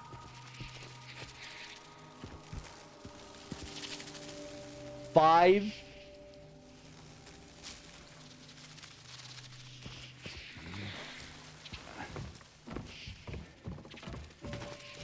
Wait a second. Okay, hold up. Because we're only counting certain amounts of wings here. For the death head, we're probably only supposed to do 1. There are no unique symbols on the wings here at all. It's just the head. It's just the face that we account for. That's what I'm thinking now. Okay, maybe we're slowly figuring this out. So, if we're... I'm assuming we just have to account for all of them added up. Because if it's just one of them, like, what? How does that even fucking make sense?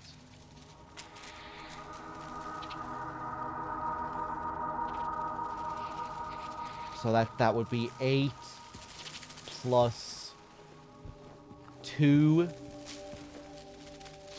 death heads minus, so that's 10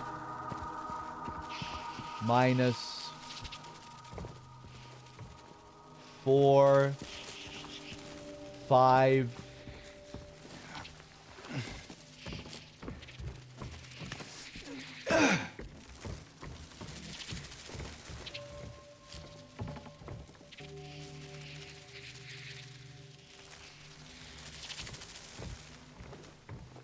right, 10 minus 5. 10 minus 5. No theorizing. Keep your theorizing to yourself. I saw someone wondering about the scratches. Don't wonder. Don't wonder out loud. Wonder to yourself.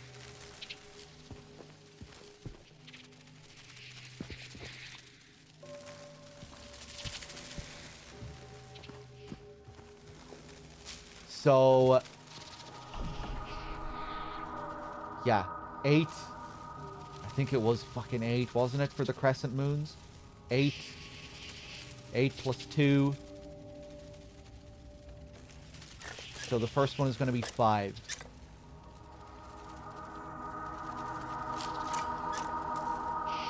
Okay. Now...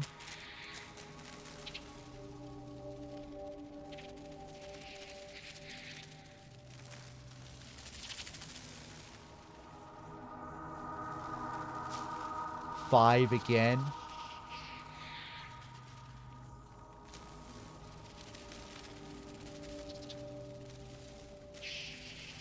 Five again.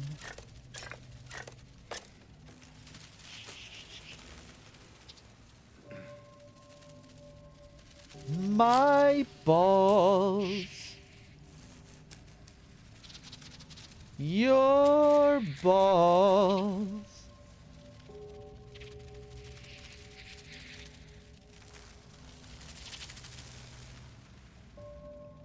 So I just got completely distracted by balls singing. I wonder, do those... Is that even a finger on the right-hand side? I don't think it is. It's just peeling wallpaper that looks like a finger.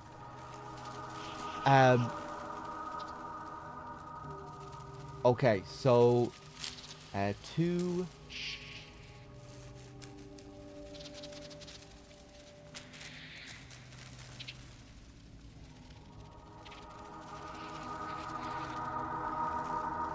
Two, 552. Fuck!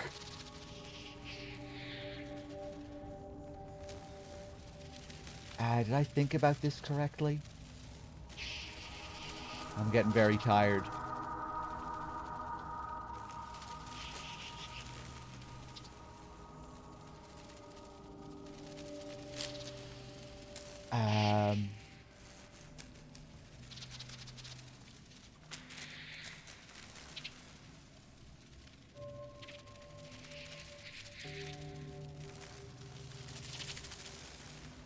Wait, no, that would be 5 as well.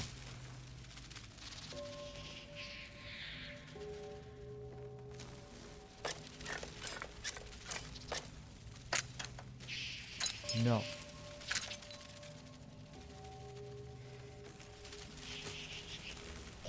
What could the scratches mean?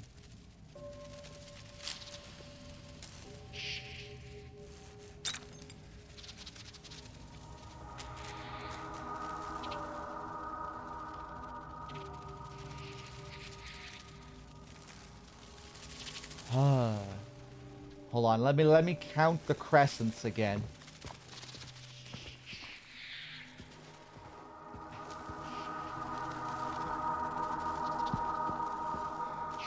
This one kind of stands out, right? Because it has a pin in it.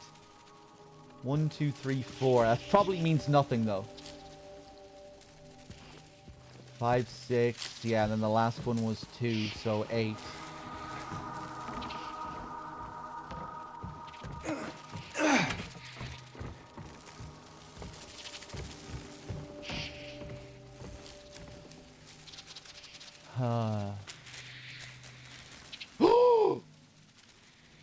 It's 9! There's a third one! Okay, watch this.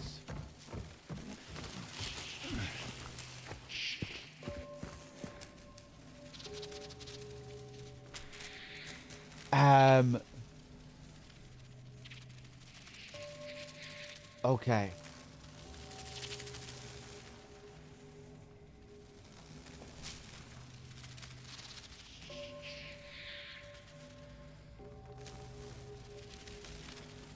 Hold on one second, guys.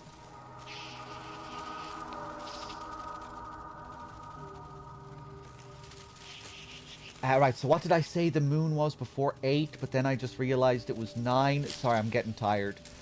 So 9. Right, so of course, that's 6.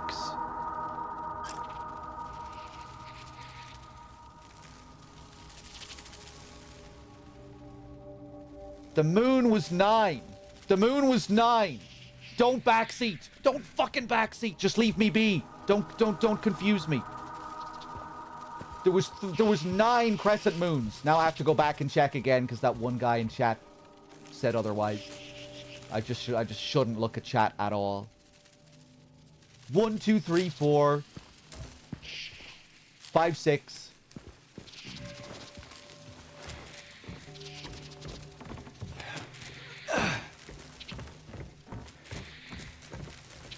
Seven, 8, 9. That third one has to count.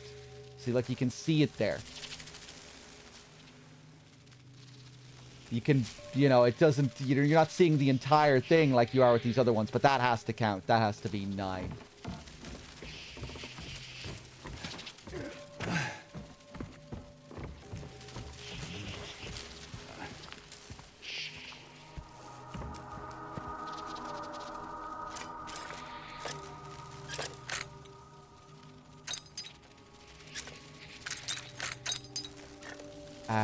Okay. I just had to go for 666, because why the fuck not?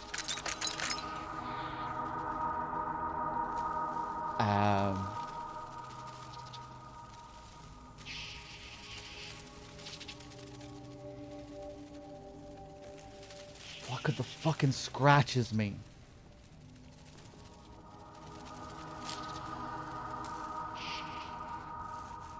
"666" was cringe XDD? Are you seeing yourself? Can you see yourself? Okay.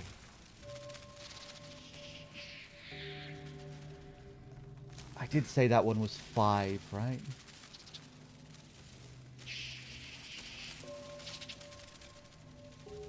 Right, so that would be 4.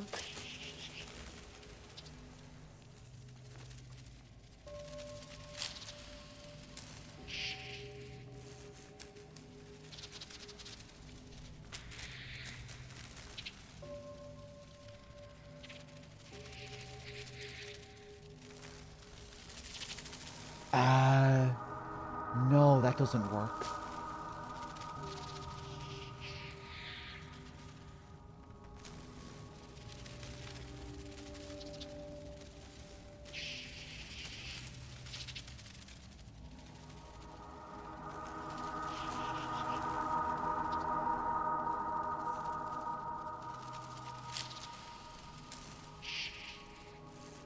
Because that would have to be...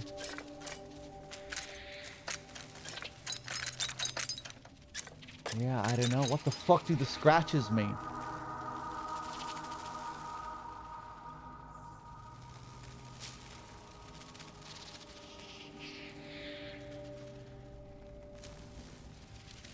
Oh boy.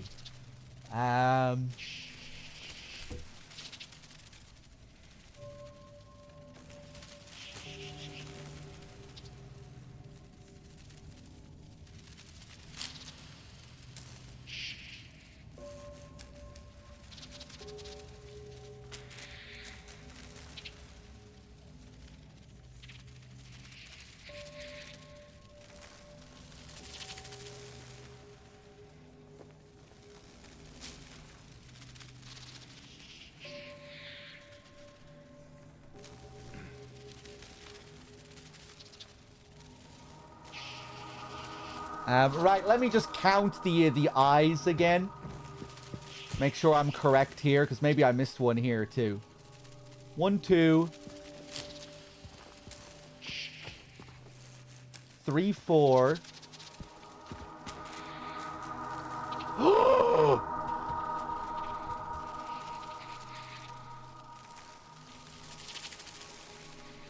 Wait, no, that has to just be 1, right? You can kind of see a tiny bit of the eye on one of the other wings, I think.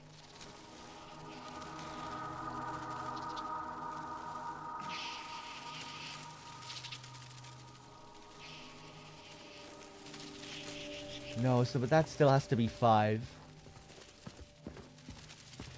It's just that that bottom one, with the way it is now, you can't, you can't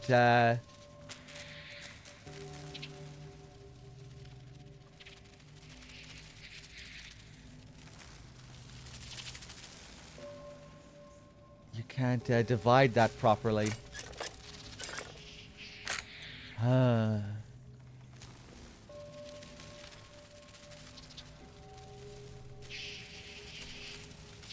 How many skulls? 2 skulls.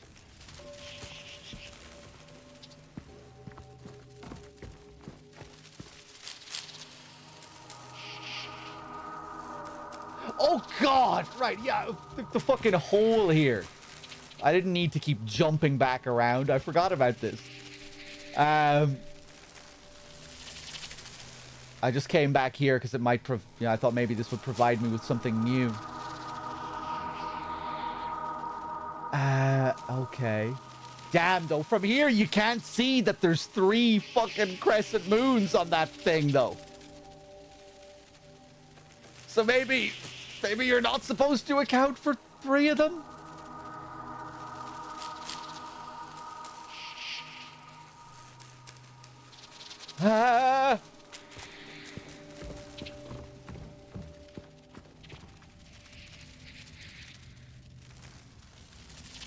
Maybe I'll just... Maybe I'll just add 4 on top of it? Oh no, I really don't like that you can only see one fucking moon. I really don't like that you can't see the third moon when you look through the hole.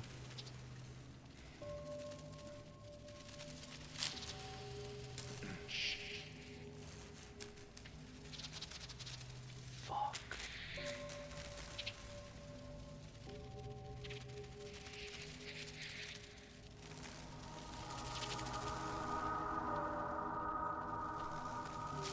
My balls. Your balls. My balls.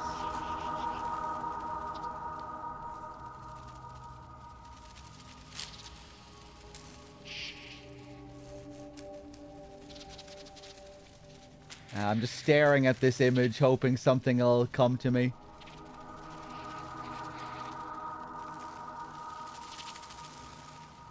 Oh my god, it's fucking 4:30 in the morning. Okay, maybe I should stop and come back to this tomorrow. I can't believe we're still in the fucking apartments. I'm sweating my ass off here as well. Hold on, let me take off this shirt.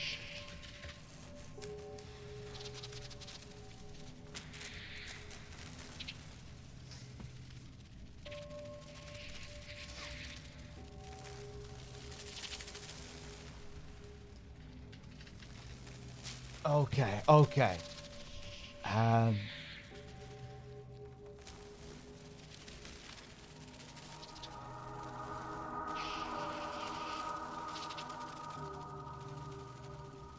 I'm trying to remember my my old school days and how you multiplied brackets like this. You know, I'm just thinking of the markings outside of the bracket on the third one. If I remember correctly, the rule was to multiply the outside number beside the bracket by the first thing in the bracket and then add what was in the second bracket afterwards. Not add the two of them in the brackets first and then multiply.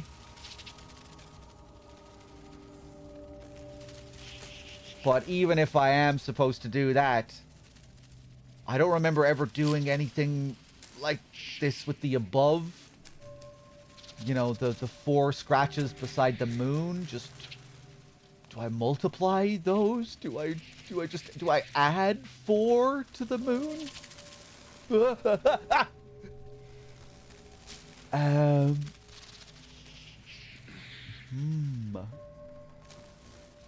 Get no backseating. No backseating. I'm purely talking to myself here.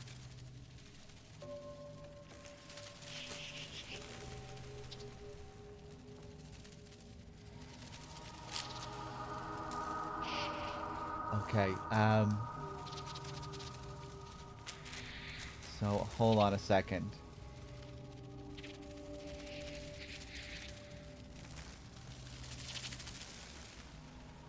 Well, no, we can't be multiplying, obviously. We can't be multiplying those scratches, because if we start multiplying those scratches, we're going to be coming up with absurd numbers.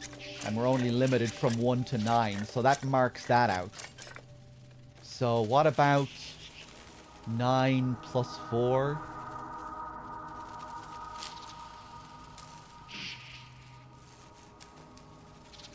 Wait, it was 9, wasn't it?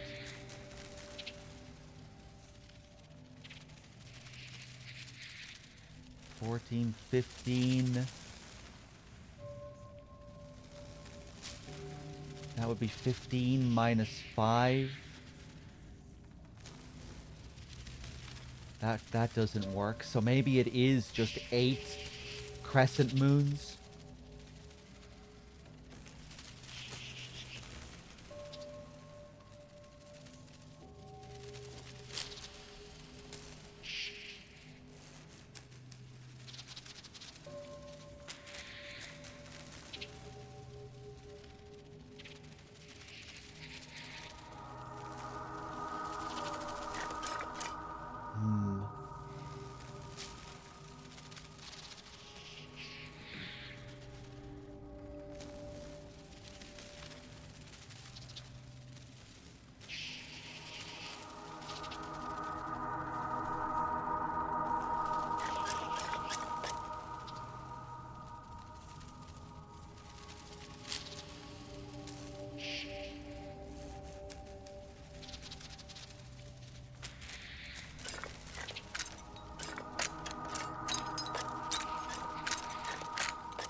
Suck my fucking dick.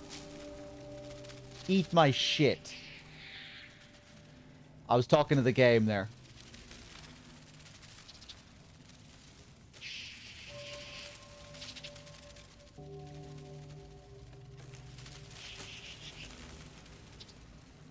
Okay, so adding the total of the moons to the scratches, adding the first things.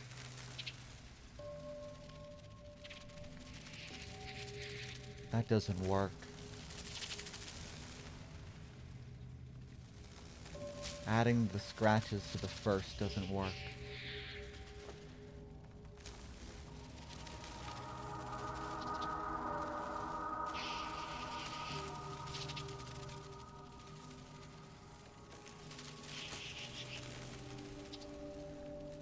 My balls.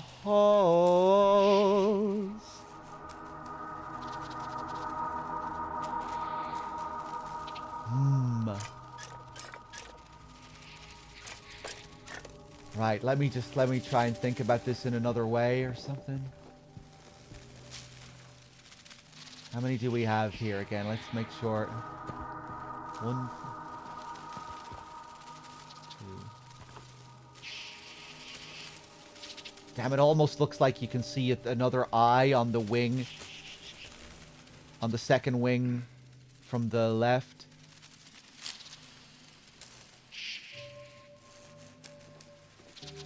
Look how you can kind of see another eye there. Isn't that another fucking eye?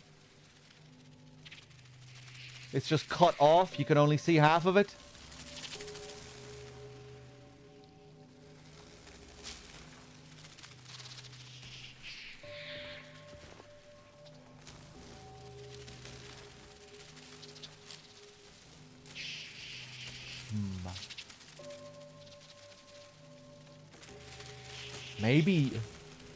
Maybe the skull on this just represents 0. Maybe it's dead. Maybe it's nothing.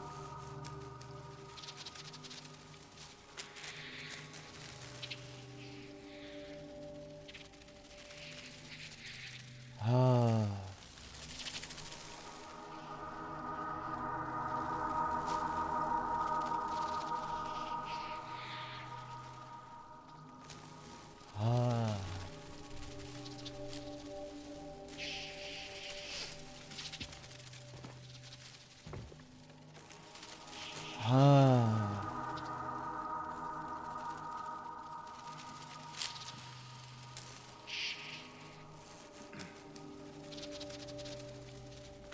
No. You see that other little eye on all of them. That can't be right.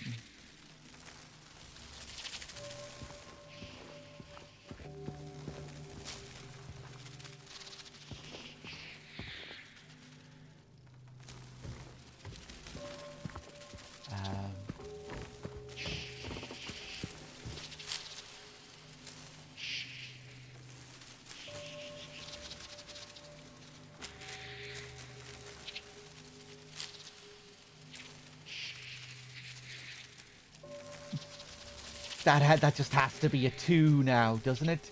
The fucking third wing isn't visible at all. Why the fuck did you do this, game? Why did you put this tiny little half crescent moon on one of the wings that you can only see if you come up close? But you put the hole there so you don't have to come over here to see it, to see this.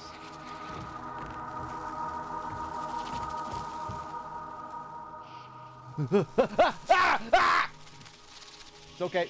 Calm down.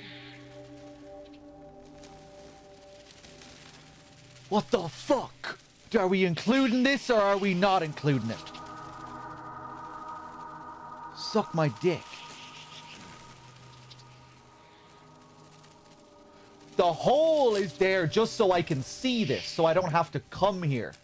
Stop telling me things. Stop trying to help.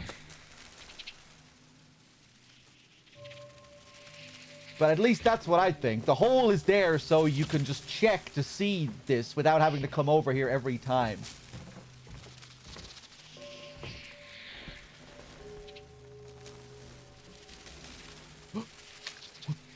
Oh god, thought I missed something up here.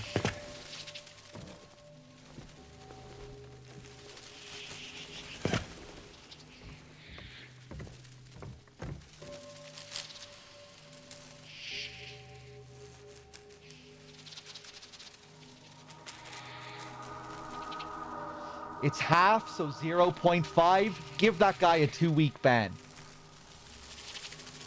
Maybe he's right.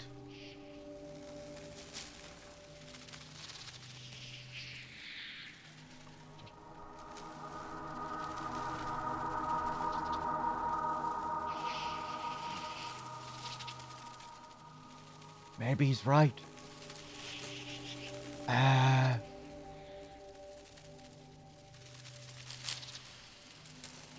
What the fuck?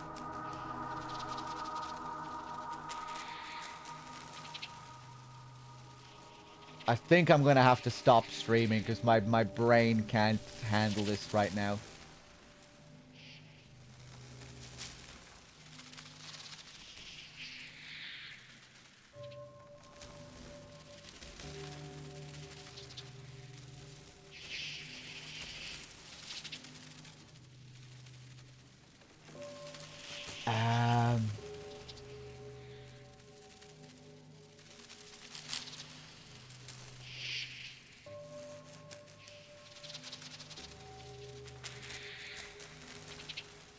Okay, maybe it is fucking 0.5. Okay.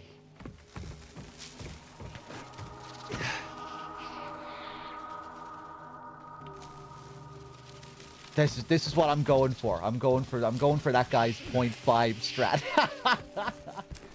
Let's see if this works.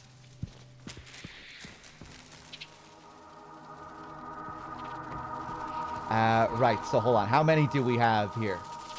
I'm just gonna fucking write this shit down. So I don't keep second guessing myself. Okay.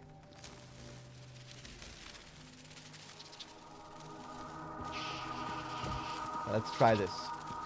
4, 5, 6, 7, 8. 8 or maybe 8.5.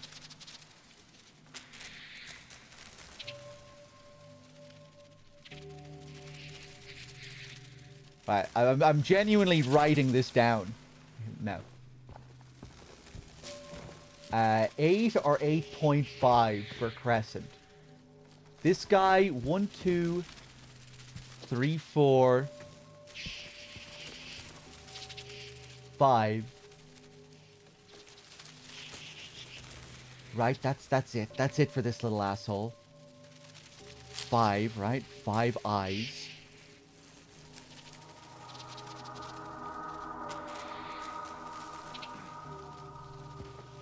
And for the death head, it is just 2. My balls. My balls. My balls. Okay. Okay, okay, okay.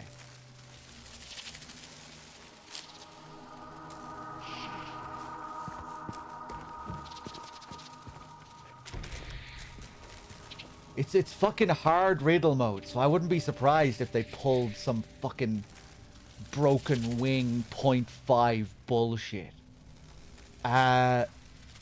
Okay. Let me look at my notes. Let me make sure I'm not doing anything fucking wrong here. I'm just gonna ignore these fucking scratches. These scratches are the biggest load of bullshit. What the fuck are they doing with the 4 and 3 and 3, but you only have to account for the brackets at the bottom, and how the fuck are those scratches supposed to relate to the other ones, to the other top 2? Like, maybe you could think about it mathematically with the one at the bottom because there's a bracket, so you would have a number outside the bracket. What the fuck are the scratches gonna mean relating to the ones, you know, the other 2? Okay. 8, right. 8.5 8.5. 8.5.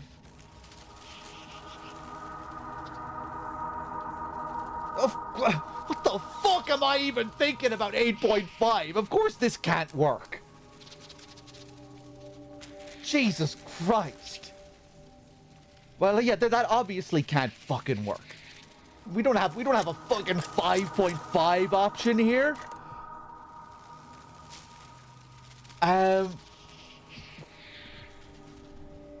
Okay, but maybe it could still work somehow.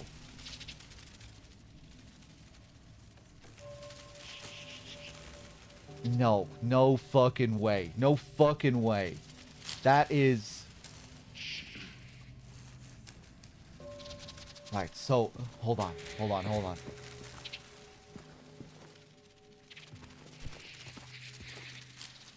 Right, so it's gonna be either 8 or 9. It's gonna be either fucking 8 or 9.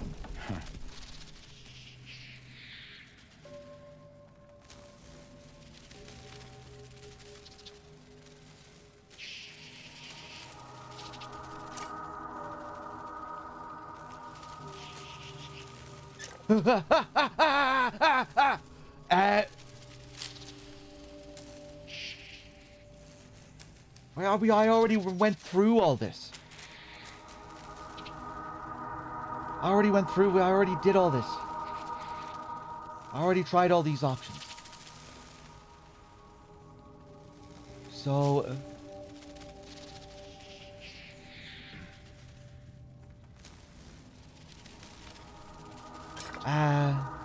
6...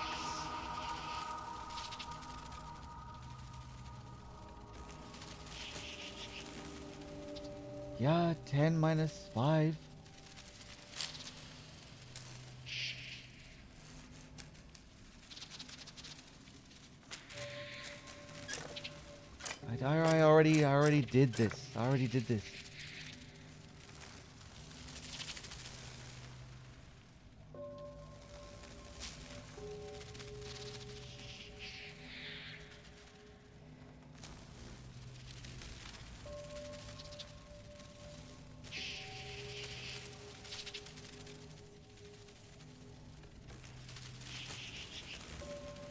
I already did this.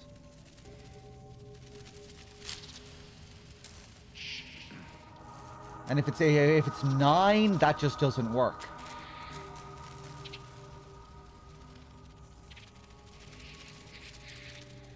If it's 9 crescent moons, it just doesn't work, because then you can't divide that properly, and you get what, 2.2? And there's no 2.2.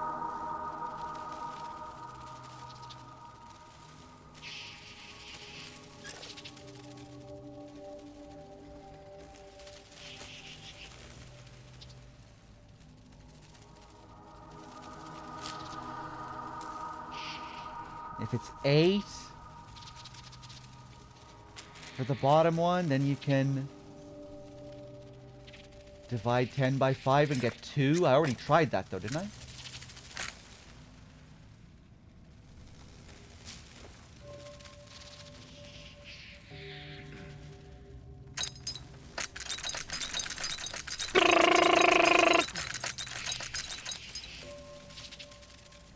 I thought I heard someone in the game say shh.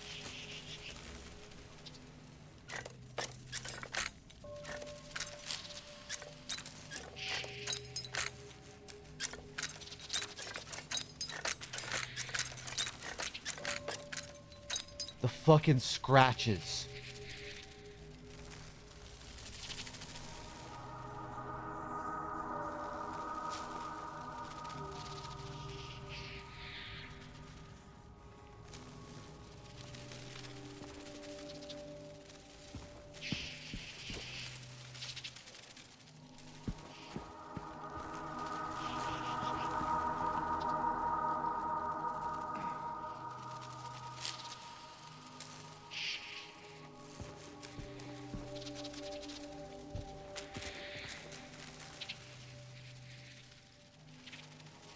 Right.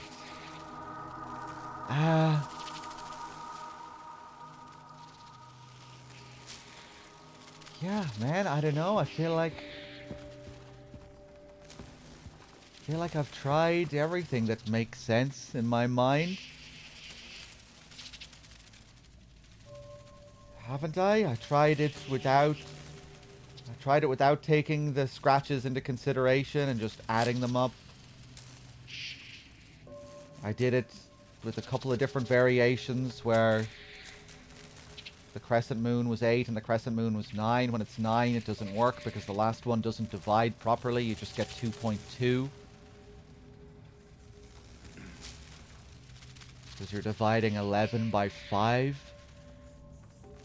Unless I'm forgetting something about how brackets work in like this when you're dividing. I don't think so, though. I think it's just a simple case of adding them up and then dividing it by 5.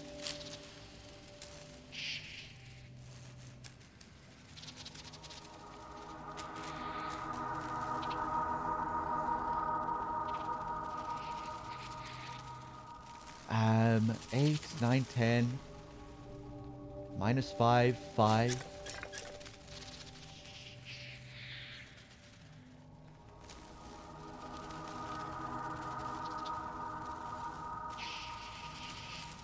And minus 5 again, 5.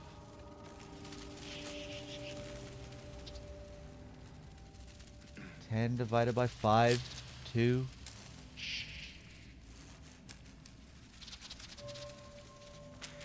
Ah! Ah.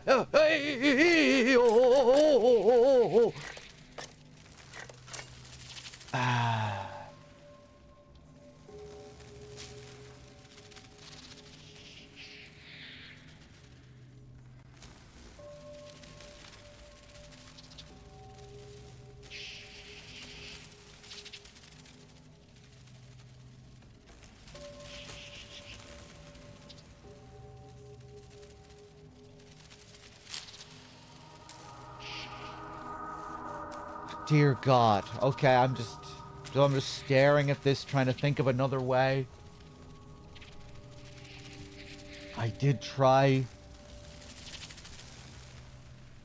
4. Maybe I never tried just adding the 3 markers to the one at the bottom. Maybe I gave up when I thought about multiplying it. Okay, so let's try this. Let's try this. So let's add that 4, put that as 9.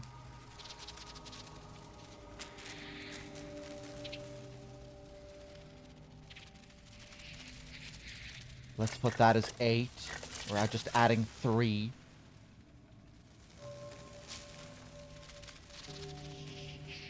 And then 5. Fuck!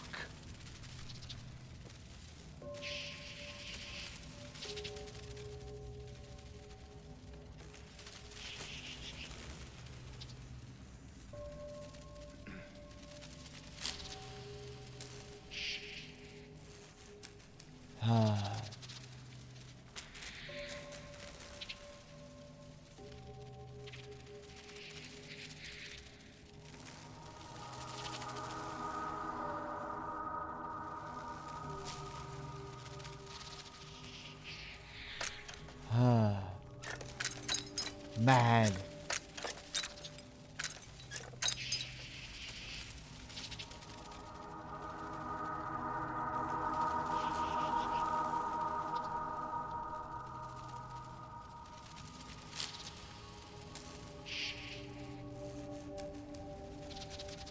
Nine.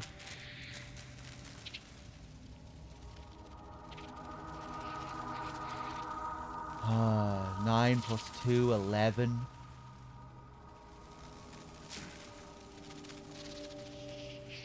No, that just doesn't work. Because you're just gonna get point something at the bottom. Can't be 9. Ah! Ah!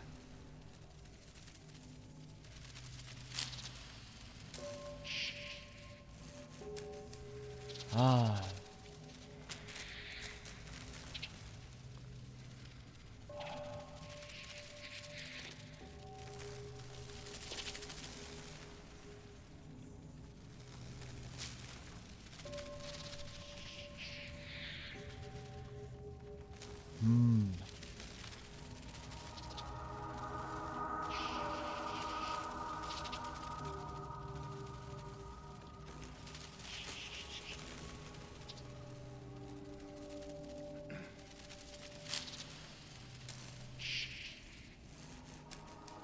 Feel like I'm having a TGA Dave VV4 moment.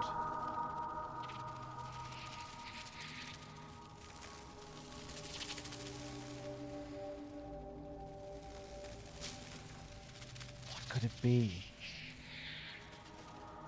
What could it be? God, I really hope I haven't just made some stupid error making this basic calculation. I hope there's something I'm missing. I'm hoping there's some twist.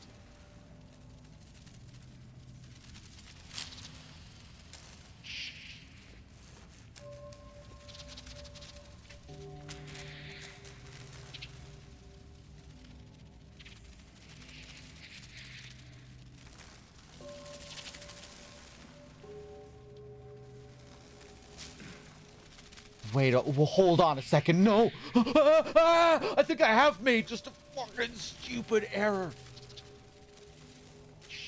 Hold on. Ah! No! No! No! Ah! I think I have. No, please don't say it's true. It can't be true. 8?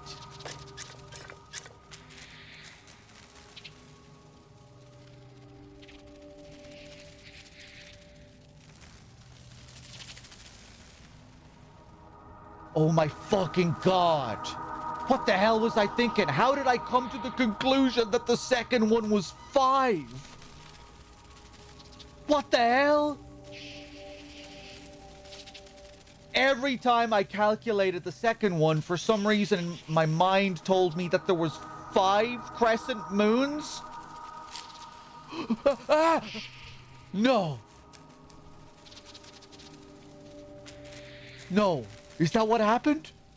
I kept subtracting 5 instead of 8? Oh dear God, no. 5 multiplied by 2, 10. 10 minus 8, 2. I never put this as 2.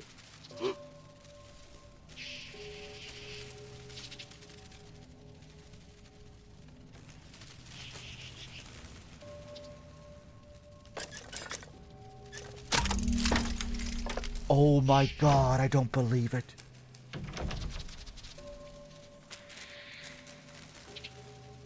I guess for some reason when I looked at the moon on the second one, I just thought it was the eyes for some reason. In my mind, it was the eye and it was 5.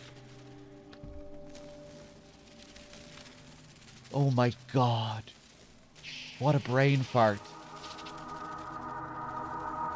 Jesus Christ.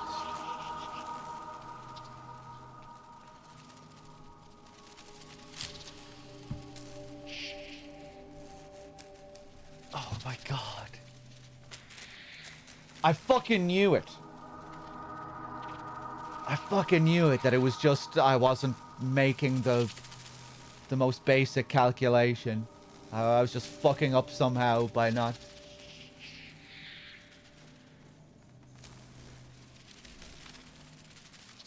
Yeah, by not looking at one of the symbols in the right way. That's crazy, man. Because it's not like I misunderstood what the crescent moon was. I figured out that it was 8, or I guess sometimes I thought it was 9 because of that weird third crescent moon on that one moth. That's crazy, because that's the one I thought I was accounting for most, you know, because I was specifically doing it both ways, or at least I thought I was, where one time I was accounting for 8 moons, another time I was counting for 9. Jesus Christ. Okay. God, I must have done it like 10 times. And counted that the moon on the second one was 5 every time. Oh, sick. Oh, what a cool little reveal.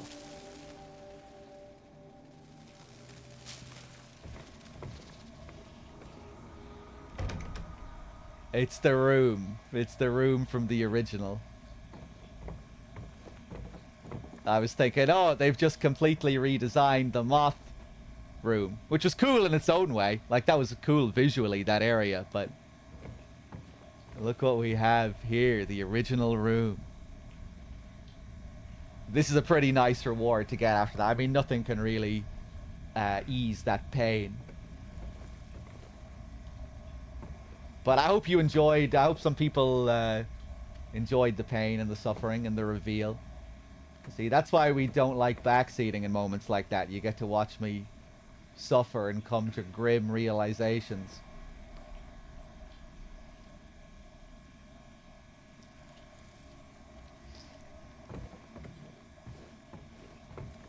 I'm a little bit disappointed that there was no trick, actually.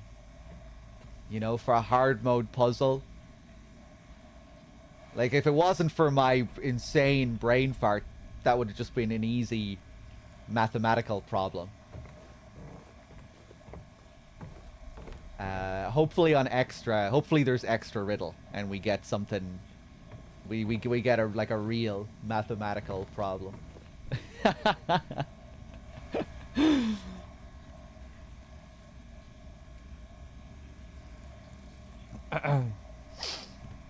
The 3-time backseater is busy whining to me about my power trip.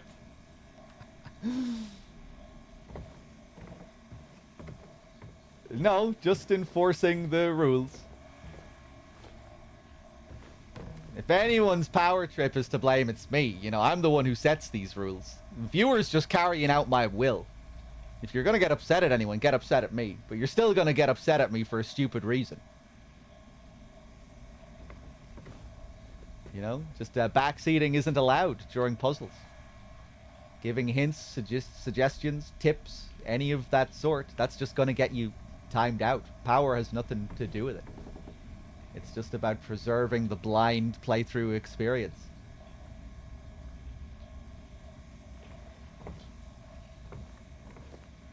And it allows you to get moments like that where I have insane brain farts. But maybe not everyone likes sitting through all that pain and suffering. A lot of people do, though.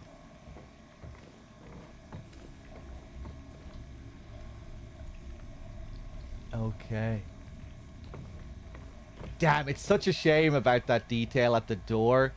I thought that was such a cool little touch to add, like all of these moths desperately clinging at the door to trying to get into the room. But then when you open the door,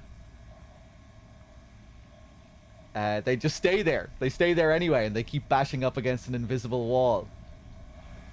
That's a shame. But you can let them away with stuff like that, considering, you know, just the insane amounts of detail they've put into these environments.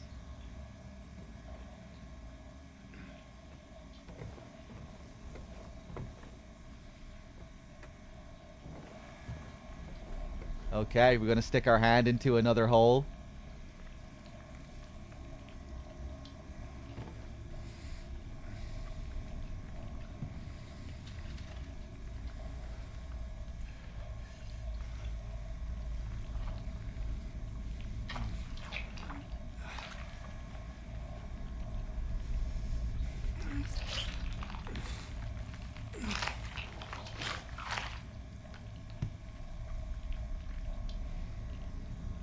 The second hand, at last.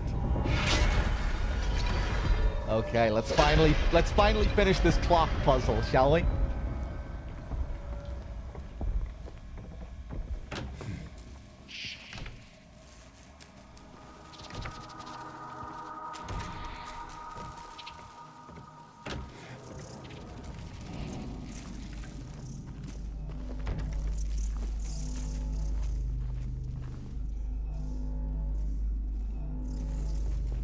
Fuma with the 56, thank you very much.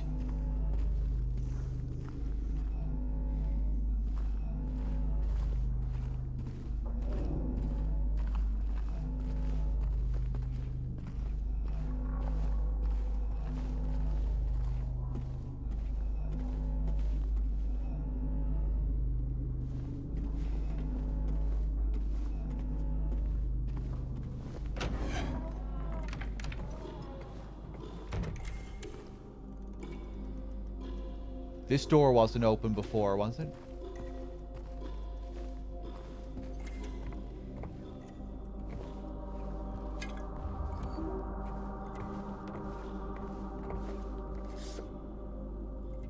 How the time flies.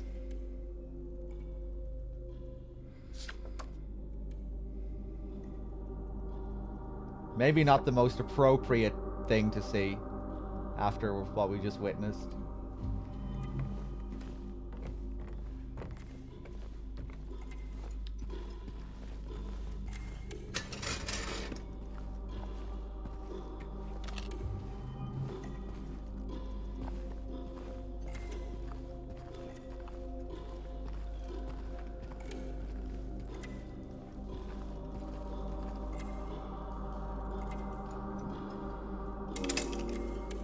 Okay.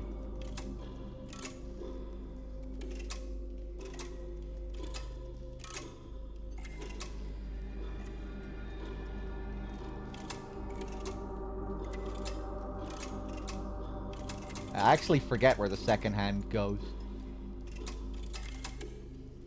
It's on 3, isn't it? Yeah. How could I forget?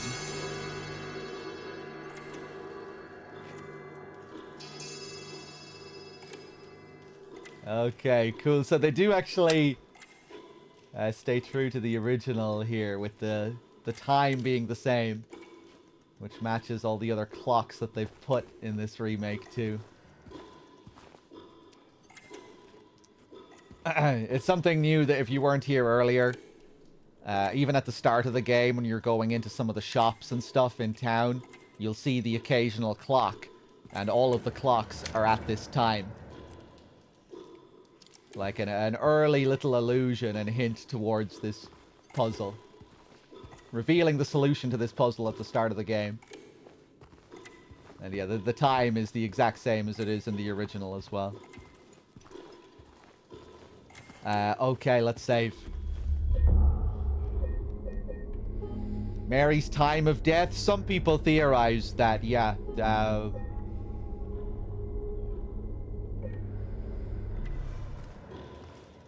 whether it is or not, whether that specific time is relevant, who knows? But some people do theorize that that time is relevant.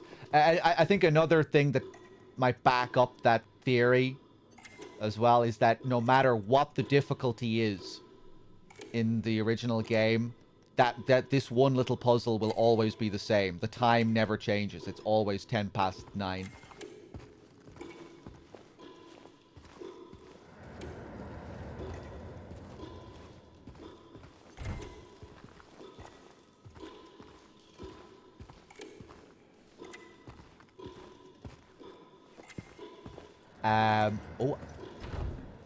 I can't go back out here anymore? Okay.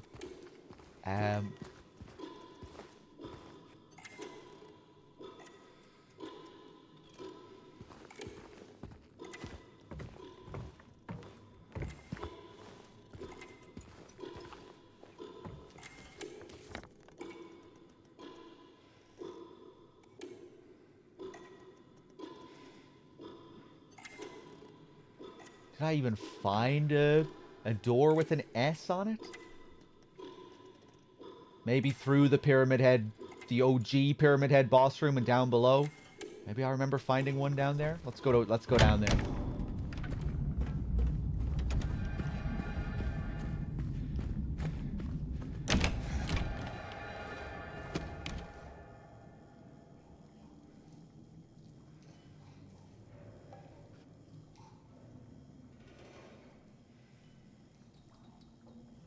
Man, this room looks great.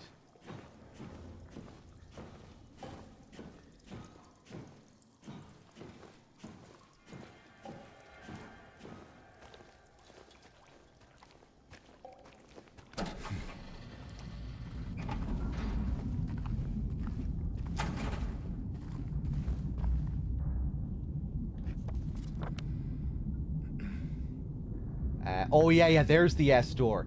Ah, it's gonna be that big room that we've been looking down on from up above. I guess that's gonna be Pyramid Head's arena here.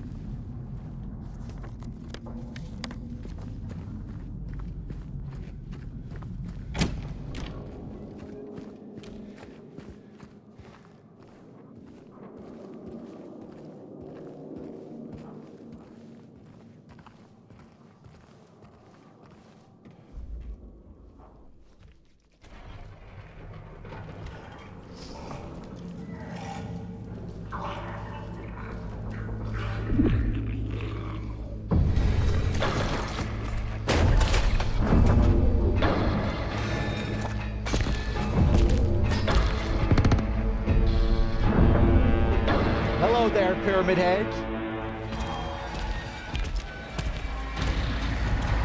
No, we're not getting freaky with any line figures here.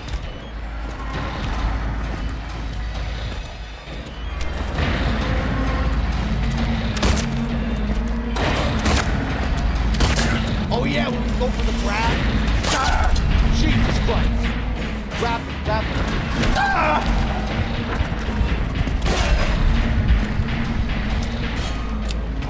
We need to see the tongue. We need to see the tongue. Ah!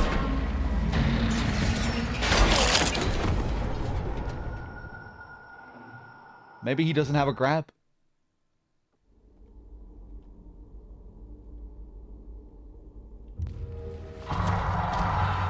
Oh, we do get a checkpoint as well. Okay, I'll try one more time here. I forgot about the dog.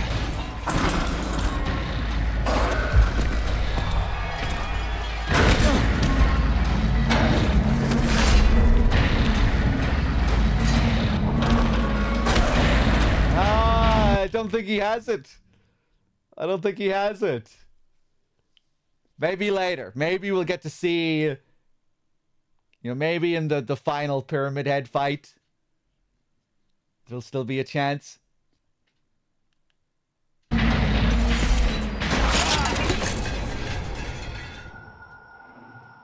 No brutal decapitation.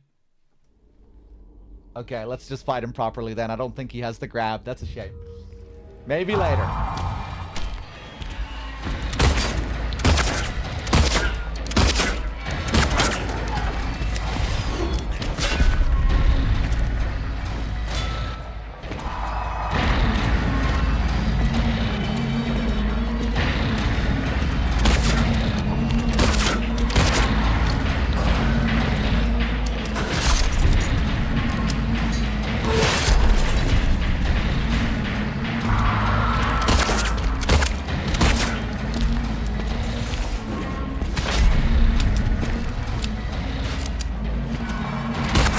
Time we've seen rain.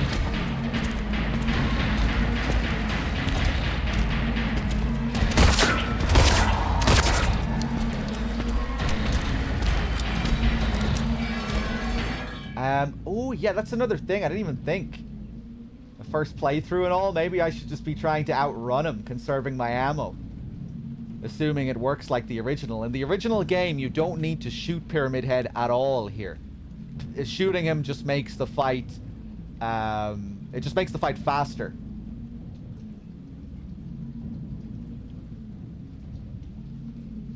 If you don't shoot him, it'll take several minutes for him to leave, but he will just leave eventually. I'm just gonna run around for a bit and see if he'll leave.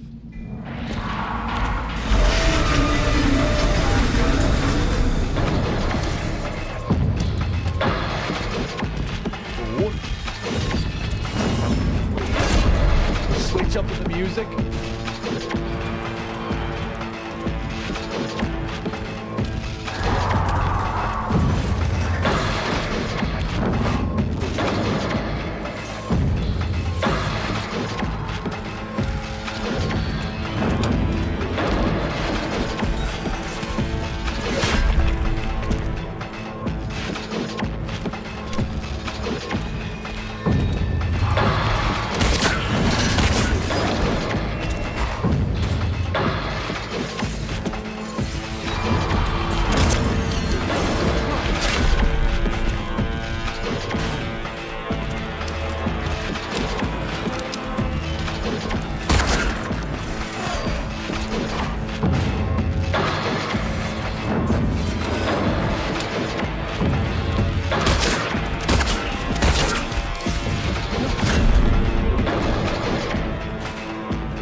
That's cool.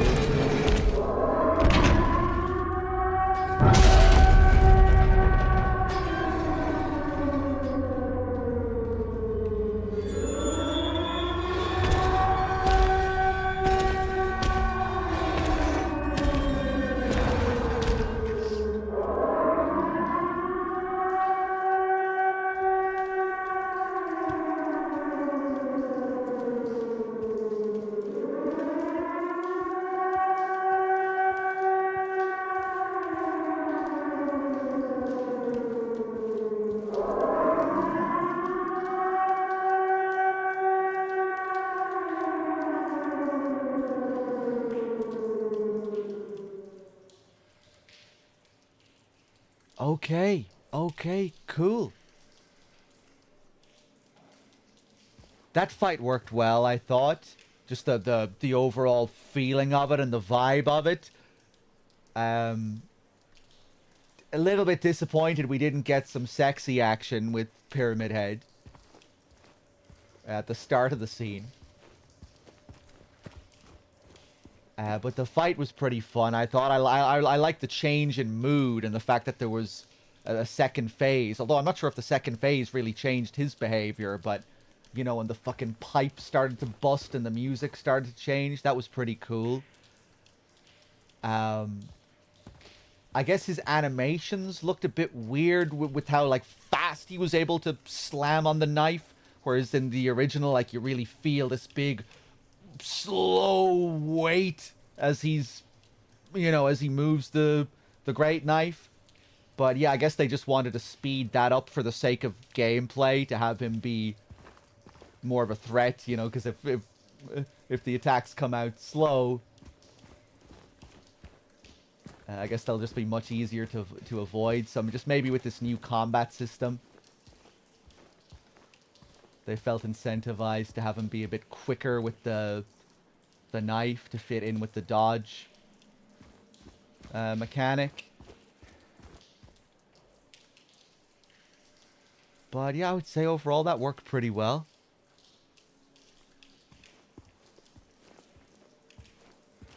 Why is he so flat? I miss his cake. I've heard people talk about this. I've never noticed that Pyramid Head had a nice ass.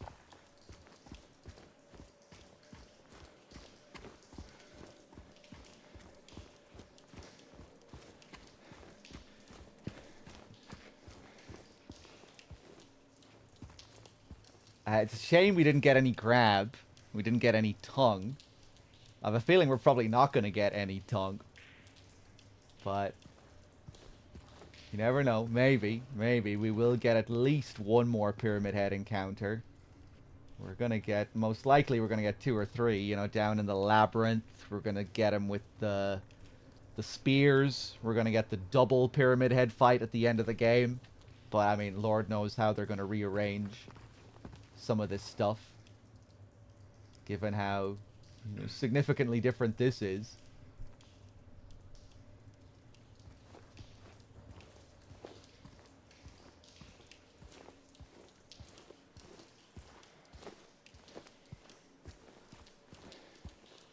People look at Pyramid Head's butt.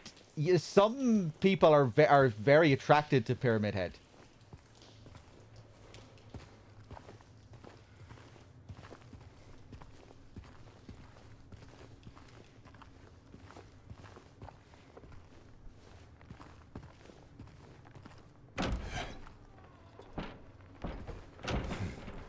Whoa.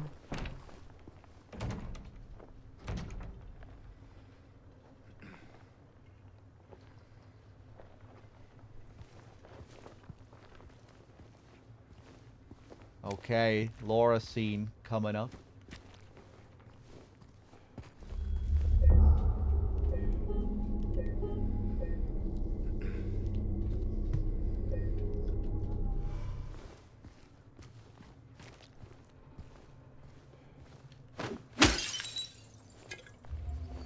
Nice, I'll take that. I'm curious if you have to shoot him.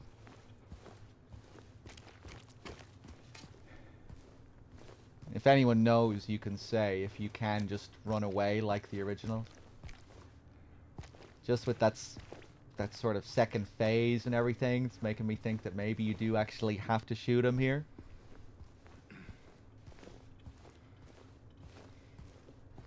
Oh, look at this mural here.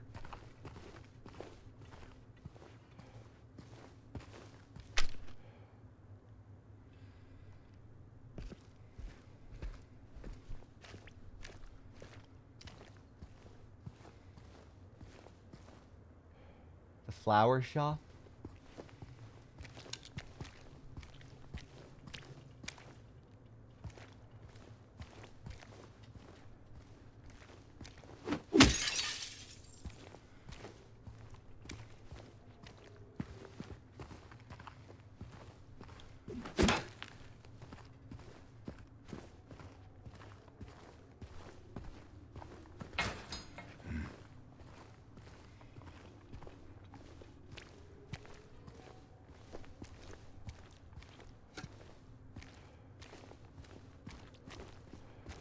Okay, I think it's time to see Laura.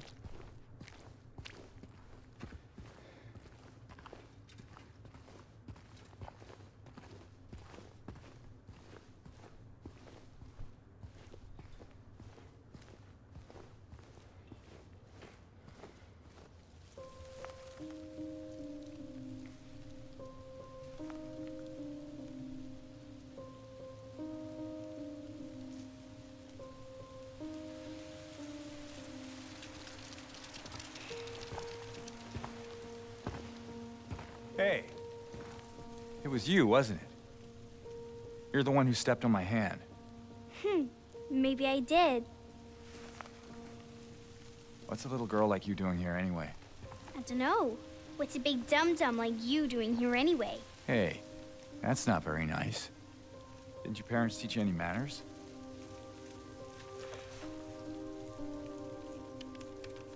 What you got there? None of your business. You didn't love Mary anyway. What? Hey, wait! How do you know her name?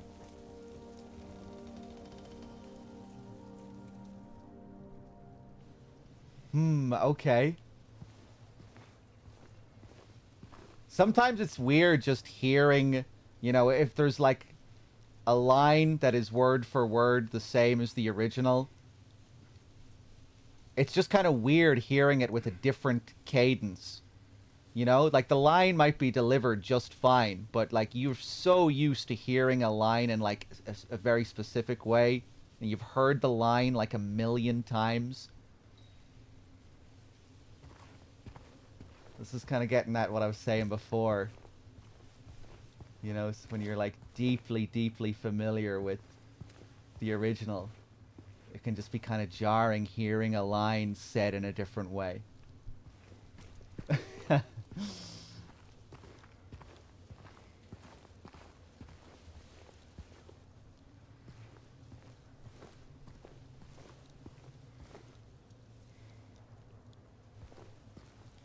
You have the same graffiti here.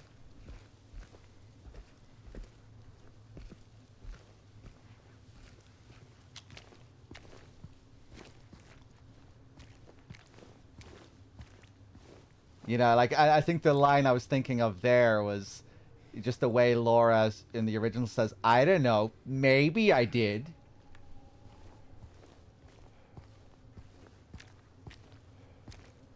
You know, she's much more teasing with it, I guess, compared to how she delivered it here. Where she was being, like, maybe a bit more coy about it, like, I don't know. Maybe I did.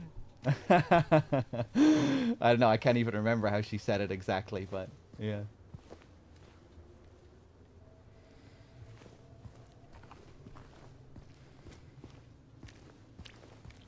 Oh boy, Rosewater Park.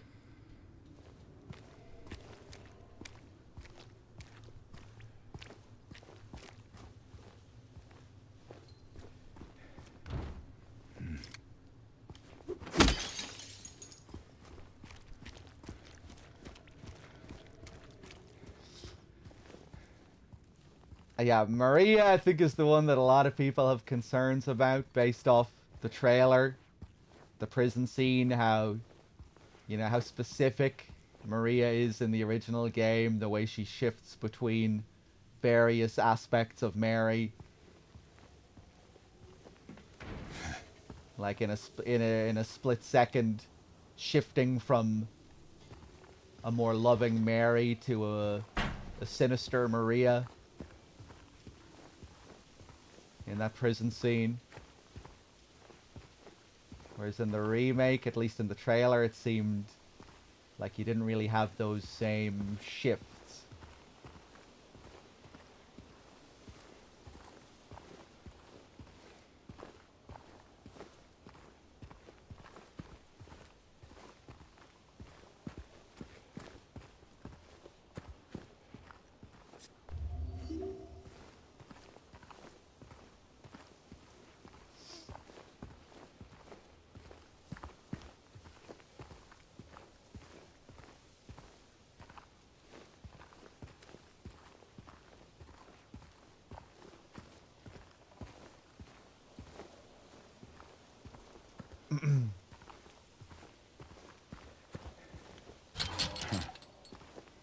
There really is just something so iconic about Maria in those FMVs as well in the original.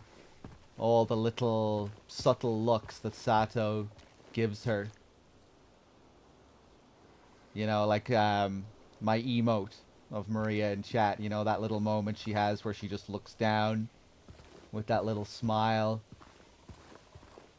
Again, the prison scene where she suddenly shifts back to Maria and you have this dark shadow under her eyes where you can't even really see her eyes. The way it happens so suddenly. Yeah, there's just a lot of very specific stuff with her animation in the original. All the tiny little looks and glances. Pete's Bowlerama, family weekends, food, drink, great time, Silent Hill Historical Society. Neely's Bar, girls' night every weekend.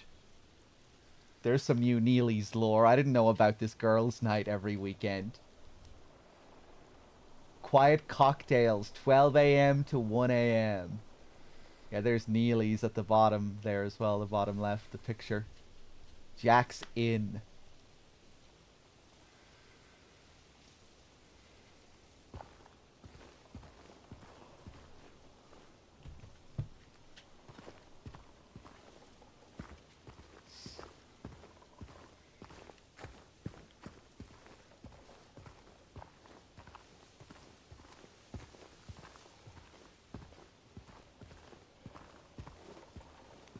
This is it.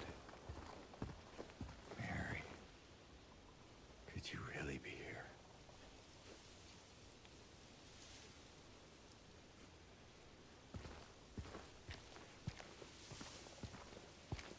This is cool. Mr. Chester. Patrick Chester, son of Edward. He fought and died for the people, for liberty, and for all of our tomorrows. His memory lives on.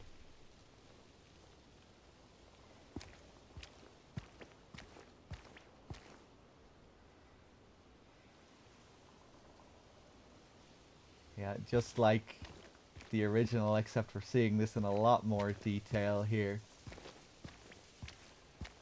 The headless horse, and Patrick is also headless. He's also missing his feet.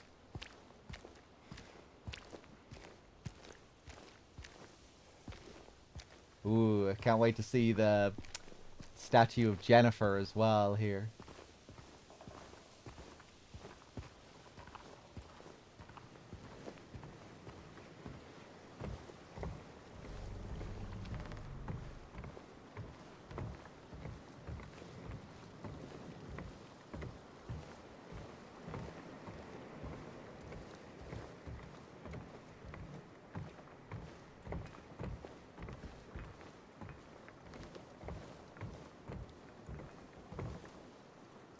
This is a new statue.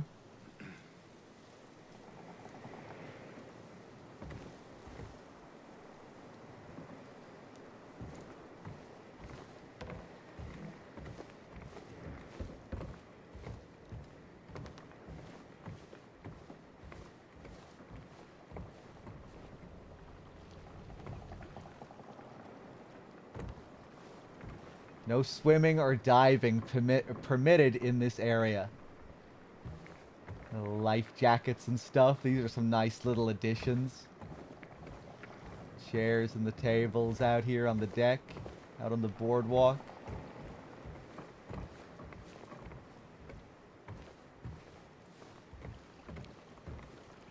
Ooh, and there is actually water beyond the pier here.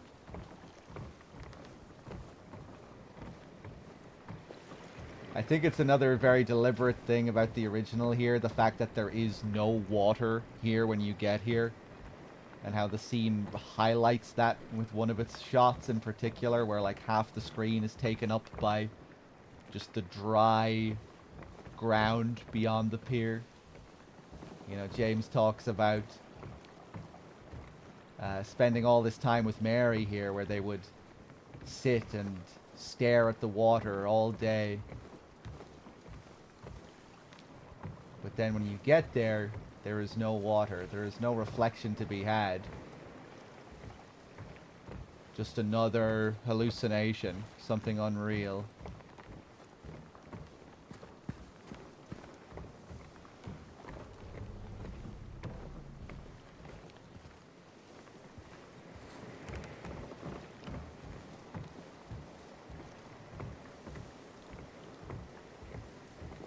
Go to sleep. I'm gonna go to sleep soon.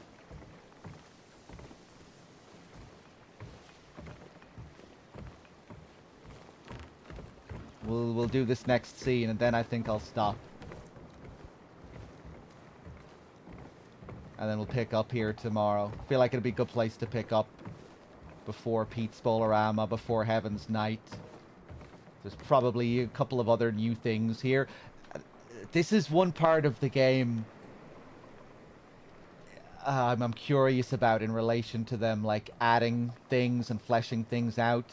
One really nice thing about this part of the game in the original is how it feels like an intermission of sorts. Like, how it serves the pacing of the game. If they go too hard on optional stuff and extra stuff here, it might not have that same quality where it feels like a bit of a break, where you're just getting story sequences.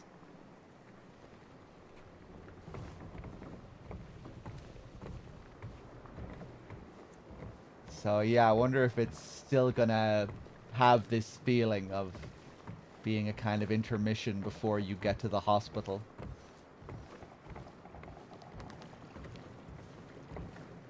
You know, maybe Heaven's Night is going to be way more fleshed out and we're going to have puzzles there to solve and, you know, Pete's Bolarama. Who knows what new places now we can go into.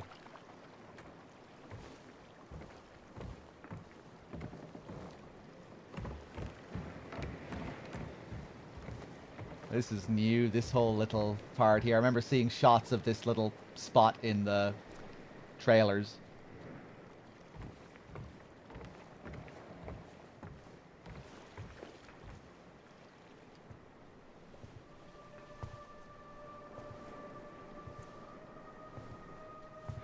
Mary?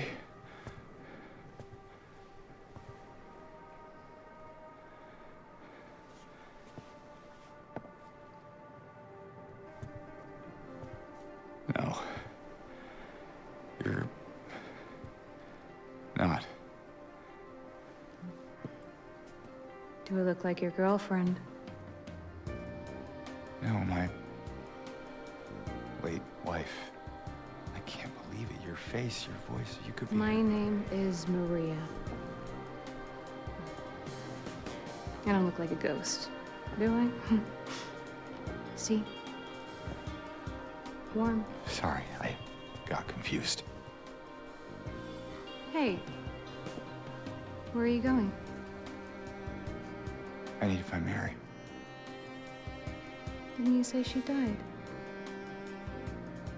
Oh. Yeah. 3 years ago. It's just... I got a letter from her. A letter? I know how it sounds. I'm not... I don't... Hey. It's okay. So, what did the letter say?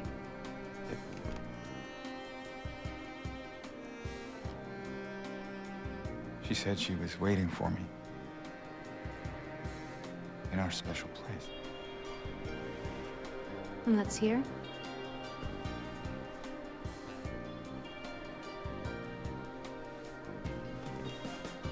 Anyway, I haven't seen her. Is this your only special place?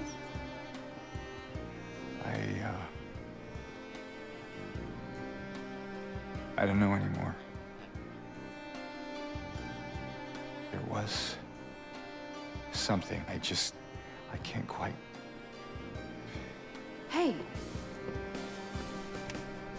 I think I might know. I mean, there's this one place. Not far from here. What kind of place? The kind two lovers might call special. I can show you if you want. Unless you have somewhere else to be. Something else to do. Hey, easy there. I'm just messing with you. Come on. It's this way. You're coming with me? Can't you just tell me where it is? You're just gonna leave me here? Alone? With all these monsters around? No, I just... Is it because I remind you of her? You loved her, didn't you?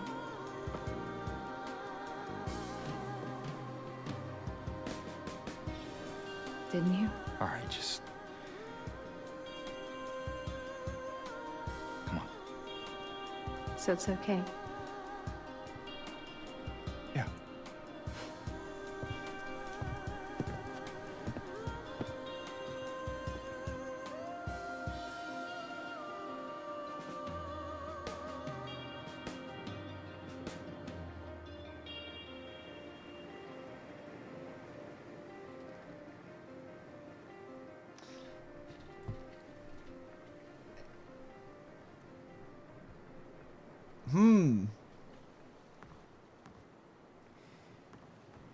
Was that a little booty shake there, Maria? Come on, let's go. Yeah, I don't really know what to say about that.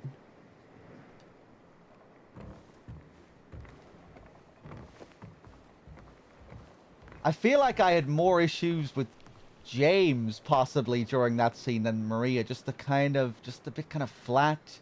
Just kind of mumbly. And like where I don't really know what I'm getting from James.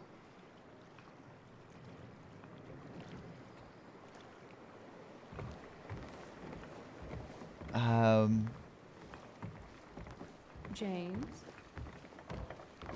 What are you doing?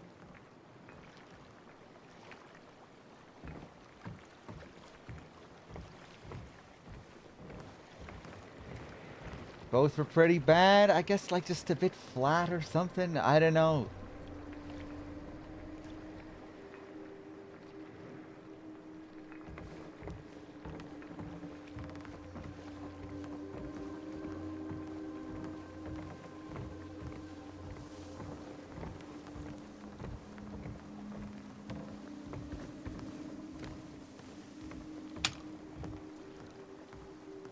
Can't shoot her? Damn.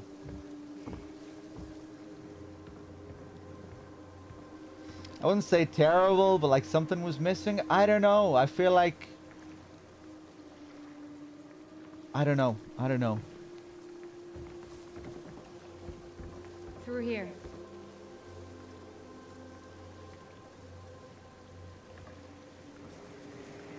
The original scene had sexual tension so thick you could cut it with a knife. This one feels like two Zoomers talking into their cell phones.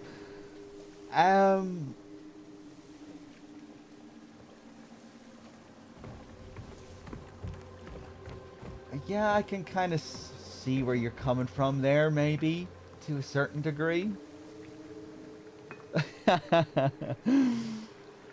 I mean, I don't think I would agree exactly, but I can kind of see where you're coming from in some sense. She just seems bored. Yeah, I don't know.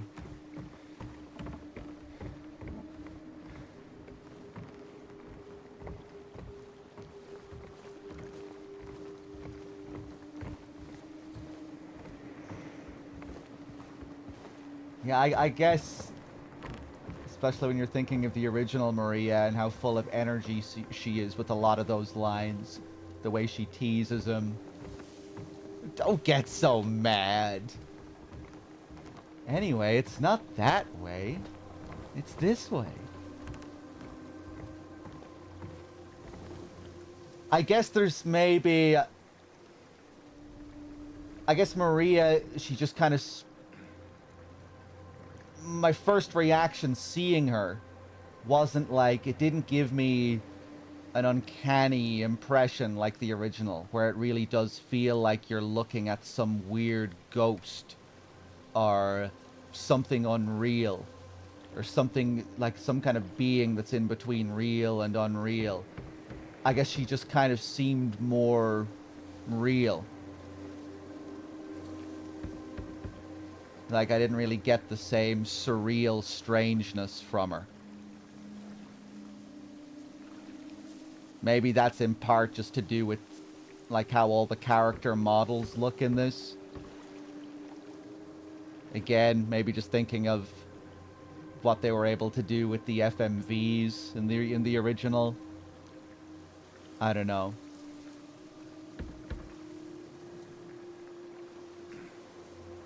Missing that Lynchian vibe. Yeah, I would say, like, the game in general has a less... It's not as dreamy overall. It does have less of that Lynchian vibe, or whatever you want to call it.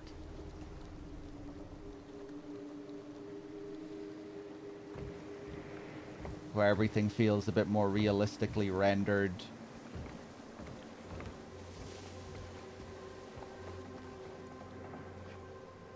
But, I don't know, I could see maybe some of these scenes growing on me upon repeat viewings. I don't know, I almost don't trust some of my reactions. Just because of how deeply the original is ingrained into my brain. You know, like I was saying earlier with the Laura scene, where, like, it's even hard to fully immerse myself into moments that really aren't bad at all, you know, just... Even if a line just has a different cadence, or it's delivered in a slightly different way, it'll still be like, whoa, this just feels weird, you know? The exact way she says this line in the original is burned into my brain.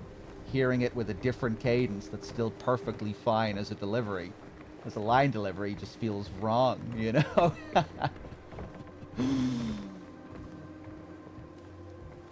This is why I'm not even sure if this game is really made for me. I already have my Silent Hill 2.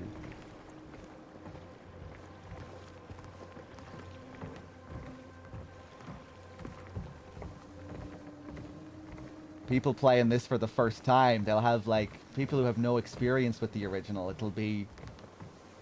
They're seeing a whole different thing.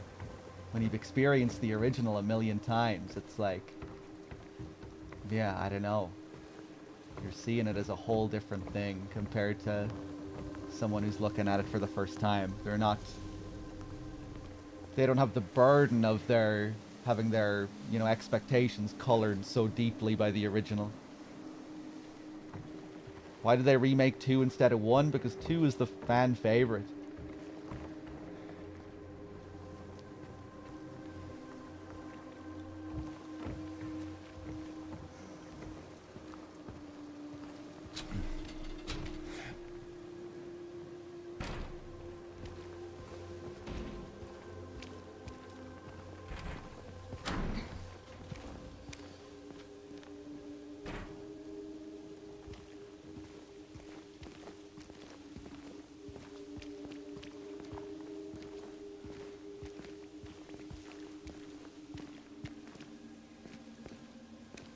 It's not even having high expectations, though, Naz.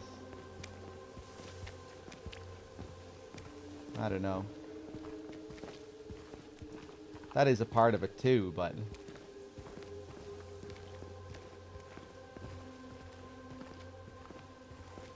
I think it becomes harder to accept new interpretations of something, even if they're... You know, even if they're decent, even if they're fine.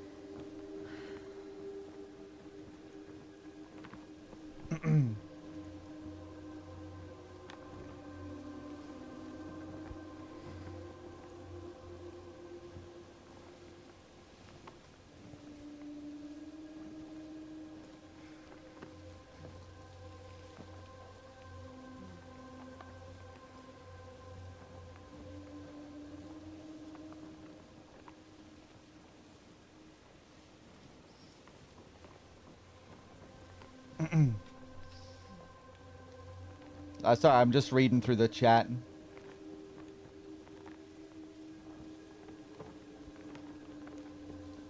Whittlesvaughn with the tier 1 sub. Thank you very much. Tiger with the tier 1 as well. Thank you. Jesus, 2 tier 1s coming in straight away. Cheers.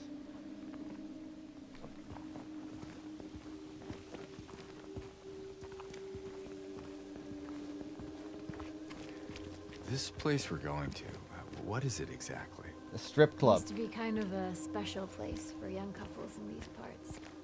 I think it's easier if I just show you.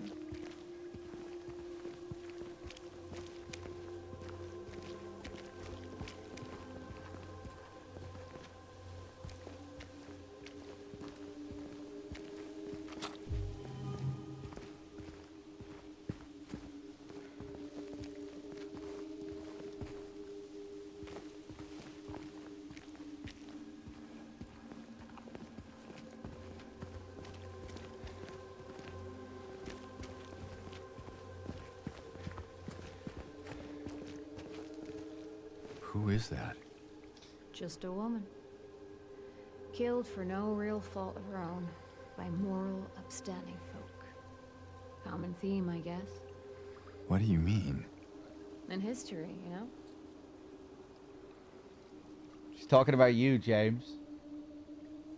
Victim of persecution by the Christians. Jennifer Carroll lived with pride and honor. What happened here shall never be forgotten.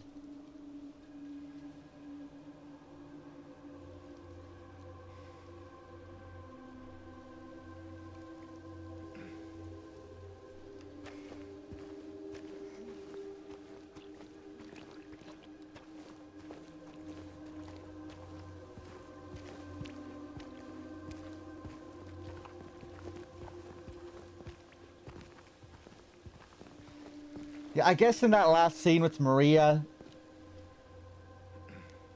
you know, just comparing the little facial expressions, the body language, that is something that I think really does just feel flat compared to the original. Like, if you look at that fucking FMV in the original game, the subtle, sly smirks and smiles, the way she looks at her nails, the way she kind of walks and poses for James. Kind of advertising to him.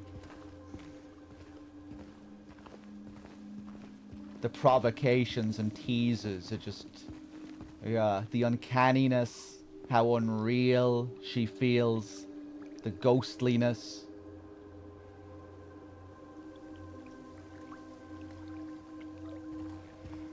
Yeah, and I don't know, man. I'm gonna have to look at the scene again. But it did just feel kind of flat watching it.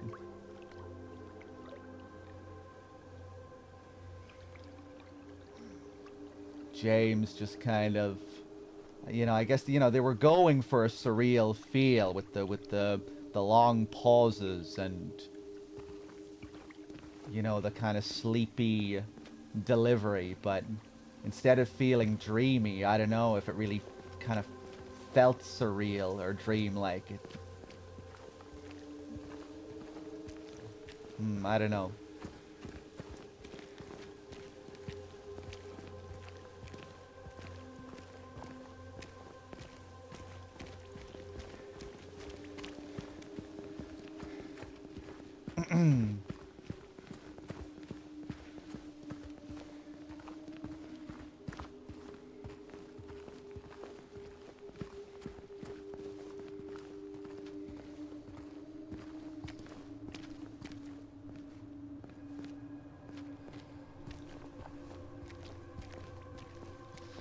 She was literally just checking her nails while I was talking about the OG checking her nails. Right, I'm not talking about fucking idle animation.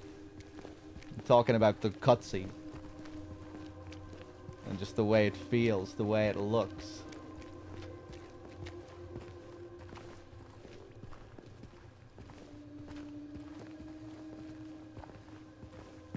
I'm not trying to say that Maria just needs to stop and look at her fucking nails. There, we can go through the motel.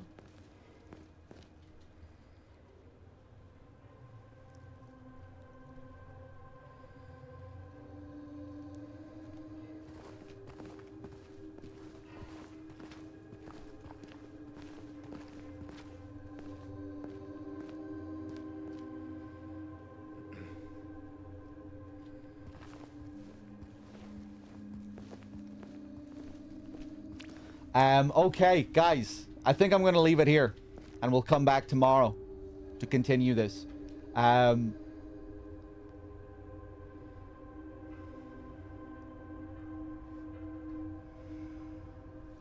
All things considered, I would say this has still been pleasantly surprising.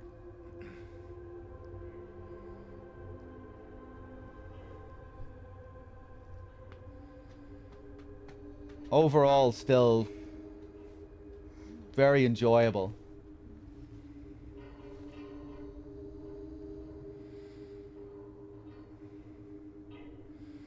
Really enjoyed going through the apartments. Bit iffy on certain scenes, you know. The story probably won't live up to the original for me, but well, still was pretty enjoyable.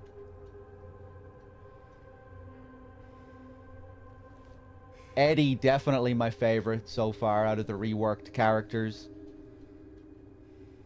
Like a lot of people were saying, I think Eddie might shape up to work better in this than the original. Because I really did like that first scene with him. I like the shots of him in the trailer. He just has a more sympathetic quality about him, while still retaining those same aspects from the original.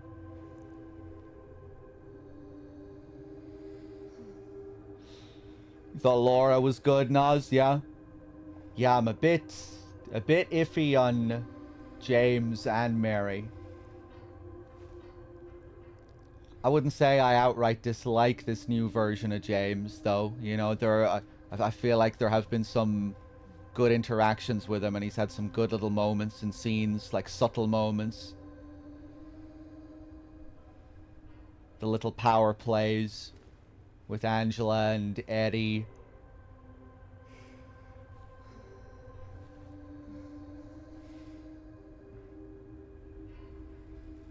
And I don't know, maybe some of these parts with James and Maria will grow on me.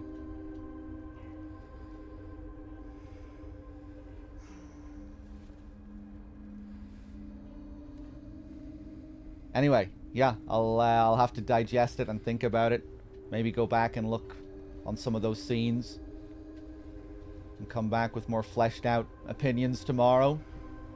Or maybe we'll just keep on going tomorrow. And I'll wait until the second playthrough to see some of this stuff again. We'll see. But yeah, guys, I hope you enjoyed watching my first session here. It was an occasion, and I'll be back tomorrow for some more.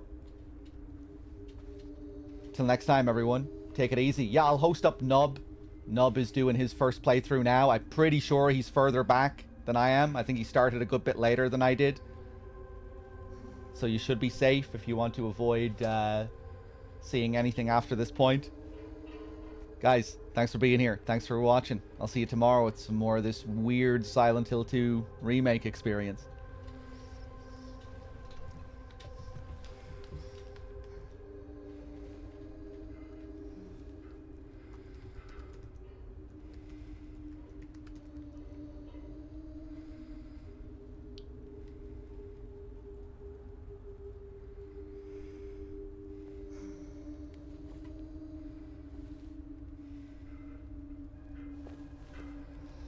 Weird, I'm not seeing my raid message come up properly here. Let me refresh my chat.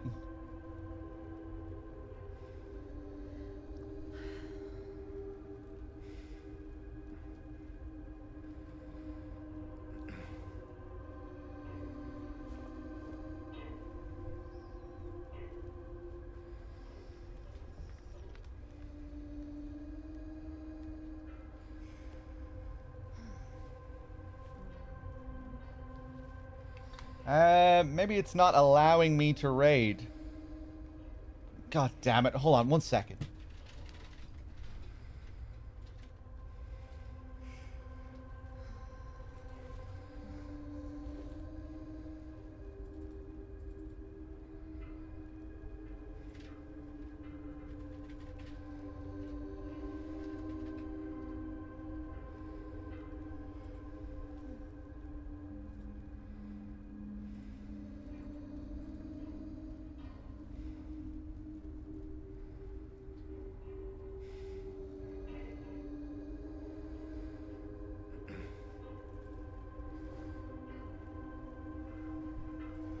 flip it.